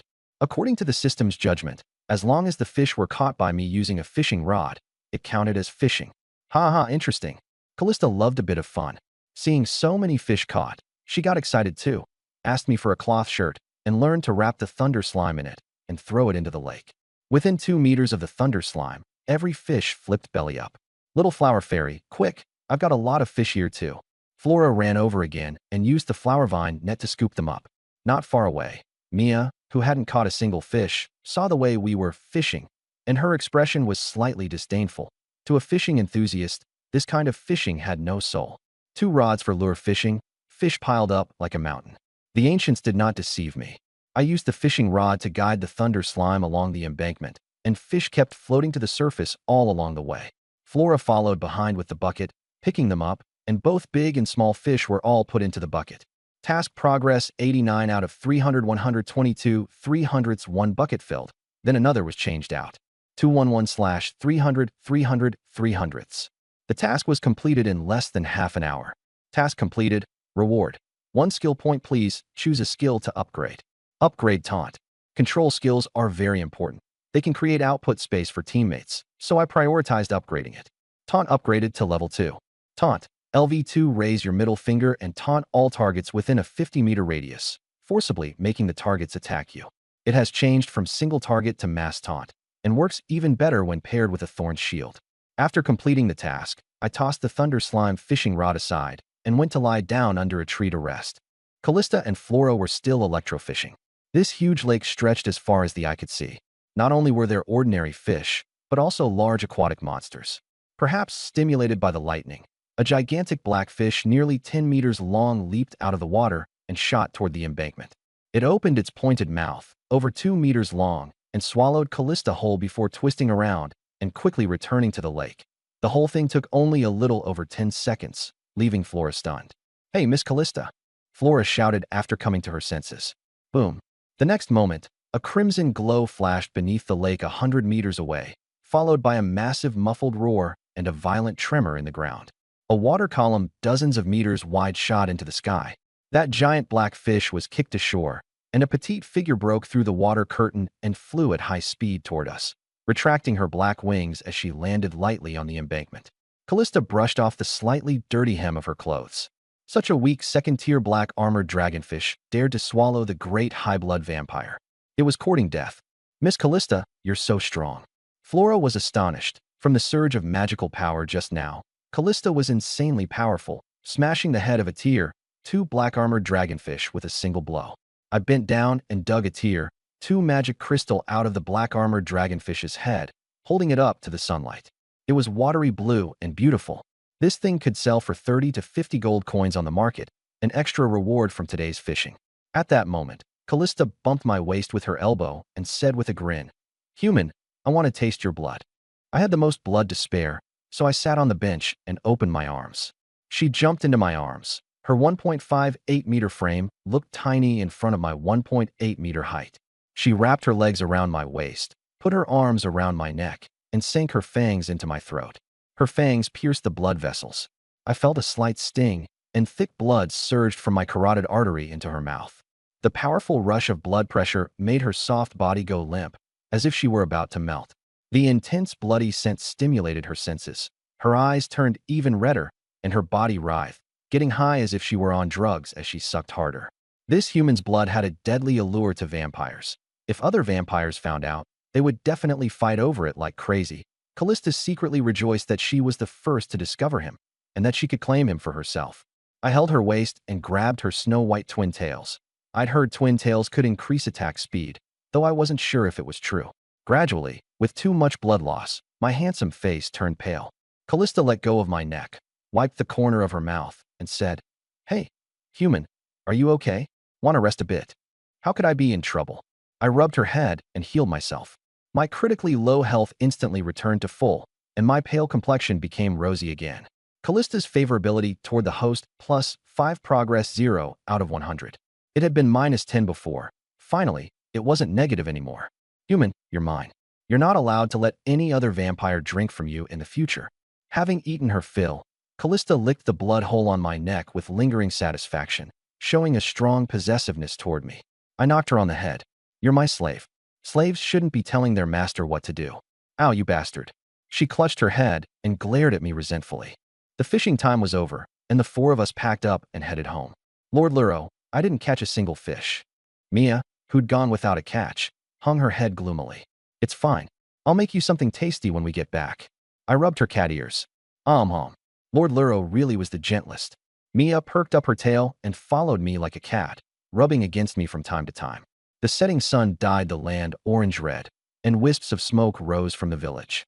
Flora and Mia held my hands, one on the left and one on the right, while Callista swaggered ahead. After returning to the manor, I tossed the black armored dragonfish at the stable door. "Fat Tiger, come out and eat." "Oh, woo!" Fat Tiger ran out and howled happily. Guarding a home for humans was pretty nice. You didn't even need to go hunting to have food. For days later, St. Son Cathedral in Son City. A white jade statue of the life goddess stood in the square, and many believers were praying and confessing their sins.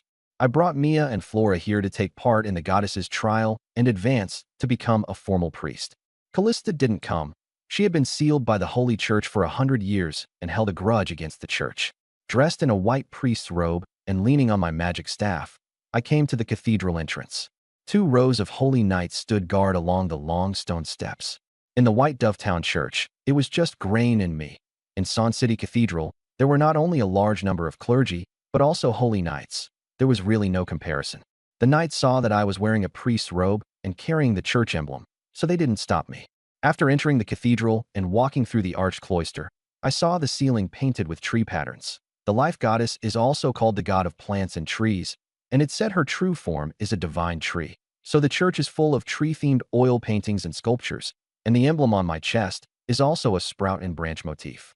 I wasn't the only one here for the trial today. More than a dozen trainee priests stood in the solemn front hall, young and old. "Good morning, Bishop Roderick."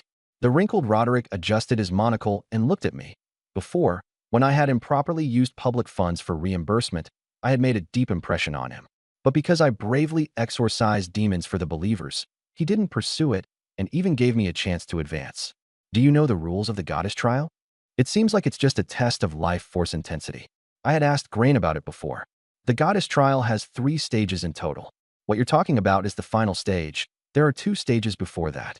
Roderick introduced. The first stage tests your loyalty to the Holy Church, and the second stage tests the strength of your healing magic. How do they test loyalty? You first take a truth potion, then we ask you questions. After taking the truth potion, a person can only tell the truth for a certain period afterward. If you're not loyal to the church, you'll be eliminated in the first stage. Roderick left the magic circle in boredom and walked to the door. I got up, stretched my muscles, and went over to remind him. Please, Archbishop, keep my ability a secret. What's there to keep secret? Roderick said in surprise. If he had such an awesome ability, he could brag about it for a whole year. I'm afraid certain tomboys and women with a male bent will find out about my ability and get ideas about my body. Roderick, straight face. After the trial ended, the 2 of us walked out of the basement one after the other. As we walked, I observed Roderick ahead of me and could clearly sense the powerful magic radiating from him at this moment, something I had never been able to feel before. There was a time when I also dreamed of becoming a respected great mage. But ideals are one thing and reality another. After a professional test by the Magic Association, I turned out to have extremely poor magical talent, extremely poor affinity for magic, and extremely poor magic perception. I simply couldn't learn magic at all. Yet that seed of life seemed capable of changing one's constitution, and my perception of magic had improved dramatically. I didn't know whether my magical talent and affinity had improved too. I try buying a magic book from the Magic Association later and see. Archbishop, where are my 2 attendants? They're staying in the cathedral living quarters. I'll have someone take you there. Okay. Mia and Flora were sitting on a bench outside the living quarters chatting. Little kitty, little flower fairy, I'm back. I waved and called out with a smile from more than 10 meters away. Lord Lello. Lord Lello, I'm so glad you're okay. It had been 9 days since I'd last seen them, and both of them had been worried about me. Now that they saw I was safe, they finally relaxed and ran over. Meow meow. Mia raised her cat tail and slammed into my arms, squinting as she affectionately rubbed her cheek against mine. Since Mia had taken the front, Flora could only run behind me, wrap her arms around my waist, and rest her head on my shoulder. I was squeezed in the middle like a sandwich. After holding each other for a while, the 3 of us left the cathedral and came to the square. Lord Lello, there's a very kind feeling about you now, and it makes me feel really comfortable. Flora linked her arm with mine, her pink eyes full of fondness. Maybe it's because the goddess of life granted me the seed of life. Since they were on my side, there was no need to hide it. Mia had once used corn and wheat to bait fish. Seed of life? Can it be used to fish? Kitty, why are you always thinking about fishing? I rubbed her cat ears.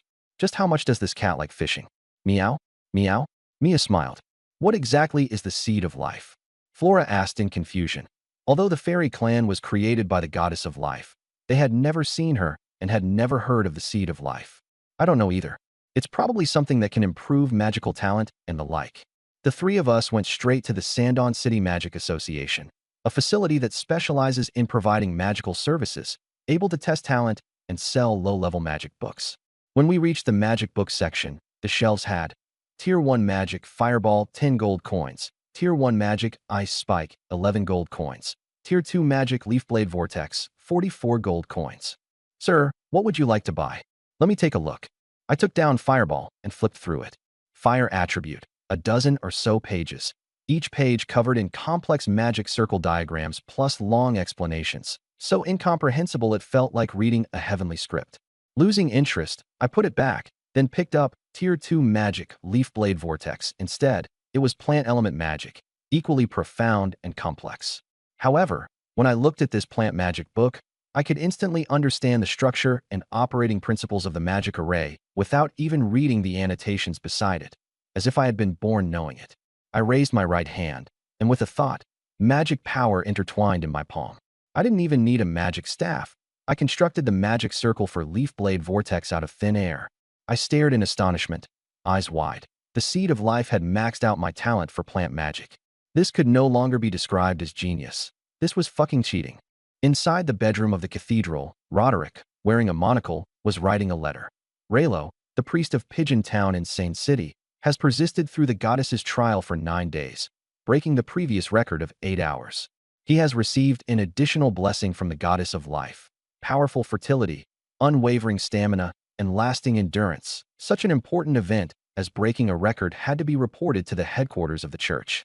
Among the 6 priests at headquarters, there were not only humans, but also elves. Although I had promised not to tell a third person, the recipient of this letter was not human, but an elven priest. I bought the second-tier plant magic, leaf blade vortex, and the first-tier plant magic, vegetable growing magic, at the Magic Association. Leaf blade vortex summons a large number of leaves that spin at high speed into a vortex 2 meters in diameter, sharp as blades as they shred enemies. Vegetable growing magic is a low-level utility spell that can slightly promote the growth of vegetables. According to the book, it increases growth by about 1%. For example, if corn takes 100 days to grow from seedling to maturity, using vegetable growing magic can reduce it to 99 days, shortening it by 1,440 minutes. Not bad. Lakeside Manor comes with a farm, so it's perfect for growing vegetables.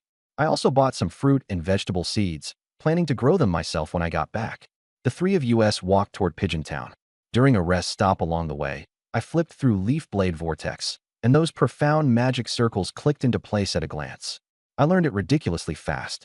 After studying it for a while and feeling I had more or less gotten it down, I gave up the magic staff, gave up chanting, and cast directly with a raise of my hand. Magic power poured into my palm, forming a complex and exquisite circular magic array. Leaf Blade Vortex.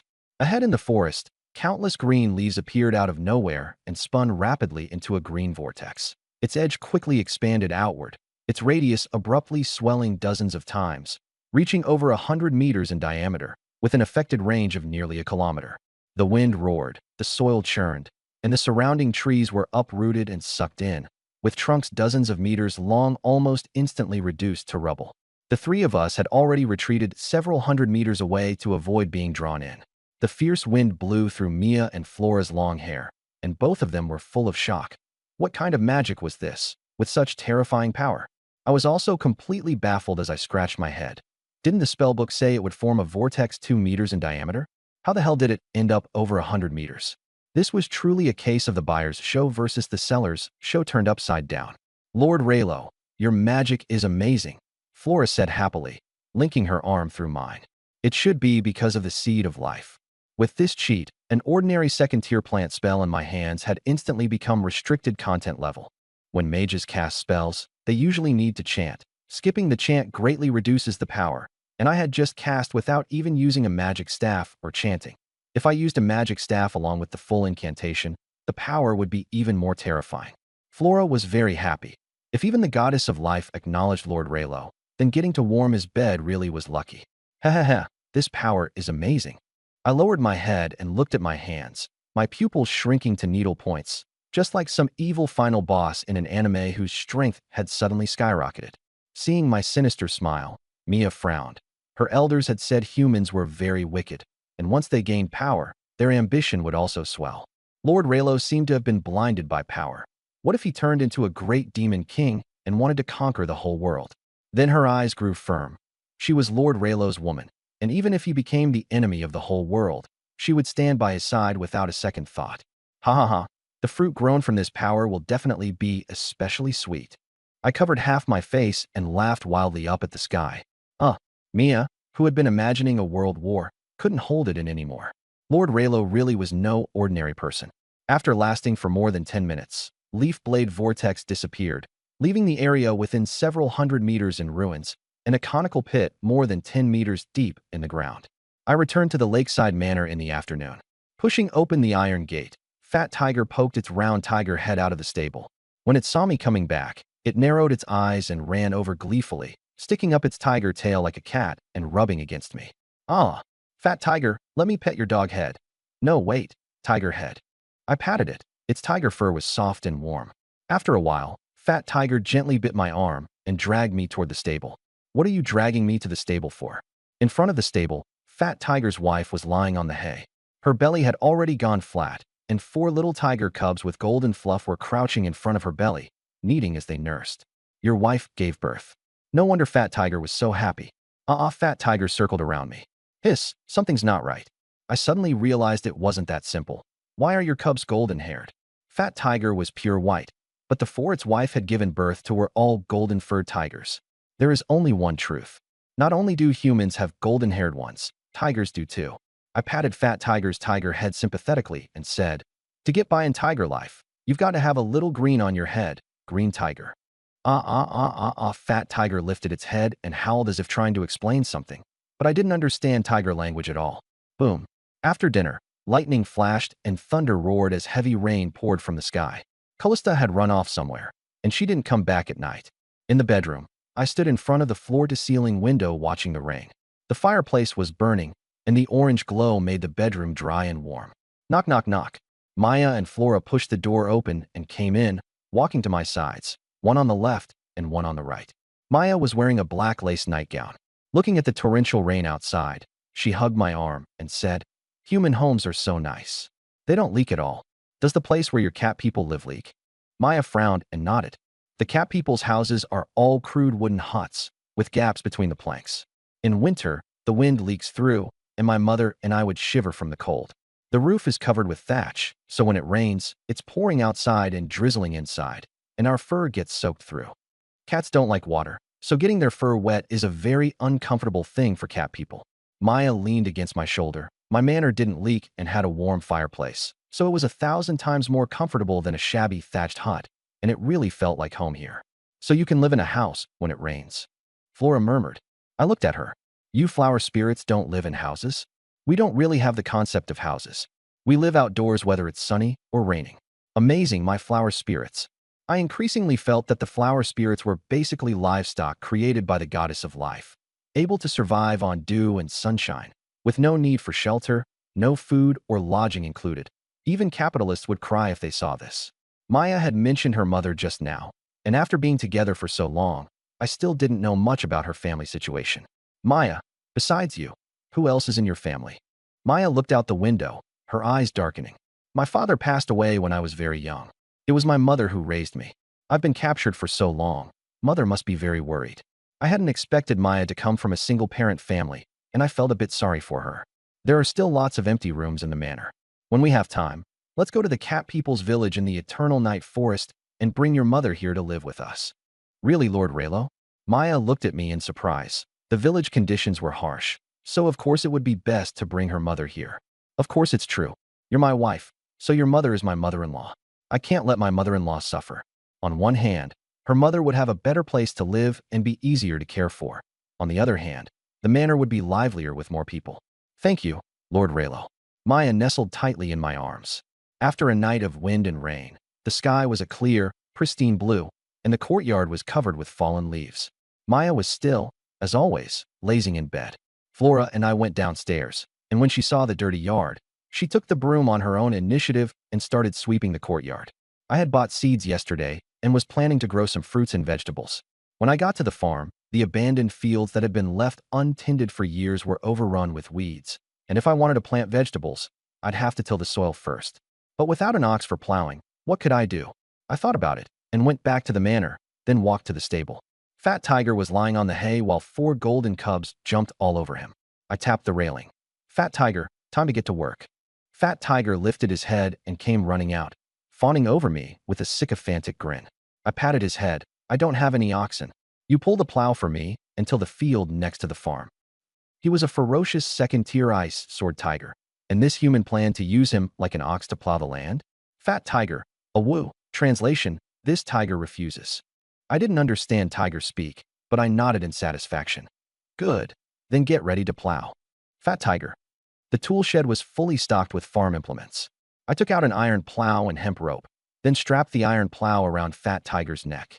The iron plow of the kingdom of Verret couldn't compare to the curved ridge plow of ancient China, but Fat Tiger was a second-tier monster. With overwhelming brute force, the plowing effect was amazing, far stronger than an ordinary draft ox. Fat Tiger dragged the iron plow and charged across the farmland, and in just 1 hour he had turned over a huge stretch of earth. The pitch-black soil was as fertile as grease, rich with humus, enough to make plants grow taller and stronger. If I was going to meet Flora's parents, this would definitely be the ideal gift.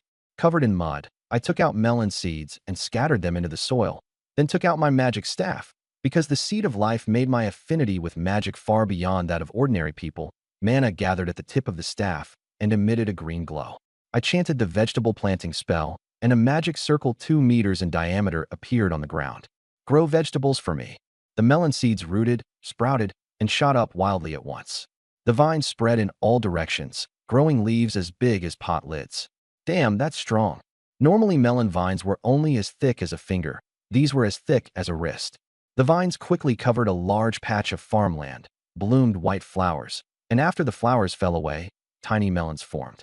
Those thumb-sized melons visibly swelled, growing all the way to the size of basketballs before stopping, changing from green to white, and then to pale yellow. As expected of the blessing of the god of plants, its effect on accelerating plant growth put even Gene Keela to shame.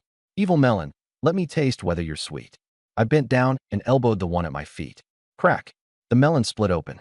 I tasted a bit. It was sweet and refreshing, a little sweeter than an ordinary melon, but not cloyingly so. Just right. Hee, not bad.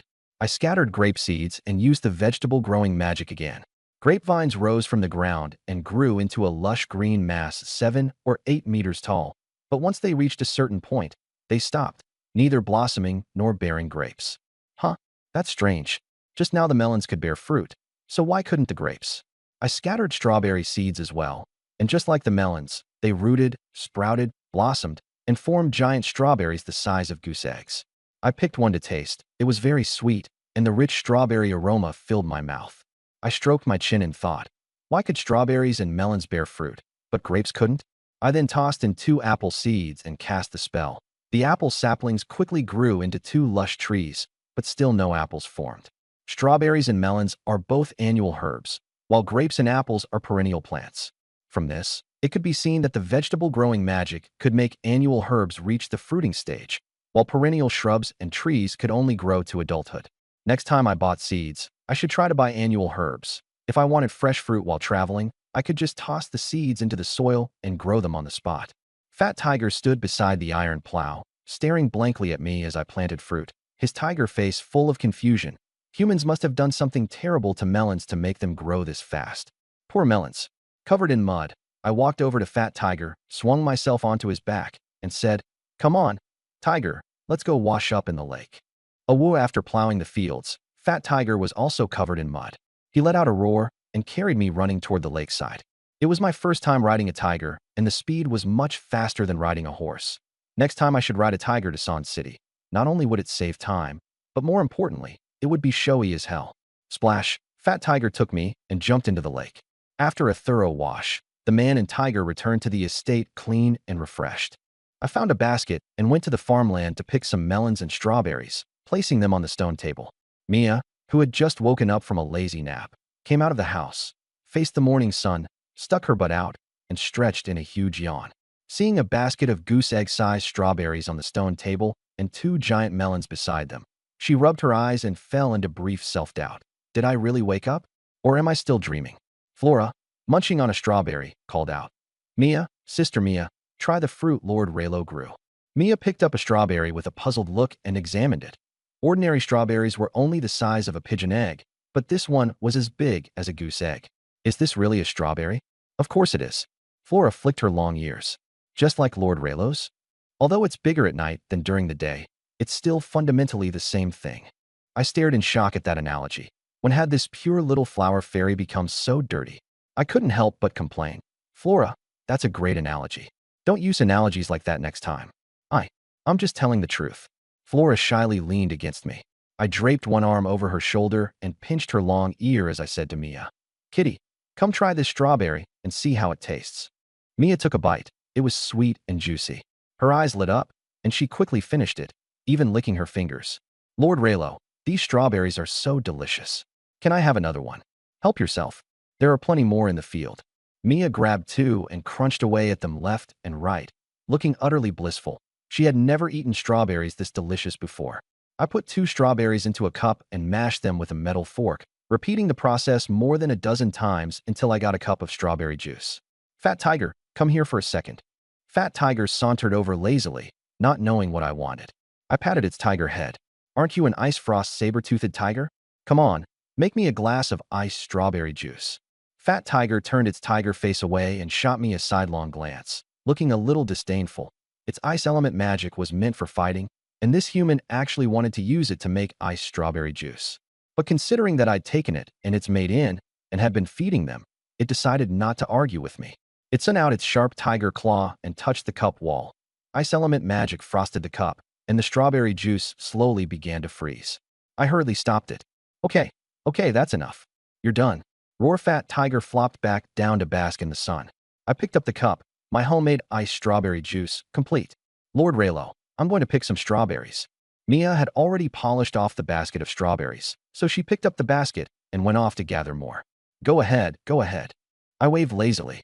The sun warmed my skin. I held the soft, fragrant little rose fairy in my arms and drank the cold, refreshing fresh strawberry juice. This kind of leisurely life was simply unbeatable. Lord Raylo, I'll sing for you. Flora leaned against my chest and hummed an unknown melody. Her voice was sweet and soft, like a lullaby. I grew more and more sleepy, and before I knew it, I had fallen asleep. An endless dreamscape, blank and white. A seed radiating emerald green light floated there. The moment I opened my eyes, I saw that seed sprout, unfolding two tiny young leaves, with several fine roots growing beneath it. I pinched my arm. It didn't hurt. Clearly, this was a dream. I'd been wondering before. When the goddess of life granted me the seed of life, it clearly entered my body but then vanished without a trace, so it had rooted itself in my dreamscape. The goddess of life herself is a divine tree, and a sapling grown from a divine tree's seed should also be a divine tree, right? I looked at the sapling in front of me and guessed silently. Hey, is it really okay for you to take root and sprout in my dreamscape? I've got 10 gigabytes of stuff stored in here, and I often have lewd dreams. Though I didn't mind it residing here, I had watched countless videos myself, and it might affect its mental and physical health. The divine tree sapling remained motionless, offering me no response. Trees probably don't have self-awareness, or perhaps it was still too small and hadn't developed awareness yet. I drifted over and reached out to touch the sapling. The instant my fingertip touched the young leaf, green light blossomed across its surface, and a strange sensation surged through me, as if I had formed some kind of contract with it. The next moment, a green mark shaped like a budding branch appeared on my arm, identical to the one on the badge of the Holy Church priests. What is this? I was stunned, and my consciousness gradually withdrew from the dreamscape. I don't know how long had passed before I woke from my sleep. The first thing I did was roll up my right sleeve. As I had expected, the contract formed in the dream had appeared in reality. There was indeed a green sprout-shaped mark on my right arm, glimmering faintly in the sunlight. Through this mark, I could clearly sense the young sapling of the divine tree in the dream, but what use was that? Lord Raylo, you're awake. Flora had already left my embrace and was sitting in front of the stone table eating strawberries. I'm awake. I lowered my sleeve. I'd slowly explore the mark's effects later. Where's Mia? Sister Mia went fishing. As expected, that cat girl still loved fishing just as much as ever. Let's take a walk around White Dove Town and buy some food. Okay. The two of us left the manor. As soon as I reached the entrance to White Dove Town, I sensed something was off. Many people on the streets had smeared mud on their faces, looking like wild men from a primitive tribe. Flora frowned. Lord Raylo, why do the people in town look so strange? No idea. I stopped a young man with mud smeared on his face. Hey, kid, what are you smearing mud on your face for? You haven't heard? Heard what? A plague broke out a few days ago in Willow Town, north of Sand City. What does a plague have to do with smearing mud on your face? Some people say putting mud on your face can prevent the plague. Huh? What kind of folk remedy is that? I had never heard of it before. I don't know either. I saw everyone else doing it, so I did too. People have a herd mentality. When they see everyone else doing something, they follow along, whether it's right or not. Lord Raylo, there's some mud over there. Should we put some on too? No need. I had a purification skill anyway. I could just purify the plague away. On the way to the church, I found there were really quite a lot of people with mud on their faces, 7 or 8 out of 10, like potatoes freshly dug out of the earth. Human, you're finally back. I'm starving. Someone grabbed me from behind. A petite girl with white twin tails, blood-red pupils, and a blood-red gothic dress. It was Callista, who had been missing for days. Where did you go these past few days? Went looking for some fun. What kind of fun? That girl had lived so long and was bored out of her mind all day, always looking for entertainment. Callista leaned in and whispered, See those people around us smearing mud on their faces? I do. What about it? She bared her sharp fangs, her eyes sly. I spread the rumor that a plague broke out in Willow Town and killed many people, and that smearing mud on your face could prevent it. Damn, it finally clicked for me. So that was why a plague had sprung up in Willow Town out of nowhere. It turned out she'd made the rumor up, thinking of how she had last time tossed someone's wife onto another man's bed and then went to report it so they'd catch the cheating pair. This one really did love causing chaos. Ha ha ha ha. Humans are so funny. They actually believed it and went around smearing mud on their faces. Callista laughed heartlessly, treating humans like toys. I rubbed her little head. The Tao of idle forgetfulness needs someone like you. How about it? Want to come play with me next time? I've got another pretty good idea. She was like a master brainstormer, trying to rope me in. Yeah, I'm not as bored as you are. I was the laid-back type, not nearly as interested in finding entertainment as she was. After buying 2 chickens and more than a dozen eggs in White Dove Town, I took Flora and Callista back to the manor.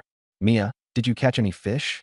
Pushing open the iron gate, I saw Mia had returned from fishing and was eating strawberries. Whether I caught any fish isn't important. What matters is enjoying the process. Our catfolk have a sage who said that sometimes the process is more meaningful than the result. As she said that, she viciously bit into a strawberry. I stroked her tail. So did you catch any fish or not? Mia's face darkened. No, cat girl, I hereby declare you the Air Force King. Last time she went fishing, she didn't catch a single fish either. Meow, damn it. I suspect there aren't any fish in that lake at all. Mia angrily waved her cat paw, as if she wanted to wipe out every fish in the lake. Today we're having mushroom stewed chicken. Go pluck the chicken feathers. I handed her the 2 chickens. Mushroom stewed chicken. Yeah. As soon as she heard there was something delicious to eat, Mia's eyes lit up. The disappointment of not catching any fish vanished, and she happily went off to pluck the chicken feathers.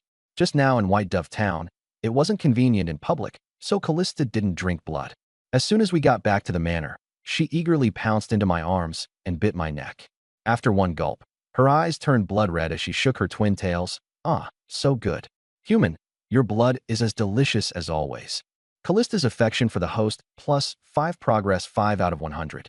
Flora's affection always rose by 20 points at a time, while Callista's was obviously much slower, which made sense. After all, she was a vampire noble, and her pride was greater than Mia's and Flora's. I carried her by the hips into the hall and sat down, letting her sit in my lap while I stroked her silver-white hair. Holding this petite, lowly-like body, even knowing she was already over 500 years old, I couldn't help feeling a slight sense of guilt. Callista, drunk on blood, was completely immersed in my blood. Human, there's something hard poking me. It's a magical item I carry with me. No need to mind it. Take it out. It's poking me uncomfortably and affecting the blood-drinking experience. Take a hammer. Just drink your blood. I pressed the back of her head hard down onto my neck. Detestable human. She cursed once, then endured it and kept drinking. Callista, where are your wings? Let me touch them. I had touched flower fairy wings before, thin as cicada wings. I wondered what vampire wings felt like. She usually didn't let people randomly touch her wings, but since I had given her delicious fresh blood and put her in a good mood, it was fine for me to touch them. She didn't say anything while biting my neck, and behind her back a pair of bat-like membrane wings unfurled out of nowhere. I gently stroked them.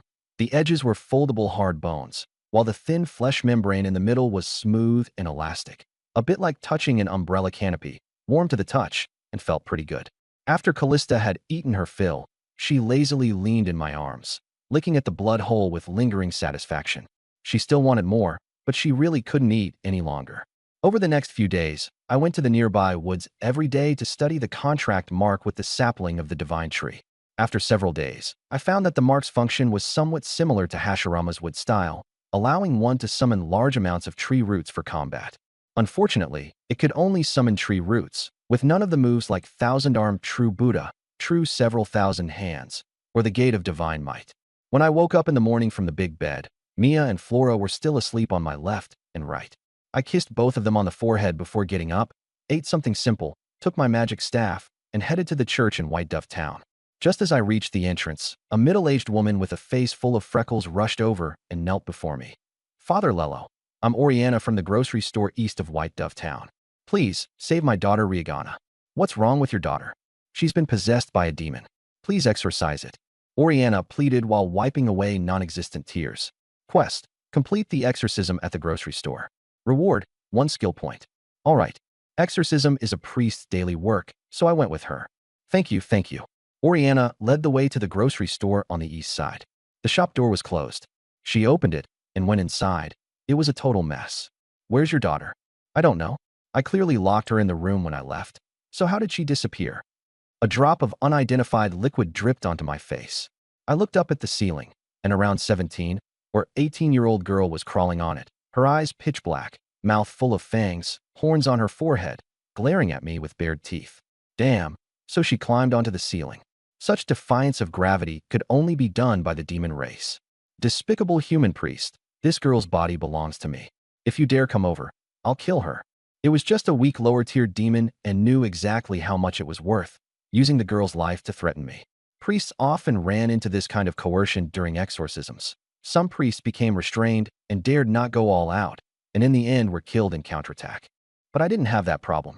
I flipped the bird at the girl on the ceiling, used taunt to force it to attack me, and didn't give it a chance to hurt the girl. Voila! Enraged by the taunt, the demon instantly went red-hot and completely berserk, unleashing a Magian roar with an obscene amount of mother-related profanity as it swooped down at me. Bang! Bang! Bang! Bang! Before it could reach me, for thick tree roots burst out from underground, smashed through the floor, and wrapped around its limbs, leaving it unable to move.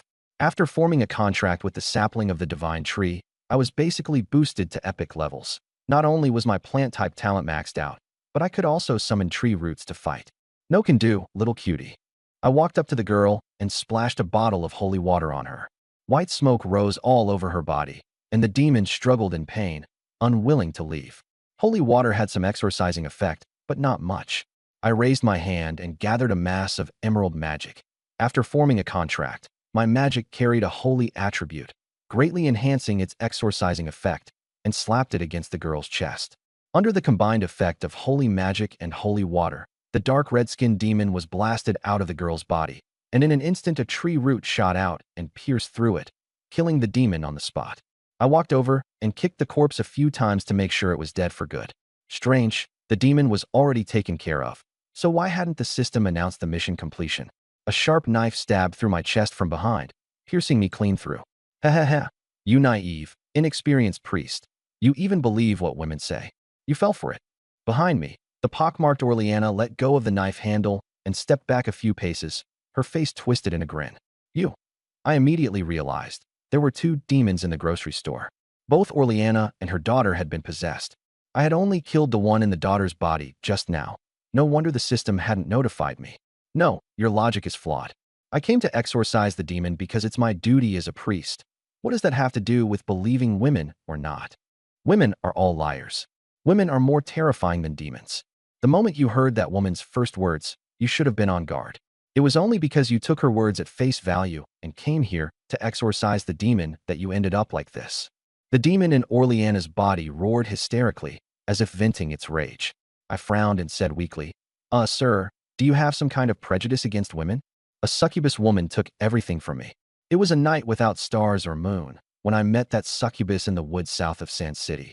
Seeing me bleeding heavily, the demon thought I was about to die, and before my death, it wanted to tell me how it had been tricked out of both money and body by a beautiful woman, so I'd be more careful next life.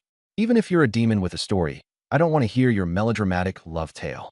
I cut it off mid-cast. Don't want to hear it? Then die. The demon flew into a rage and controlled Oriana to rush at me. I shifted my thoughts, and those 4 tree roots wrapped around her to restrain her. Feeling the tremendous power of the tree roots, the demon said, Your body has been pierced through. You should be dying soon. How can you still launch an attack like this? I glanced at the short knife in my chest, then said with a trace of disdain, You really think a little knife like that can kill me? With that, I walked up to the wall and rammed the blade against it. The short knife behind me dropped out. Heal. The wound in my chest instantly healed. This fast. The demon was shocked. What kind of monster instantly heals such a serious injury? Didn't expect that, did you? I'm just that overpowered. I grinned, pulled out 2 bottles of holy water, and force-fed them into Oriana's mouth. With the holy water entering its body, the demon screamed repeatedly, its face ferocious beyond measure, and had no choice but to leave the body. Go to hell. I controlled the 4 tree roots to pierce through it. Black blood flowed out, and the demon quickly lost all signs of life. With its last bit of strength, it said in broken gasps, Remember, never trust any woman. The prettier the woman, the better she is at lying. And then it stopped breathing. I was speechless. Just how badly had that succubus tricked this demon to leave behind such a deep grudge? Mission completed. Reward. 1 skill point. Please choose a skill to upgrade. Upgrade Purify. Out of the 6 skills, I thought Purify was the most badass, already approaching a conceptual level ability. Curse Magic, Rotting Disease, Truth Potion, anything with a negative effect on the self could all be purified. Purify upgraded to level 2. But the skill description hadn't changed. System, the purification skill is at level 2 now. Why hasn't the description changed? The purification power of the single-use purification skill has been enhanced. That's it. I raised an eyebrow, not knowing exactly how much stronger it had become. Still, since the system said it had been enhanced, then it definitely had been enhanced. The system was still trustworthy. I dragged 2 demon corpses back to the church. When the people on the street saw them, they all cast approving looks my way. Priest Raylo had rid the people of a scourge. He was worthy of respect. Back at the church, I knocked on Grain's bedroom door. Father Grain, are you in there? After waiting a while with no response, I was about to leave when the door opened and Grain stepped out. Today, he looked nothing like his usual self. His hair was disheveled, his expression despondent, and he was holding a wine bottle, drunk and dazed, like a man who had lost all hope. Father Grain, what happened to you? I had never seen him this down and out before. Grain leaned against the wall to support himself, looking like a salted fish that had lost its dreams. Last night, someone broke into my bedroom and stole something. Judging by his expression, that thing must have been very important. Father Grain likes to harmlessly process monster corpses. Today I took down 2 demons, so I specially brought them back for you. I pointed at the corpses. Grain glanced at them and shook his head. No need now. That thing was stolen, so I can't harmlessly process monster corpses anymore. So what did you lose? I'm always running around outside, so I can keep an eye out for it. I probed. Grain looked up at me, remembering how I used to ask him to sign off on reimbursements and embezzle public funds all the time. Things no truly devout priest could do. I'll tell you, but don't tell anyone else. I promise I won't tell a third person. It was a deep blue bead, about the size of a fist, and there was a winged snake inside it. If you can help me get it back, I'll reward you handsomely. Okay.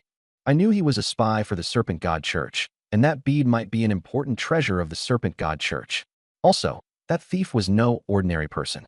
I set up 3 layers of anti-theft magic around the bead, and he actually managed to ignore all of them and steal it away. That impressive? Grain's magic was at least somewhat legit. Being able to bypass his anti-theft measures and steal the bead meant the other party was extraordinarily capable. Priest Raylo, I have sinned. 1 minute limit. State your sin. I'm in love with my younger sister, and my younger sister likes me too. We truly love each other. Is your younger sister called Kasagano Sora? No, how far have you gone? We're living together. Just don't end up having a child. May the goddess of life bless you so your father doesn't break your legs. Next. Thank you, Priest Raylo. The young man with the middle part hairstyle turned and left. Father Grain had shut himself off from the world, so I could only listen to the believer's confessions on his behalf. The Kingdom of Vite didn't have the same strict moral codes as ancient China, and I often heard all kinds of melodramatic stories, falling in love with one's younger sister, one's sister-in-law, or one's wife's little nephew. All standard fare.